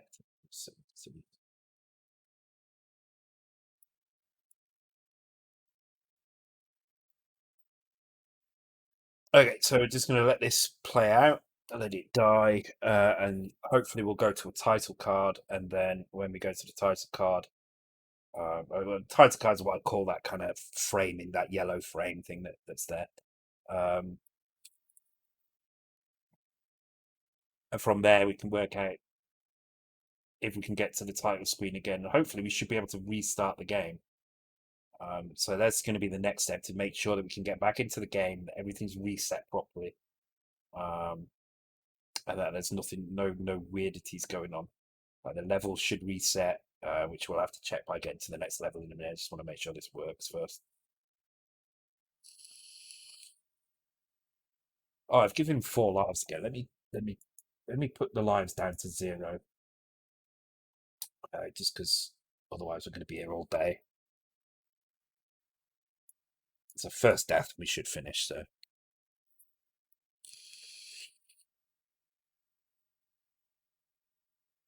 Ah, 2D platform. Yeah. I mean, it's cool, but you'll struggle to get testers here for that. Have you tried Steam Greenlight? Have you tried it through there or whatever it's called? I forget what they call it. Early access thing. That's probably a good place to try it out. Um, that would be my advice if you've got something for Windows and you want to get people trying it. Is try Steam Greenlight there. Um, Game over. Title card transition. Title card. Oh, straight to the game though. Okay. Okay. Actually, maybe what I need to do here is some debouncing because I think the problem is it's not debouncing this. So I can do that in here. I'm a bit worried about the memory. I feel like I do need to go through and save some memory somewhere. There is a massive chunk in the middle for levels, so I mean, I can always reduce the number of levels if I need more code. Um, and actually, the levels are not too bad at the moment. Uh, I'll have to see.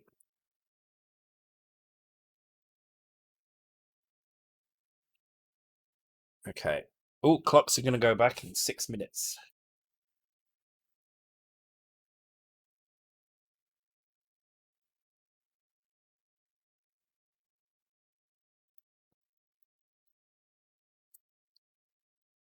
So 64K should be enough for everyone. You say that. Another thing I've struggled to do on the emulator on the Mega 65 is use more than 64K. Um, in a PRG, that is. So I can access more than 64K. I can access the full 16 megabytes, whatever it is. That's not a problem. The problem comes when I try and save a PRG that has more than 64K in it. So I have to squeeze everything into 64K and then let it unpack into higher memory, um, which is no good. I don't want it like that at all. So I don't know what's going on there. I need to. I think I just need to wait for the real hardware. There's nothing more frustrating than trying to use an emulator and it not have all the features you need. It's not ideal at all. So I'm just gonna wait until I get the real hardware and then I can actually test properly. Then. So I just realized I rebooted my phone and didn't actually turn it back on. Unlock it again. So I would have missed every message. Um, okay, so I think the problem is here. We need to do some debounce. So I'm just going to do a temporary debounce. So I'm just going to call it Deb.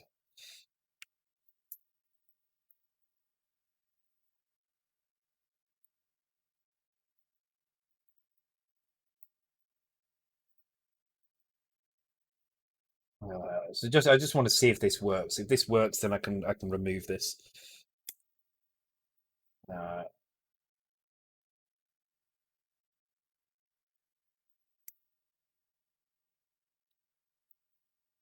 I don't even know what to call this because I'm just making any old crap now. So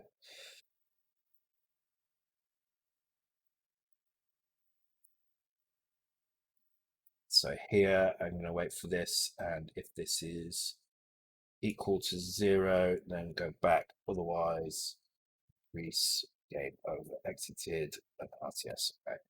So now it should only allow me to exit that screen if I let off the fire button. So I just let this play through.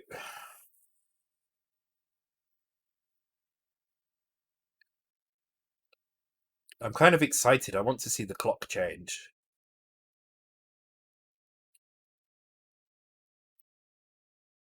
I don't want to miss it. I want to see it. I want to see it tick back to 1 again. Okay, so fire button, nothing, let go. Okay, cool. Although that doesn't look as smooth for some reason. That does not look as smooth. Why? Look at how that is running now. It's quite jerky.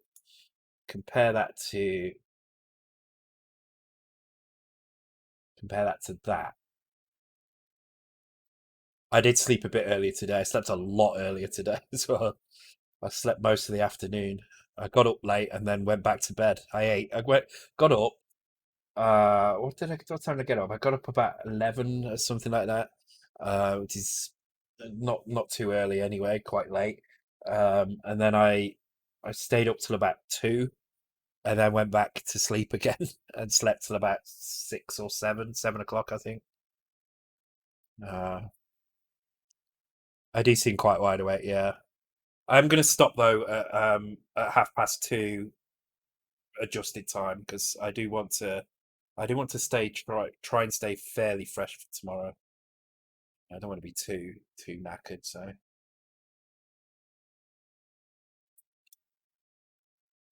my sleeping habits are terrible at the moment. I just can't win at all. Um, okay, 40 seconds and then the clock's going to tick over. Um, okay, so I need to work out why the intro is suddenly slow. I don't know what that's about. Um, maybe because it's not doing the IRQs. Maybe it needs an IRQ setup. Um,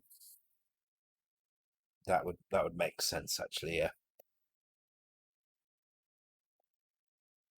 Also, not drunk enough. Yeah, good. uh,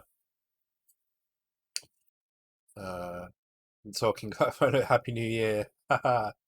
Oh, yay! There we go. I've seen the clock tick over. That's the first time I've seen that in a long time. So cool. Right. So we'll do another hour and a half, and then we'll call it a night. Okay.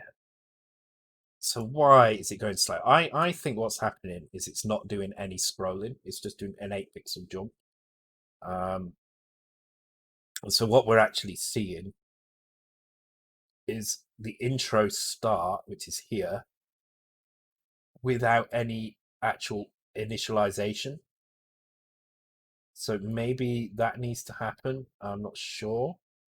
Let's have a look what setup does. IRQ indirect. No, maybe not. I'm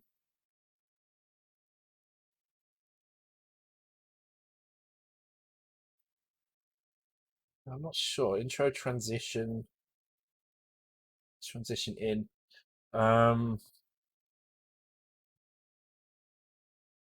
Doesn't seem to be an awful lot of setup before that.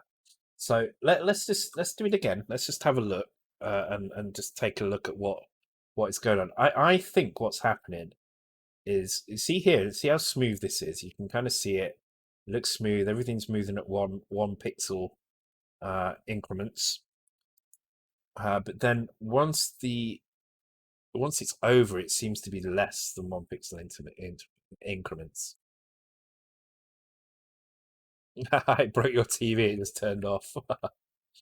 I guess you got a Samsung TV then. I ain't got a fucking clue, those guys.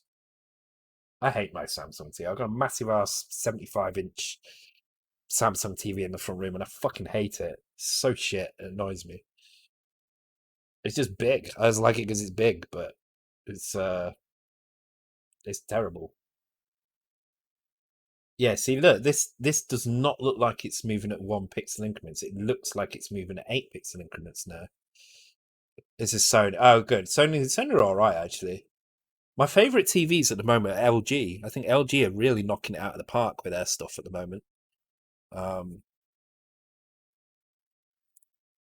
the especially the new ones, the new OLED LG TVs are absolutely freaking incredible.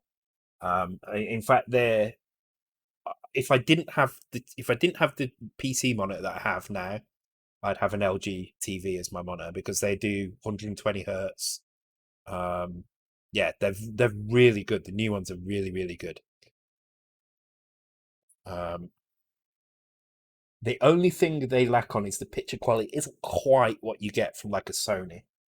Ignore Samsungs because Samsungs are shit, but the Sony TVs do have ever so slightly better picture quality. They do better HDR. They do better kind of just color in general. But the LG's not far off at all. Really, really not that far off. And yeah, Chromos, as you say, they are much cheaper as well. So if you want to save a little bit of money, get an LG. You won't regret it. So I've got a 50-inch LG 3D TV actually in the bedroom, and it's still great to this day. Um,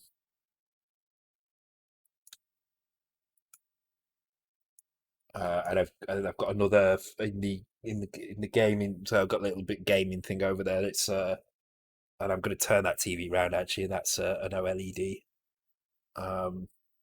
47 inches, something like that. But it's really nice.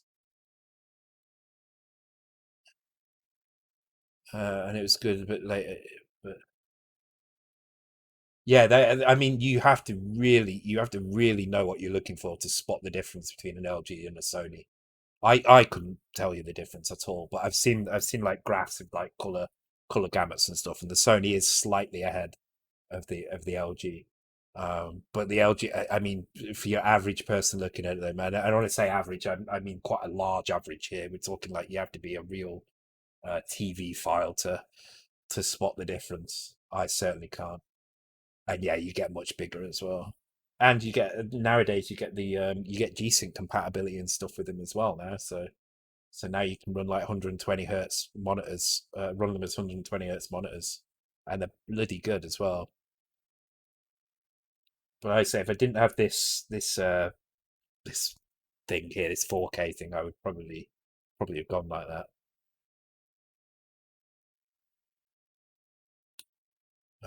Okay,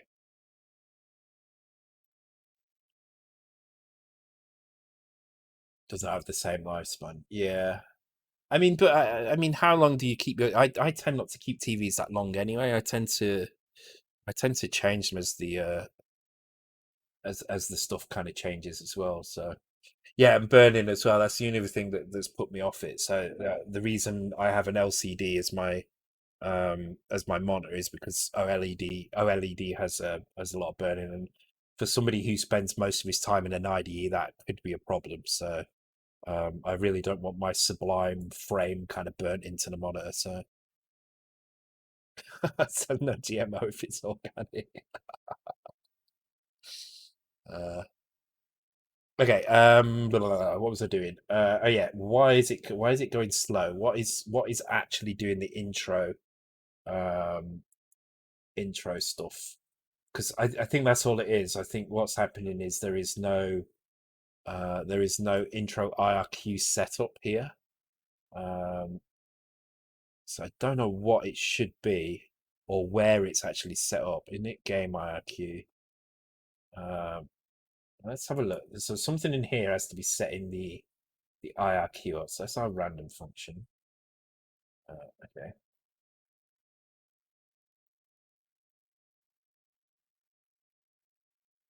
Okay, so we've got an IRQ set up here, and that is just calling this function.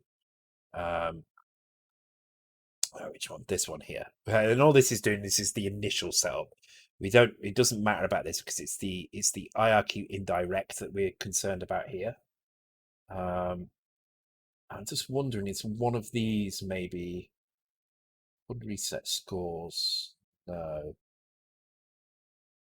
I mean, what happens if I go to intro transition? Let's see. I mean, it's going to break the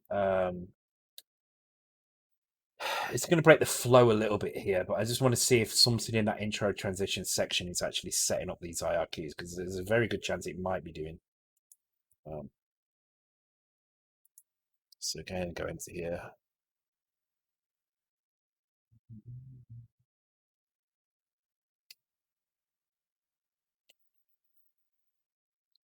One of the first LCD screens with HDMI toys. Oh wow, okay.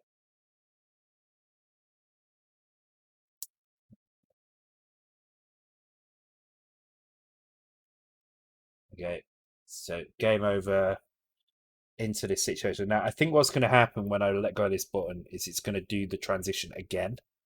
But I want to see, yeah, see, it does it again.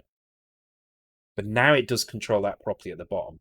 So there's obviously a change here that we're not getting when we jump straight to intro. So let's go and have a look at that. So I'm going to change this back to intro again, but there's going to be a piece of code I need to copy from up here, and I need to work out what it is. So I need to figure out which bit of here. Well, there's only actually a few things going on here. So I'm going to copy the lot and I'm going to slap it down here.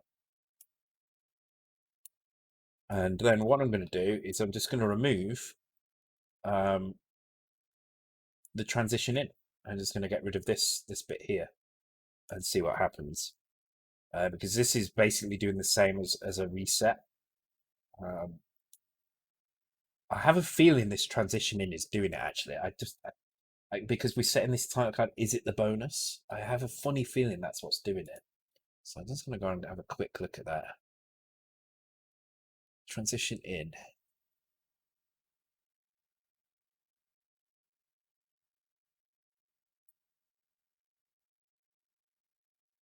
I mean, it doesn't look like there's anything going on weird here. I mean, there's title card initialize, which could be setting up some IRQs, I guess. Ah, we do have, well, we have the transition IRQ, but that's not enough. Is it that the transition IRQ, when it's complete, knows that it's a bonus? Hang on, is bonus. Okay, loading bonus is in bonus. Jump MC finished.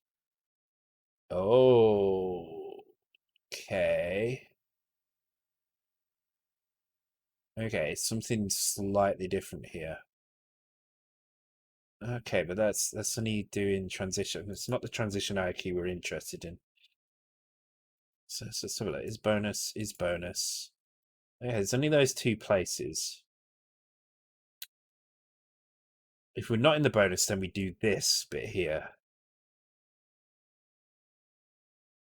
Thank you for the follow, D Zab Alari. Welcome to the stream. Hope you're doing well. I need to get some more of this down me, don't I?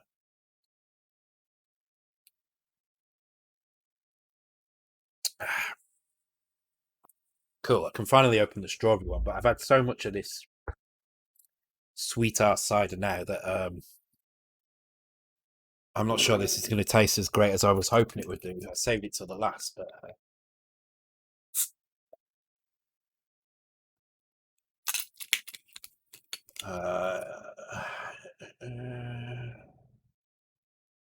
if Bulmer can learn piano in one day, I'm sure.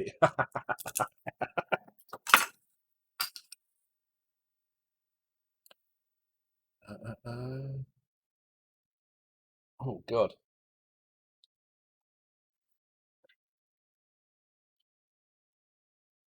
You need some German bacon beer. It'll put hairs on your hairs.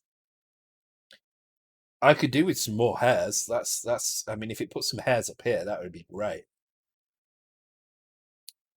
God.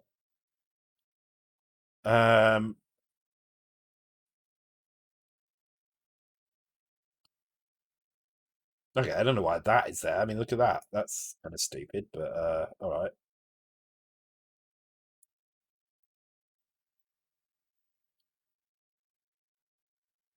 Let's get rid of that. It doesn't need to be there. All right. Okay, let's just see what happens with this. So we've just turned off the transition, but we have called the reset scores. It could just be that the reset scores had it. Let's. I mean, I wouldn't put it past it. The kind of randomness of this code, the way it's been built over time, it's a mess. So could definitely see how that might somehow be in here, but it's not actually. Oh no, it's record. Reset scores. No, okay, it's not in there either. All right, let's just give it a try. I don't think this is going to work, but let's give it a try.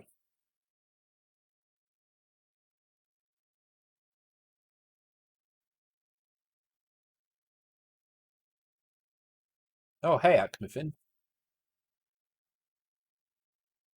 I didn't even see you arrive. When did you arrive? You snuck in. You snuck in out of nowhere.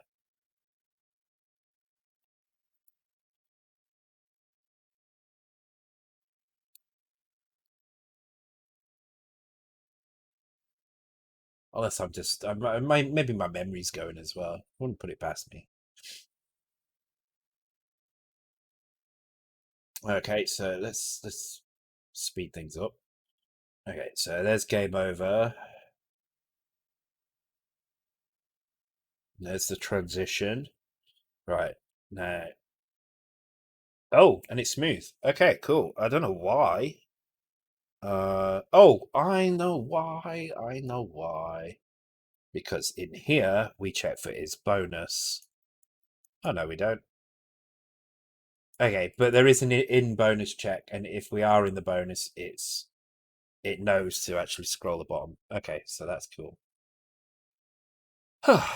Right. Okay, cool. Right, let's see what this tastes like.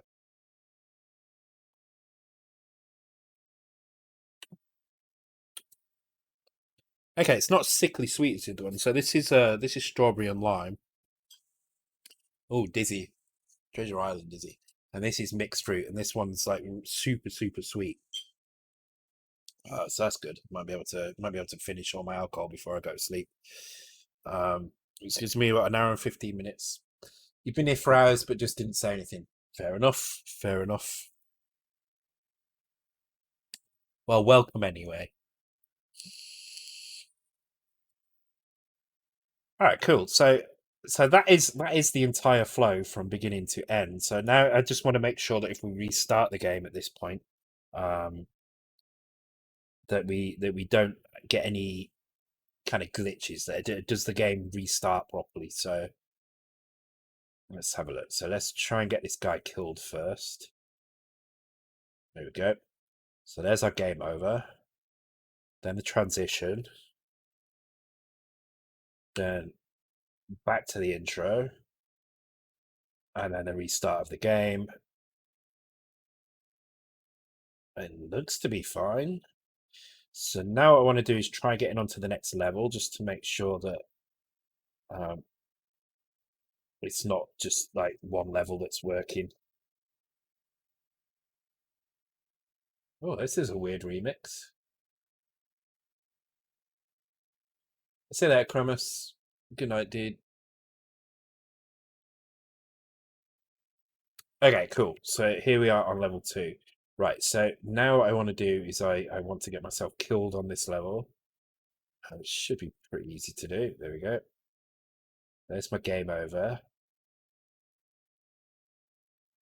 There's the transition. There will be... Oh! See? That did not work. That did not work. That went straight to the end. Ah! I know why. It went straight to the end because the debounce in here. Um, there we go. That should work now. I'll get rid of that debounce in a minute. That is a very temporary thing.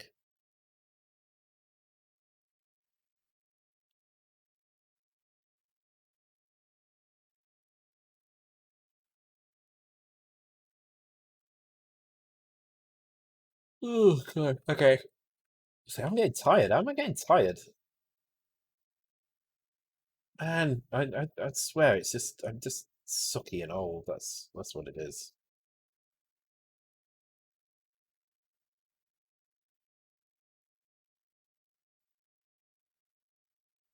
He's looking pretty solid though now. Really, really solid.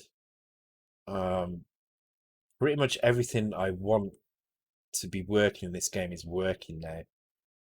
It's really just a matter of what can we fit in the space remaining. So game over, transition. We're in a game over state, which is why there's no scroller.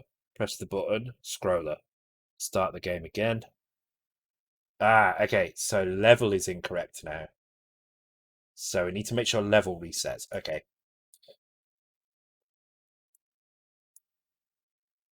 Okay, that should be easy enough. I don't know where that is actually.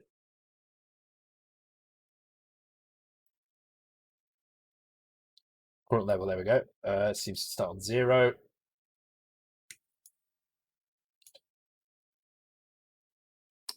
So let's put it here.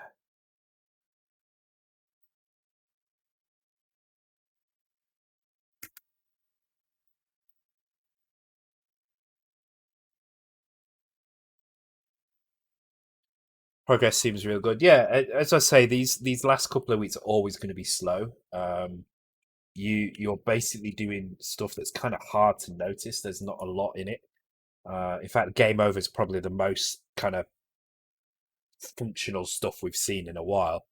Um, and it's still not complete. We still don't have a proper game over screen. We just have it set up ready for that.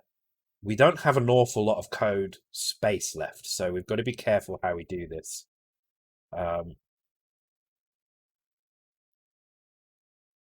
which is why I need to get the high scores in next, and then from there we can work out um, what the next steps are. It's basically once this is all working, I want to add an intro in that uses as much of the remaining space as possible, and then I think what we'll try and do on, if not the next stream, the stream after that, is start kind of working out. Well, we can probably do a test. Actually, that's right. I wanted to die here. We can probably do some two-player tests with a couple of levels. So I'll put the levels we've got in so far and just do some testing to see how fun it is. See if there's any changes we need to make there. Then really, it just comes down to, oh, I don't know if you saw that. That was wrong as well. That was wrong. The player size changed there, and it shouldn't have size. The level is correct, but the size was wrong.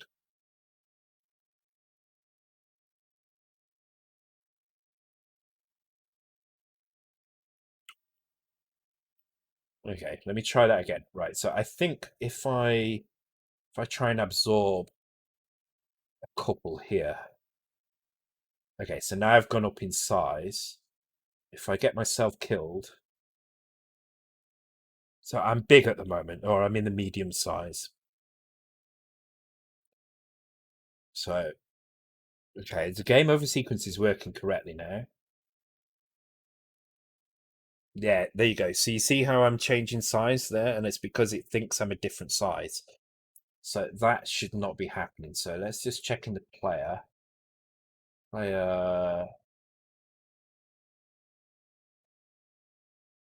Player size. Now is that reset to 0 in here? It should be, but it's not. There we go. Look, player weight, player. So there we go.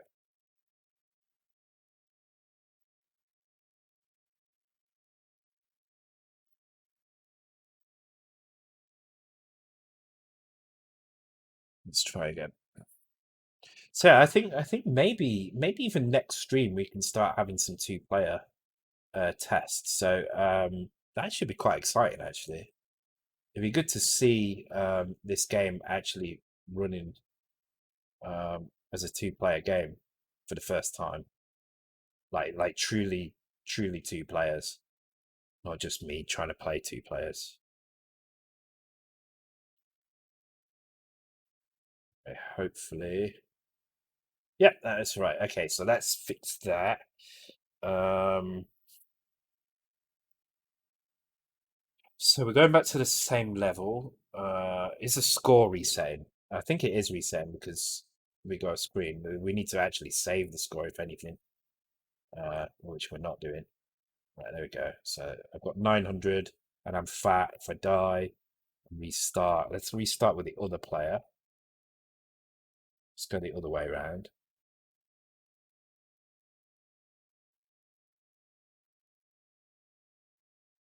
Yeah, this is looking good. Okay, cool. This is looking really good. Can we control the other player via Twitch?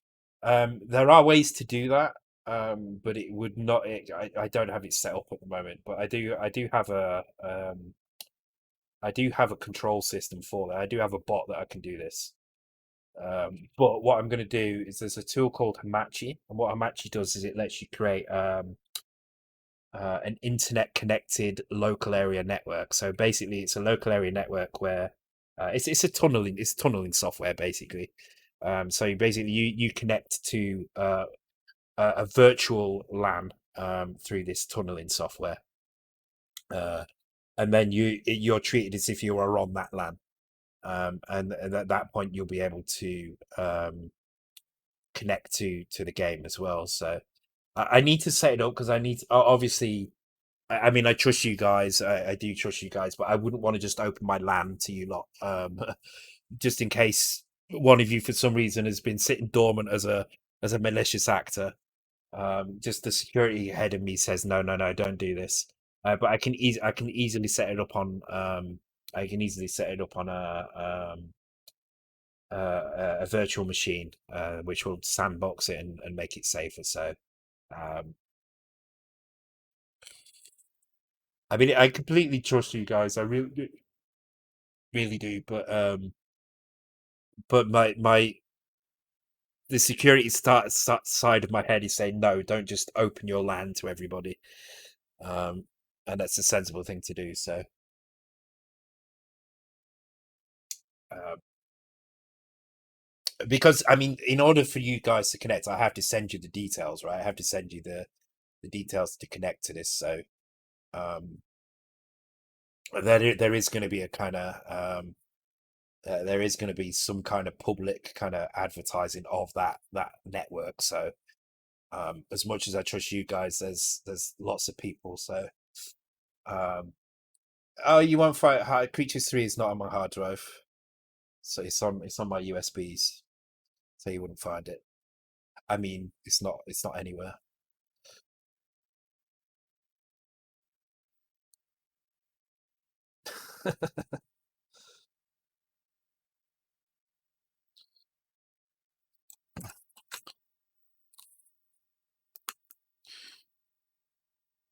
I mean, you don't know what's on this stick at all. It could be on this stick for all you know.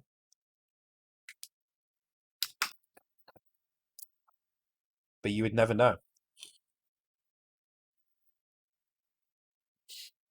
Creatures 2 will only run on Mega 65. At the moment, nothing runs on the Mega 65 because the freaking emulator doesn't do its job properly. So, um, which I, in a way, I'm kind of glad because it shows that the stuff that's being done at the moment through the emulator isn't really pushing the Mega 65. I have some awesome so you know the rain effect that I've got in the fighting game. So I fully intend on implementing that rain effect on the Mega 65, except it will be implemented as a layer over the top of a parallax scrolling bullet hell R-type game. So you'll have that going on, and then there will be rain falling over that as well. It's going to look freaking awesome. I've already planned out how I'm going to do it and everything. Um, and it's going to be super easy to do as well, which is going to be the scary thing is how easy it's going to be to do. Right, I'm going to take a quick break, guys. I'm going to come when I come back. We'll do another hour. Um, so we'll probably stick. I'm trying to think. Maybe we can do. Oh, we can do the high scores. I think let's get the high score table in here. So we'll do a high score table printer, which will display the top. Let's say let's put 10 scores in, I think that fits neatly on the screen. So we'll make it print that in the middle of the screen on the game over. And then we can work out how to do that. All right. So I'll be back in a couple of minutes. How much is it? How much is what? The Mega 65? I don't know what the retail version will be. But the dev kit was expensive. The dev kit was like £900. It was a very expensive buy. But I'm pleased I've got it because I'm gonna have a chance to kind of shape it a little bit, which I really am keen to do. And I think Paul Gardner, who's Gardner Stevenson, who's Gardner's in Discord. He's been I've been feeding back to him what I've been trying to do, and he's already kind of been taking on some ideas like having raster interrupts that work on the X as well as the Y. Would be really useful, and I think he's just gone away and tried to experiment a little bit with that. So there is room to kind of shape the system. So having the dev kit gives me that opportunity to do that.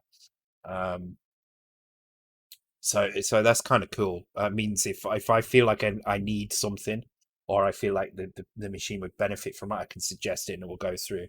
And I think this stream is a really good opportunity for us to get more people kind of invested in it and use it. I just hope that the production price does well. If it can sell for around about the £300 mark, then I think it will do well. If it's more than that, I think it will do all right, but I think it will struggle with everything. But having the 40 megahertz, for example, would be nice. It was like the NMI button on the next.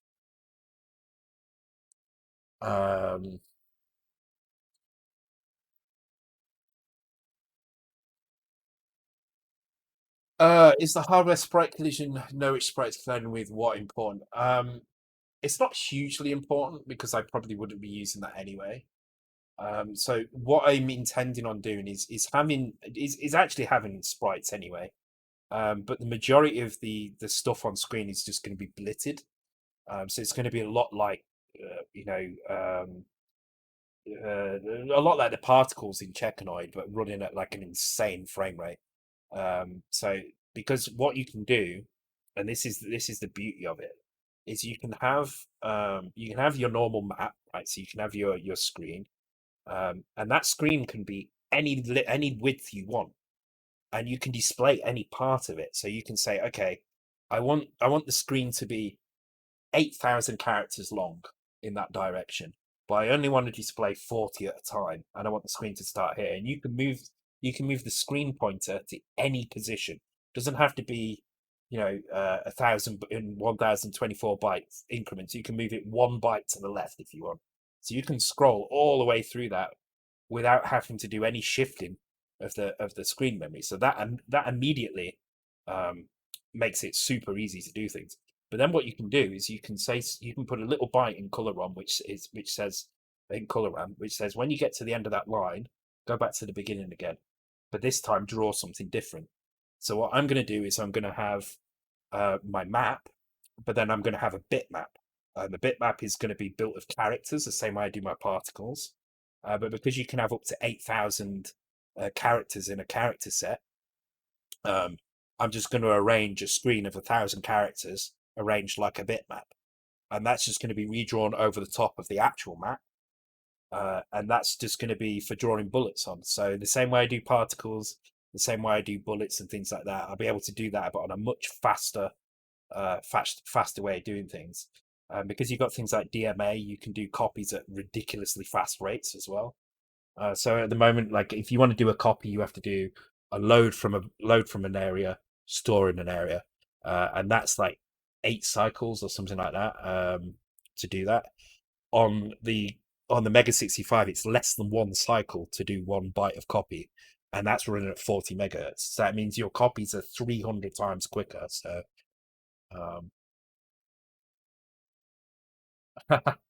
it's gonna be really good. So I suspect I'm gonna be able to have uh between 8 and 16 layers of parallax in my main map, um, with 256 colors over the whole thing, 128 sprites, and maybe 2 or 300 bullets and particles on the.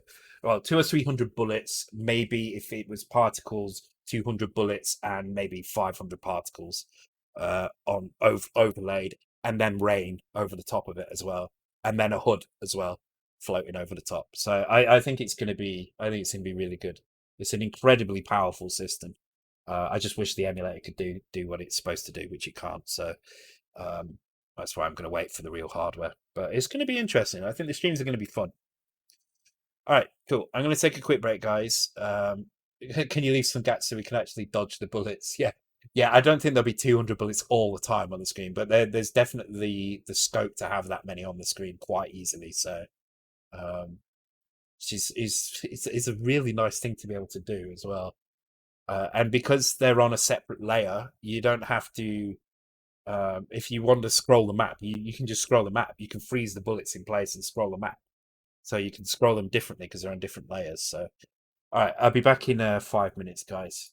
All right, be right back. And I'm back. All right, let's get some of this alcohol consumed.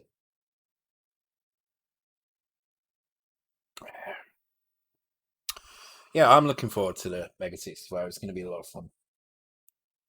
The cool thing as well is most of these extra features don't actually take anything from the CPU. They're all done as kind of separate processes.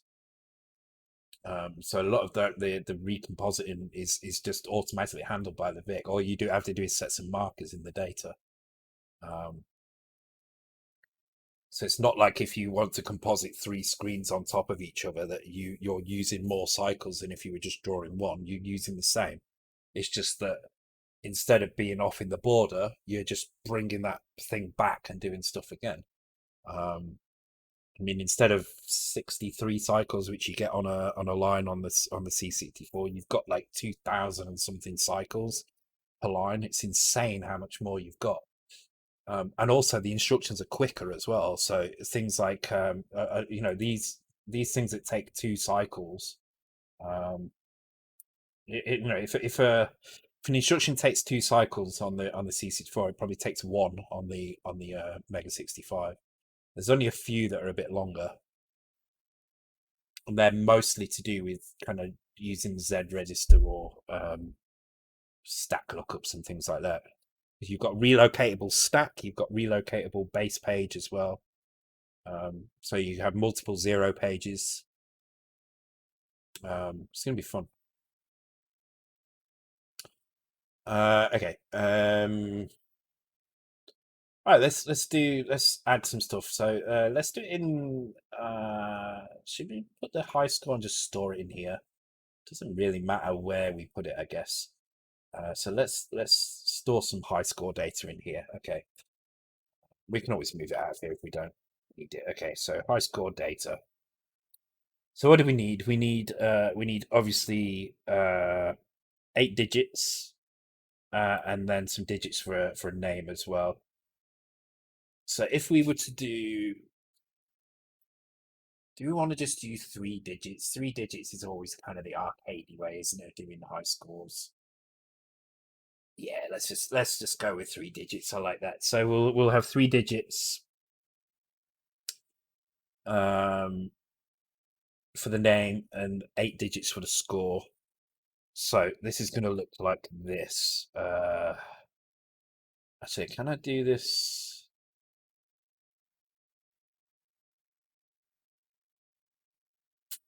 The score is.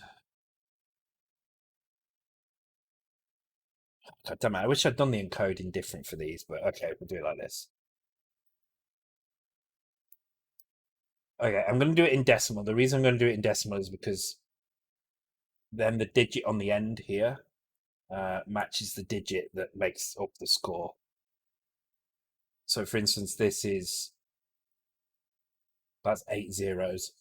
So we'll put some random values in here. So let's go with 100,000 for the first place. Let's do 8 places in the high score table. I think that's kind of neat. Okay, so we'll do 75,000 as the next one. 50,000. Then we'll start going down a little bit smaller. So 30, 20.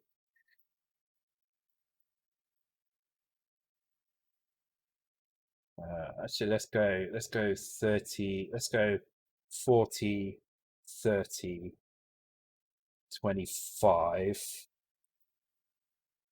20, 15. So that's the high scores themselves. High score value data, we'll call that.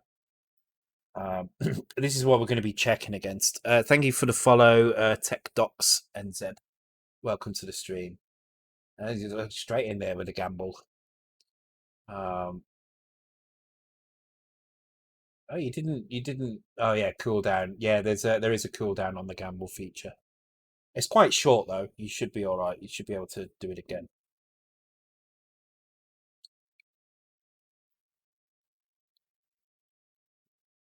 I'm an addict. What can I say? Yeah. Oh, you should speak with Steps. Steps is terrible. That's why he's laughing. He knows he's more addicted.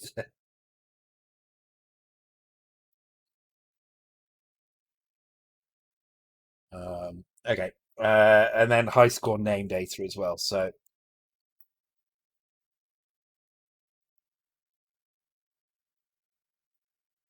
and we will store these as text fields. And what I'm going to do is just for the simplicity of this, I'm going to put four digits in here, but we're only going to actually use three. So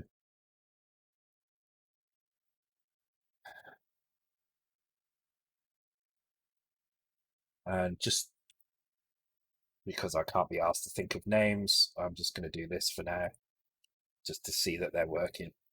Okay, so this gives us the data that we need to form our high score table. Um, so let's look at how we can actually display this. So um, let's create a display high score function, which should be the basic thing we need. Now, um, this isn't going to be enough straight away because what we also need to do is before we display the high score, what we need to do is we need to work out have any of the players got a high score.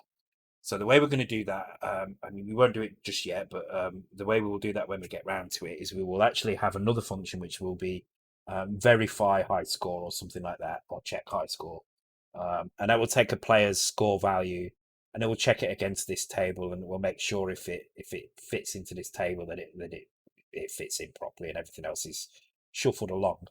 Um, Now, in order to do that, we're going to need to, at the same time, we're going to set one of these to something like that to say, okay, this player has got a high score. So there will be an element of kind of you set some high scores, you reset the name so it's blank, and then you record which position they were. And so you say, okay, player one definitely had a high score at position three. Player two did not have a high score. Then when it goes into the game over screen, it will show the high score table, but there will be on the row that has player one's high score, the name will be flashing, and maybe at the side it will say player one got a high score. It will point so you'll be able to see both player scores in the high score table at the same time, and both players will be able to enter their high scores at the same time as well. That way, we can kind of reuse the system easily and not have to worry about having lots of different systems in place. Um, it does, however, mean I'm not going to allow keyboard entry of high scores. It's it's not that it's a difficult thing to add in, but it doesn't really add too much to the game, and it actually complicates the UI stuff um, a little bit, because what I want to do is be able to allow both players to enter their scores at the same time, which is easy to do if there's two joysticks on the go. But if there's a keyboard introduced into that, whose score gets changed? So was this the random humper?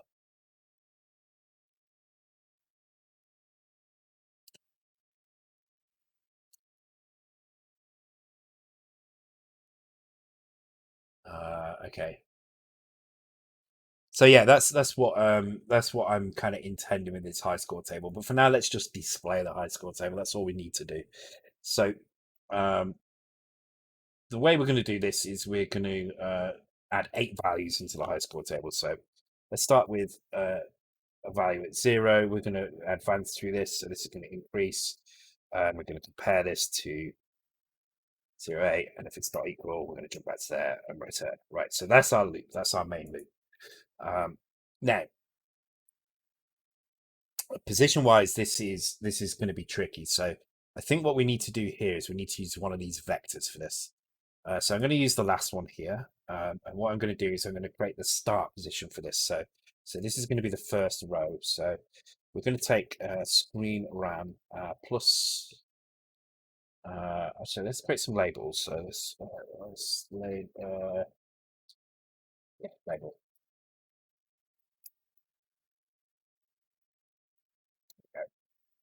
Because we may need one for color as well.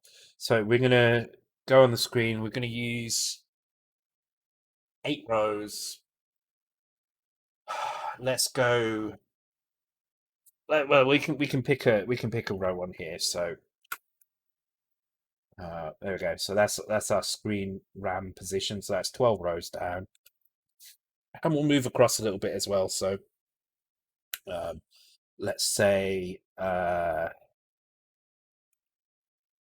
16 across. There we go. So this is our screen RAM position, and we're going to take the lower value of that, and we're going to store that at screen plus 0, and we're going to do the same on the next row, but screen plus 1. So there we go. There's our screen lookup. I'm going to change this to X because we're going to need Y to index into this. Cool. Right.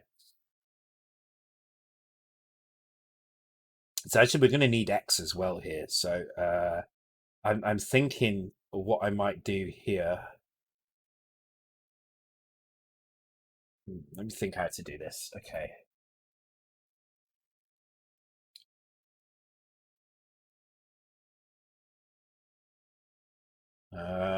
Just trying to work out the best way to do this. Okay, well, the first thing we need to do is print these numbers. So let's just go through it step by step methodically. So let's print the numbers down the side. So first thing we're going to do is we're going to print the numbers 1 to 8. Oh God. Also, I'm going to make sure that this displays on the main title screen because that will be the easiest way of testing this method. Let's get some more wine in me.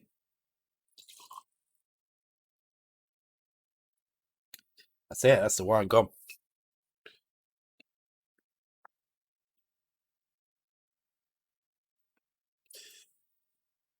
Cool. This alcohol's kind of worked out. The timing's been good for this. Isn't guy a good SP? I like it.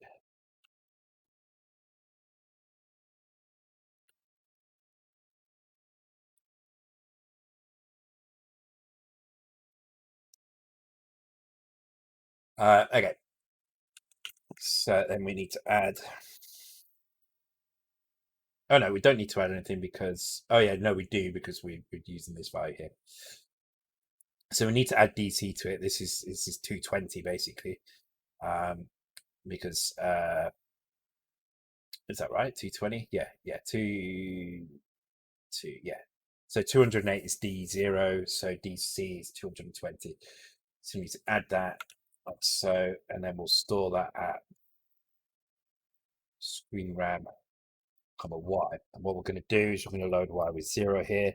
So that's going to ensure that this is drawn at that position. And then before we move on to the next row, and I'm going to say advanced row here, we're going to load accumulate with screen RAM plus 1.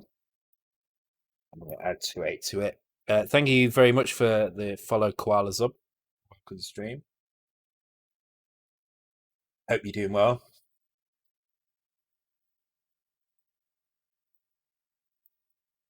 It should be 0, not 1. Oops.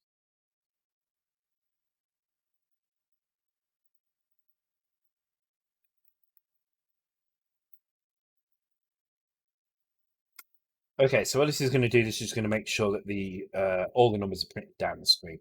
So let's go and add that to the intro, which is here. Title screen initialize. Here we go. Initialize update. So I think if we just add it in here, pretty sure that's going to be fine. Let's try it.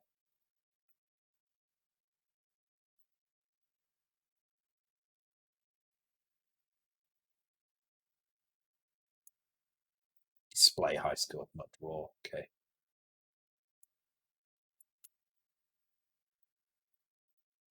Well, hopefully, if this has worked, we should see something on the main screen.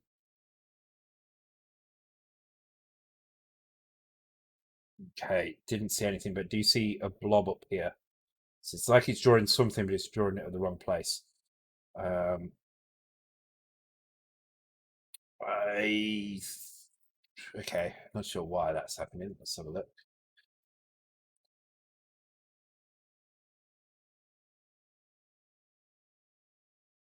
Oh, because I've done screen RAM and not screen. Okay, that should be screen. It should be screen. It should be screen. It should be screen. Well, I'm surprised that even worked. Okay, but not seeing anything in the middle here, but that could just be because of the colors. So let's just try filling uh this screen with black.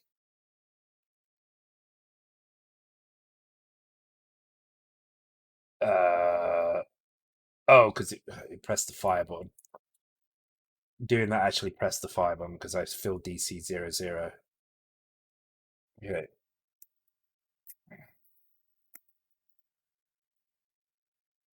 Ah, there we go. Cool.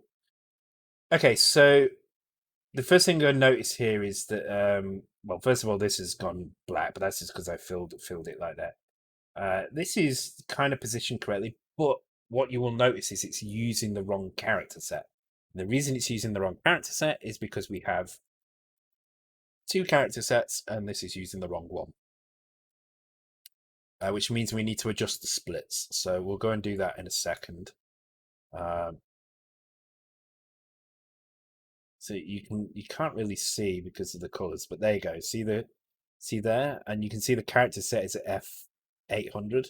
If I switch that to here, now we have the correct value. Well, we kind of have some correct values, but they need one adding to them, and that's because the character set is wrong. So we need this split here needs to set the character set for this, and then restore it back up here again, because you can also see that this is all wrong here. So it needs to get to this point and then switch the character set at this point. Then when it's finished down here, it needs to switch the character set. So we need two switches here, because without them, we get this wrong. Okay.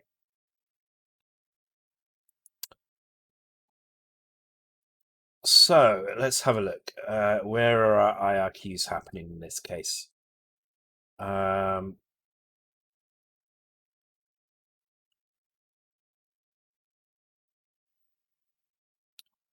so do we have anything in here which is doing that? I think we did, didn't we? No, or did we? No, I don't think we did. All right. Title screen. Here we go. Not title screen. Sorry, title card. Isn't it? I need this one. All right. I like this tune, whatever this is. It's got nice, satisfying noises in it. I don't know what that was, but I liked it.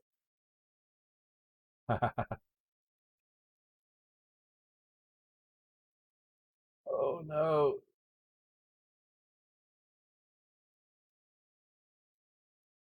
What is that? It's the font at the top that's putting me off.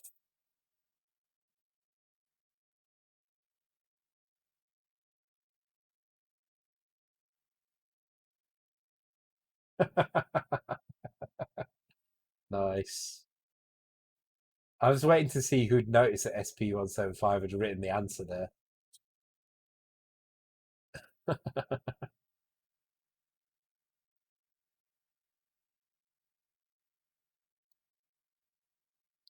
Okay, right. So So there's going to be a D016 change somewhere, which is this, but this is probably not to do with the scroller. So let's check somewhere else.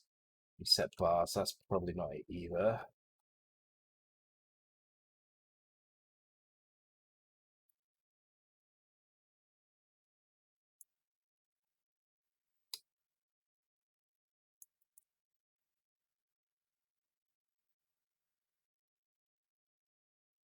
Yeah, see, here's a bonus check here. Are we in the bonus? If so, set the scroll value. No, is this a bonus? Branch is bonus.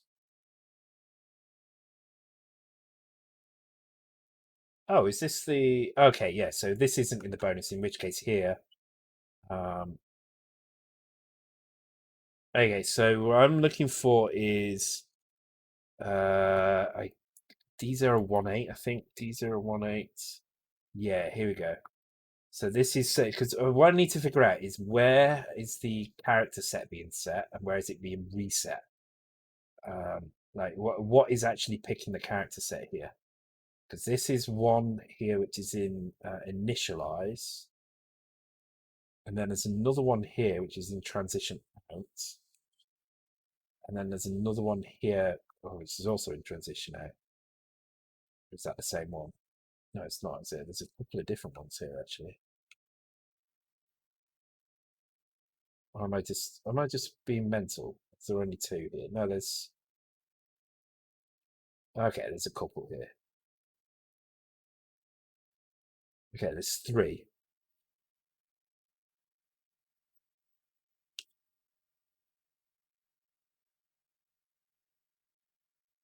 And this is the thing. I think it's part of the title card because the title card does have an IRQ set up somewhere. Here, transition IRQ1. Because this is what is actually working out how to. Or is it this one? Yeah, this one here. This is working out where to do the kind of the sprite transitions, and I think it's using this as well to set D018 sometimes, although it doesn't look like it is. It doesn't look to be in this half.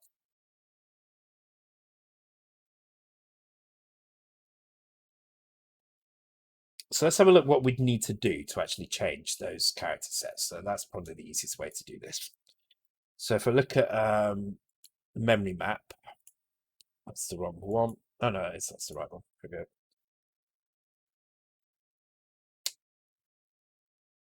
So to set the memory map at F800, which is the character, yeah, character map, that's what we need. We'd need to set this one here. So 111 or 110, but with a blank on the end. So 1100 or 1110. Okay, so let's have a look in here. 1110, yeah. 1100, yeah, that's different. 1100. Okay, right. So here we go. There are differences here. Although this bit's worrying. That's a screen cell. So let's just go back into here.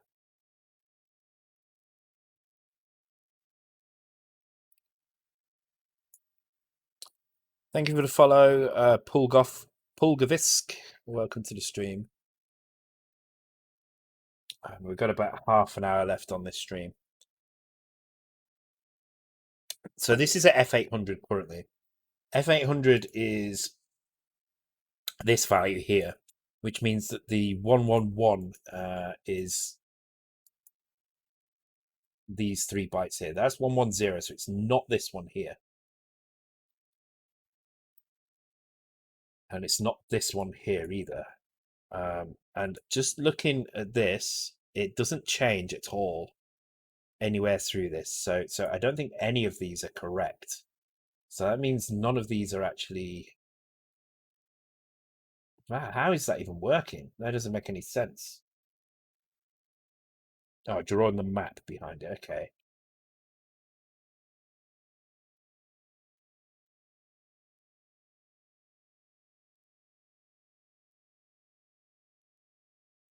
But in the bonus screen, you see, in the bonus, we don't have that. In the bonus, we have a different value. So I think the IRQ needs set in here. Okay, let me check something out. So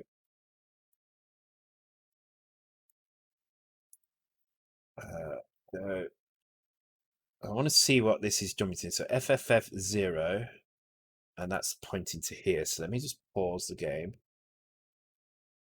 484C. Okay, let me go to that. Okay, that doesn't make any sense. There doesn't seem to be anything there.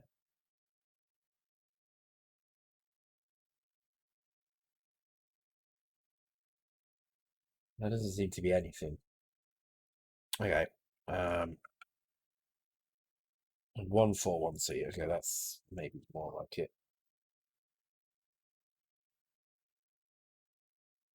No, again, this looks weird.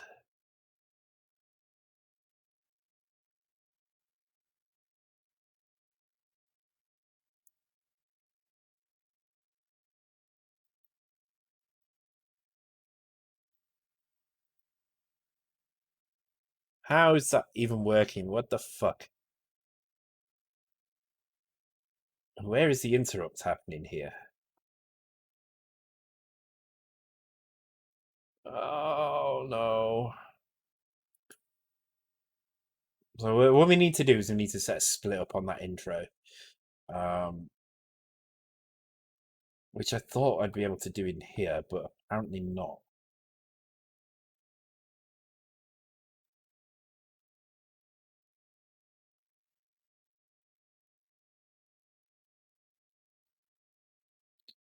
It's got to be on this title. It has to be on this title card. Because this title card has all the splits that you need. Set side sprites that here.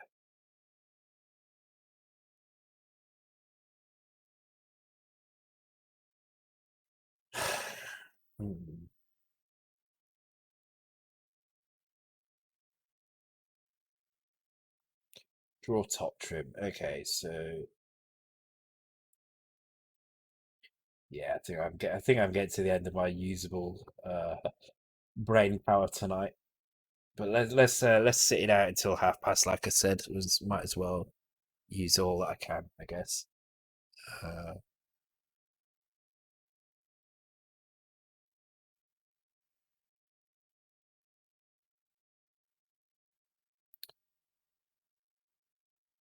Starting to see double a little bit, so certainly got tons done. Yeah, I think, well, it doesn't seem like a lot, but it has we have created a full gameplay loop now. So it's the first time actually you've been able to play two games, um, and also the first time you've been able to die. So yeah, doesn't seem like an awful lot, but you're right. There is quite a lot been done tonight. I would like to get this last split in though. That would really make me happy. I just my brain is not my brain is not spotting it, and then I spot it. If we're in the bonus, jump to here. Otherwise, okay. I think I can do this. I think I can go.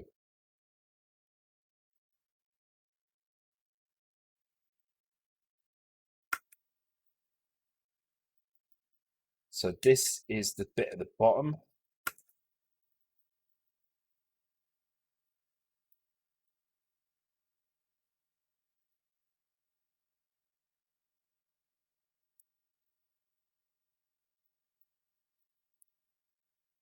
Let's try that.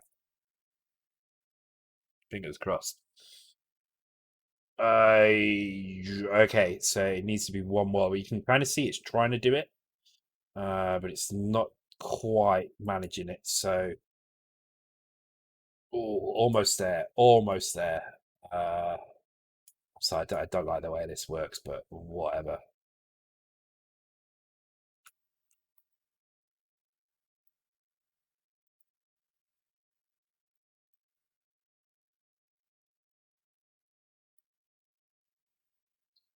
I'm just going to change the background color here because I just want to see where that split's actually happening. Okay, that's not bad because we can kind of leave this space up here. Yeah, okay, that's fine. All right. Okay, don't need that then. Let's change that back. Okay, so the only thing we need to do is we need to color these areas as well. So let's do it like this. Okay, so color RAM is basically the same as screen RAM for the lower significant bit. For the upper significant bit, obviously we need to change that, and that just becomes D800 plus these. It just makes that really, really quick and easy to do. And then here we can load accumulator with whatever color we want. Let's go with black because I think black is probably going to work here. Um, like so. And then here we do the same with the color. We don't care about that. And we change this to branch of clear, jump to here. I call that skip actually because I see one below it. And then this becomes increment and this becomes increment as well. This becomes color.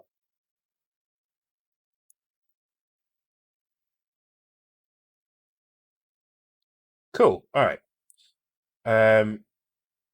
So I think this is kind of fine. I'm going to move it up one line. I think it's just a bit too low down. And I'm going to move it back a little bit here because we're going to have 8 characters and then a name, and it might not.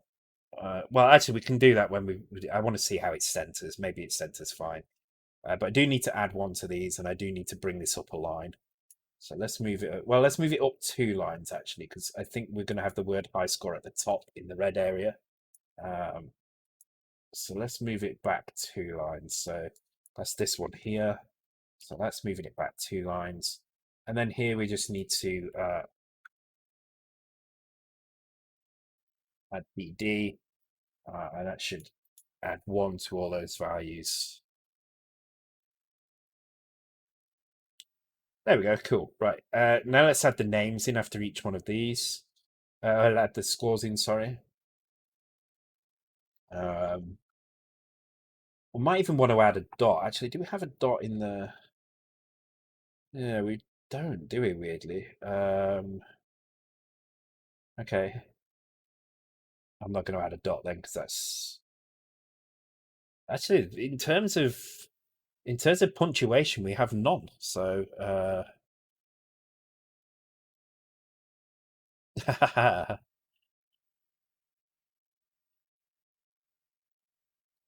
actually, do you know what? It's a crazy thing, but I might actually take the scores from the quiz league, and whichever position you are in the quiz league, I'm going to allow you to have your choice of 3 character name in the high score table. That's not a bad idea, actually. So you only get 3 characters, but it's not going to be now. It's going to be we'll do it as one of the finals things. So it'll be like one of the rewards for winning the quiz, I guess. But that can be one of the things. I think I like that idea.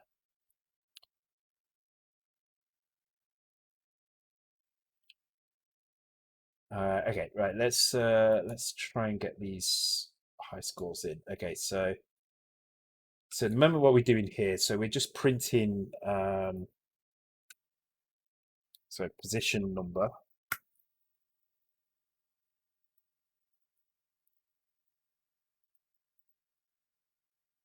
I'm going to push that onto the stat because I think we're going to need X at some point. So I'm going to actually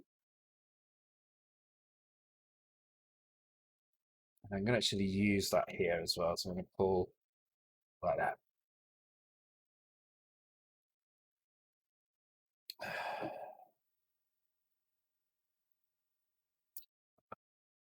Oh, quiz time.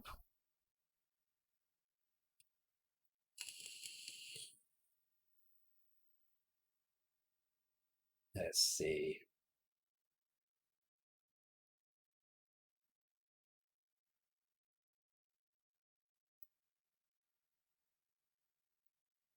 Huh.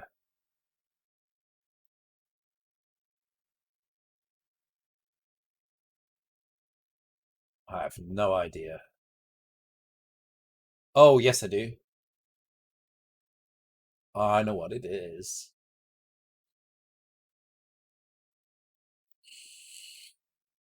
I'm going to say it, and there's a couple of points left. I'm going to say it because you're going to kick yourself. Yay! Well done, Warlock. Can't believe no one got that until that point. But well done, Warlock. Yeah, yeah. Everybody knows the music, but maybe not the game. Okay. Okay. So what I'm going to do now is I'm just going to increase Y by 2. It's just going to just move the cursor over a little bit, and now we're gonna work out. We're going to transfer X to the accumulator. We're going to work out where we are in this list here. So we're going to transfer the contents of X into the accumulator, which is 0, 1, 2, 3, 4, 5, 6, 7, and we're going to multiply it by 8, and that's going to give us an index into this. So to do that, we're going to shift it to the left 3 times. There we go. And now what we can do is we'll use a temporary value here to do this. So I'm going to load the value 08. I'm going to store that at temp1. And then I'm going to have a loop here. I'm going to call it loop 1. And what I'm going to do is I'm going to load the accumulator with my score value data, comma X. Oops. And then I'm going to store that at screen, comma Y. And of course, I'm going to do the color, comma Y here as well. Okay. And then what I need to do is I need to increase Y. I need to increase X. And then I need to decrease the value in temp1. And if it's not hit 0, go back to loop 1. And that should give us some high scores.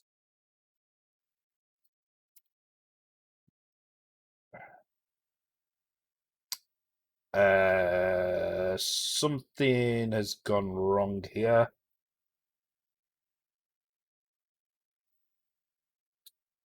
Okay, so the first one is correct. Then this next one is completely wrong. So let's have a look at Y.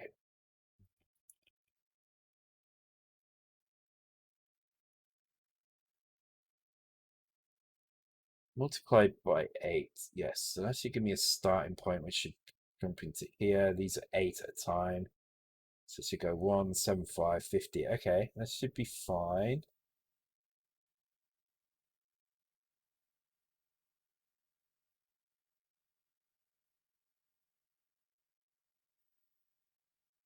Oh, so I need to transfer it back to the X register. That's why.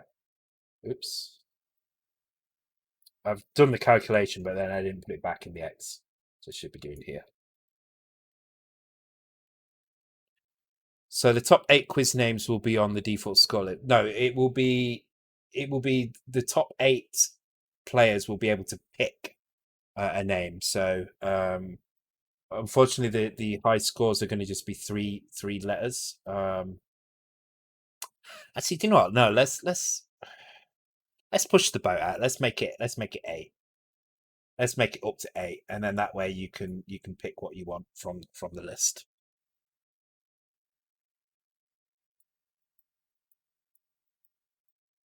Okay. Where is it? There it is.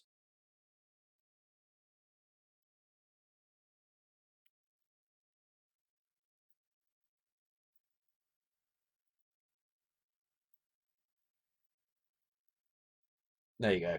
And then you've actually got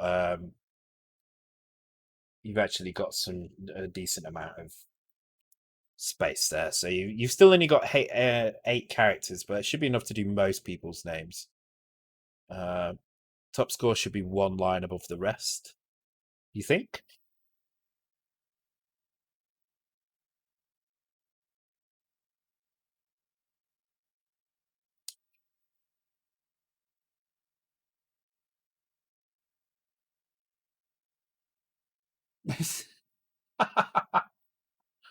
Are there any dogs punching men in your game? Hey, Mr. Romeo, how you doing? What's making you say that? Dogs punching men. Oh, yes. I remember now. I was thinking of the video where the woman throws the dog at somebody, but no, oh my God, you say dogs punching men. It wasn't really dogs punching men. It was a man in a dog costume, which is the best thing ever. So if anybody doesn't know, I mean, of course you won't know what I'm talking about, but oh my God, what is it called? Was it Disney Shaggy Dog, wasn't it? Check this out. This is just the best thing ever. Um,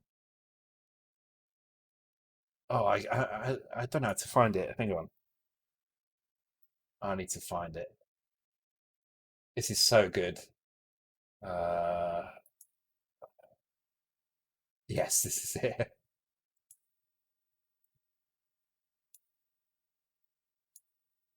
Just keep your eye on the dog. I know you can't hear the audio, but just watch the dog.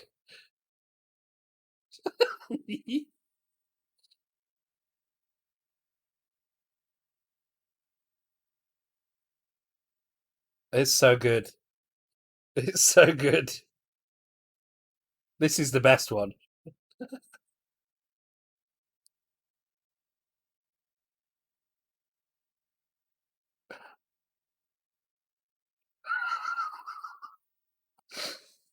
Oh my God. Uh, yes, it made my day that anyway. It's so ridiculous. I love it. I love it.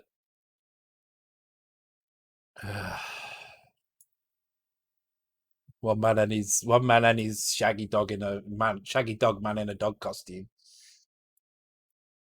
Do you know after you sent me that, Romy, I spent most of the following hour just looking up people in dog costumes in movies, and so people in costumes in general in movies. But that is one of the best, definitely. Oh, so good. I kind of want to see. I want to watch that show properly. It's good. Oh man. Oh, it's made my night. That. All right. Let's get these names in, and then I'm going to call it a night. I think it's 1:30, but definitely going to watch it. They did a remake of it. Apparently, there's a modern remake of it. So I think that's the original from. Well, no, actually, no. That's the second remake. There's a couple of remakes of it. Um, at least I think that's the second one because there's a black and white one as well. Um, but they obviously like it. They kept doing it. All right. Let's get this high score stuff in, and then I'm going to call it a night. So we do the same again. We're just going to grab that value from X, which means I'm going to have to pull it off the stack, and then I'm going to push it back on again because I need to grab it down here. Um, but that means I can just do that. And now we're doing name data here. Now here we actually have to do. I can't remember the exact value though. Is it like A5 or something? No, it's not A5, is it? Damn it, what is it?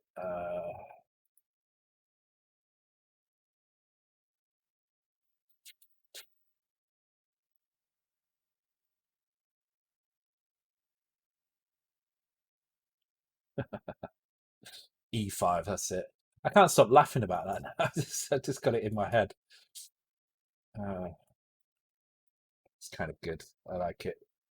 I don't know what those dots are going to show as, but we might get something in here. Yeah, I know so much more about it because I looked up loads about it. I couldn't refrain from doing it. I had to. You showed me that, and it's like, oh my God, I have to know more about this. How is this even a thing? But there's like because he's some young kid who I can't remember why. I think he touches some ring or something. He's got some shitty ring, and then he touches the ring, and then it makes him turn into a dog. But then there's bits where you see him just like sat talking to someone, and then he changes into a dog, and that person goes like, "Oh my god, what the hell?" Yeah, yeah, it's a Tim Allen version of it. So yeah, I know I have to watch all the things now. I have to see them all. Uh, okay, I need to increase this by another two here. And then I think that I probably just need to reduce the original position here. So I'm going to reduce it down to like 12. So that's knocks it back 4. Let's see how that looks. Woof, yes, woof. God, I remember that. There we go, that'll do. Actually, it's probably a bit far over. Let me nudge it 2 more forward. Yeah, woof. Wasn't oh, hang on, what am I thinking of? Is it woof? But yeah, I remember woof, but I seem to remember Rupert Grint being in something like that. Unless I'm just thinking it was somebody who looked like him. Uh, no, Harry Potter was the first thing he did.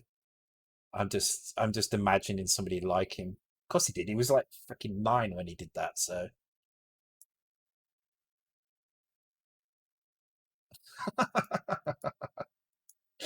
man,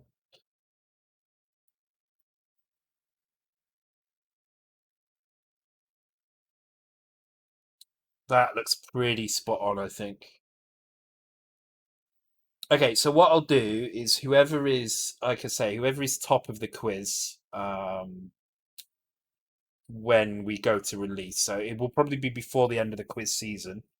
So it's probably going to be in the next month or so. Um, I will allow you to pick an eight letter phrase within reason. Obviously, you can't like put bollocks as your name, but you can. I mean, I'll try and do your name. It has to be a version of your name, and you will go into the high score table, which I think is a nice feature.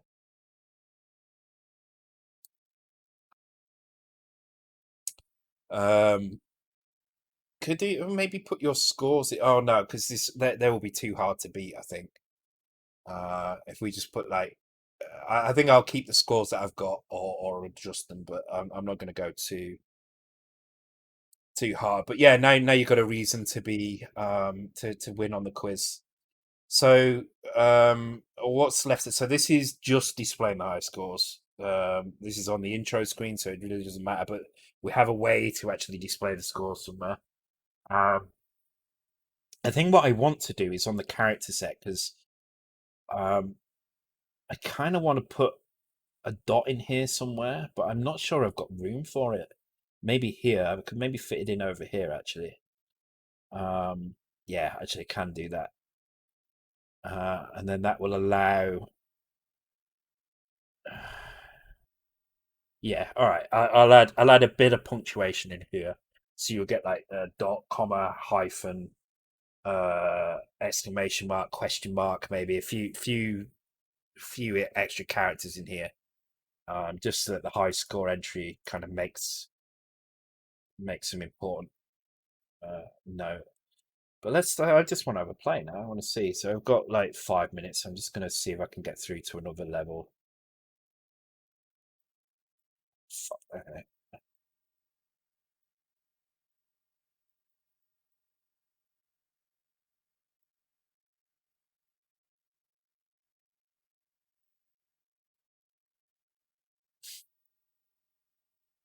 Okay, right. So there is a small issue here in that it's not showing the right font now. That is shown at the bottom correctly. So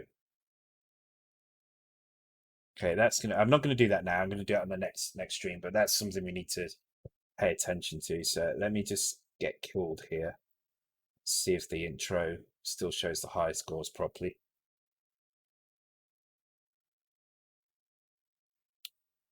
Did I write my own compiler? No, no. This is Kick Assembler,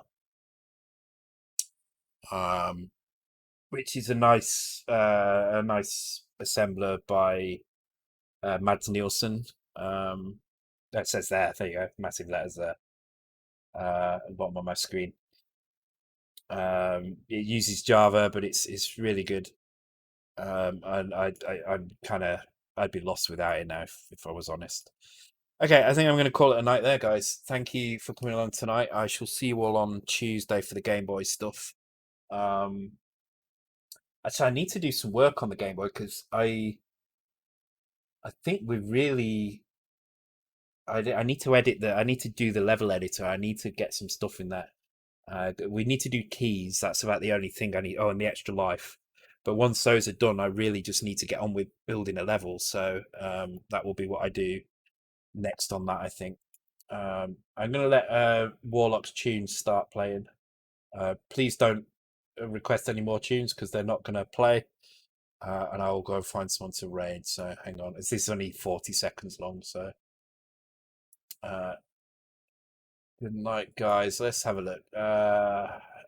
Unless anybody's got anybody else to raid, I'm gonna go for probably Duke. Actually, I think I'll go for Duke Donuts.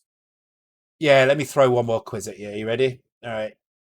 Quiz in 5, 4, 3, 2, 1. 40 seconds to find someone to raid. Your time starts now. I think I'm gonna go for Duke, to be honest. He's on. He's. I don't know what he's playing. I can't see what that is. It looks like some RPG of some kind, anyway. Oh, nice! You got that, Acmafin. Hey, well done, dude.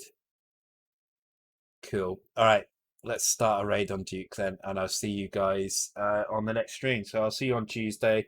Game Boy stuff. We're getting there. We are getting there. We're gonna have maybe 2 more games complete by the end of this year. So it's pretty nice. First one on a Game Boy as well, which is nice. All right, take care, guys. See you on Tuesday. Bye.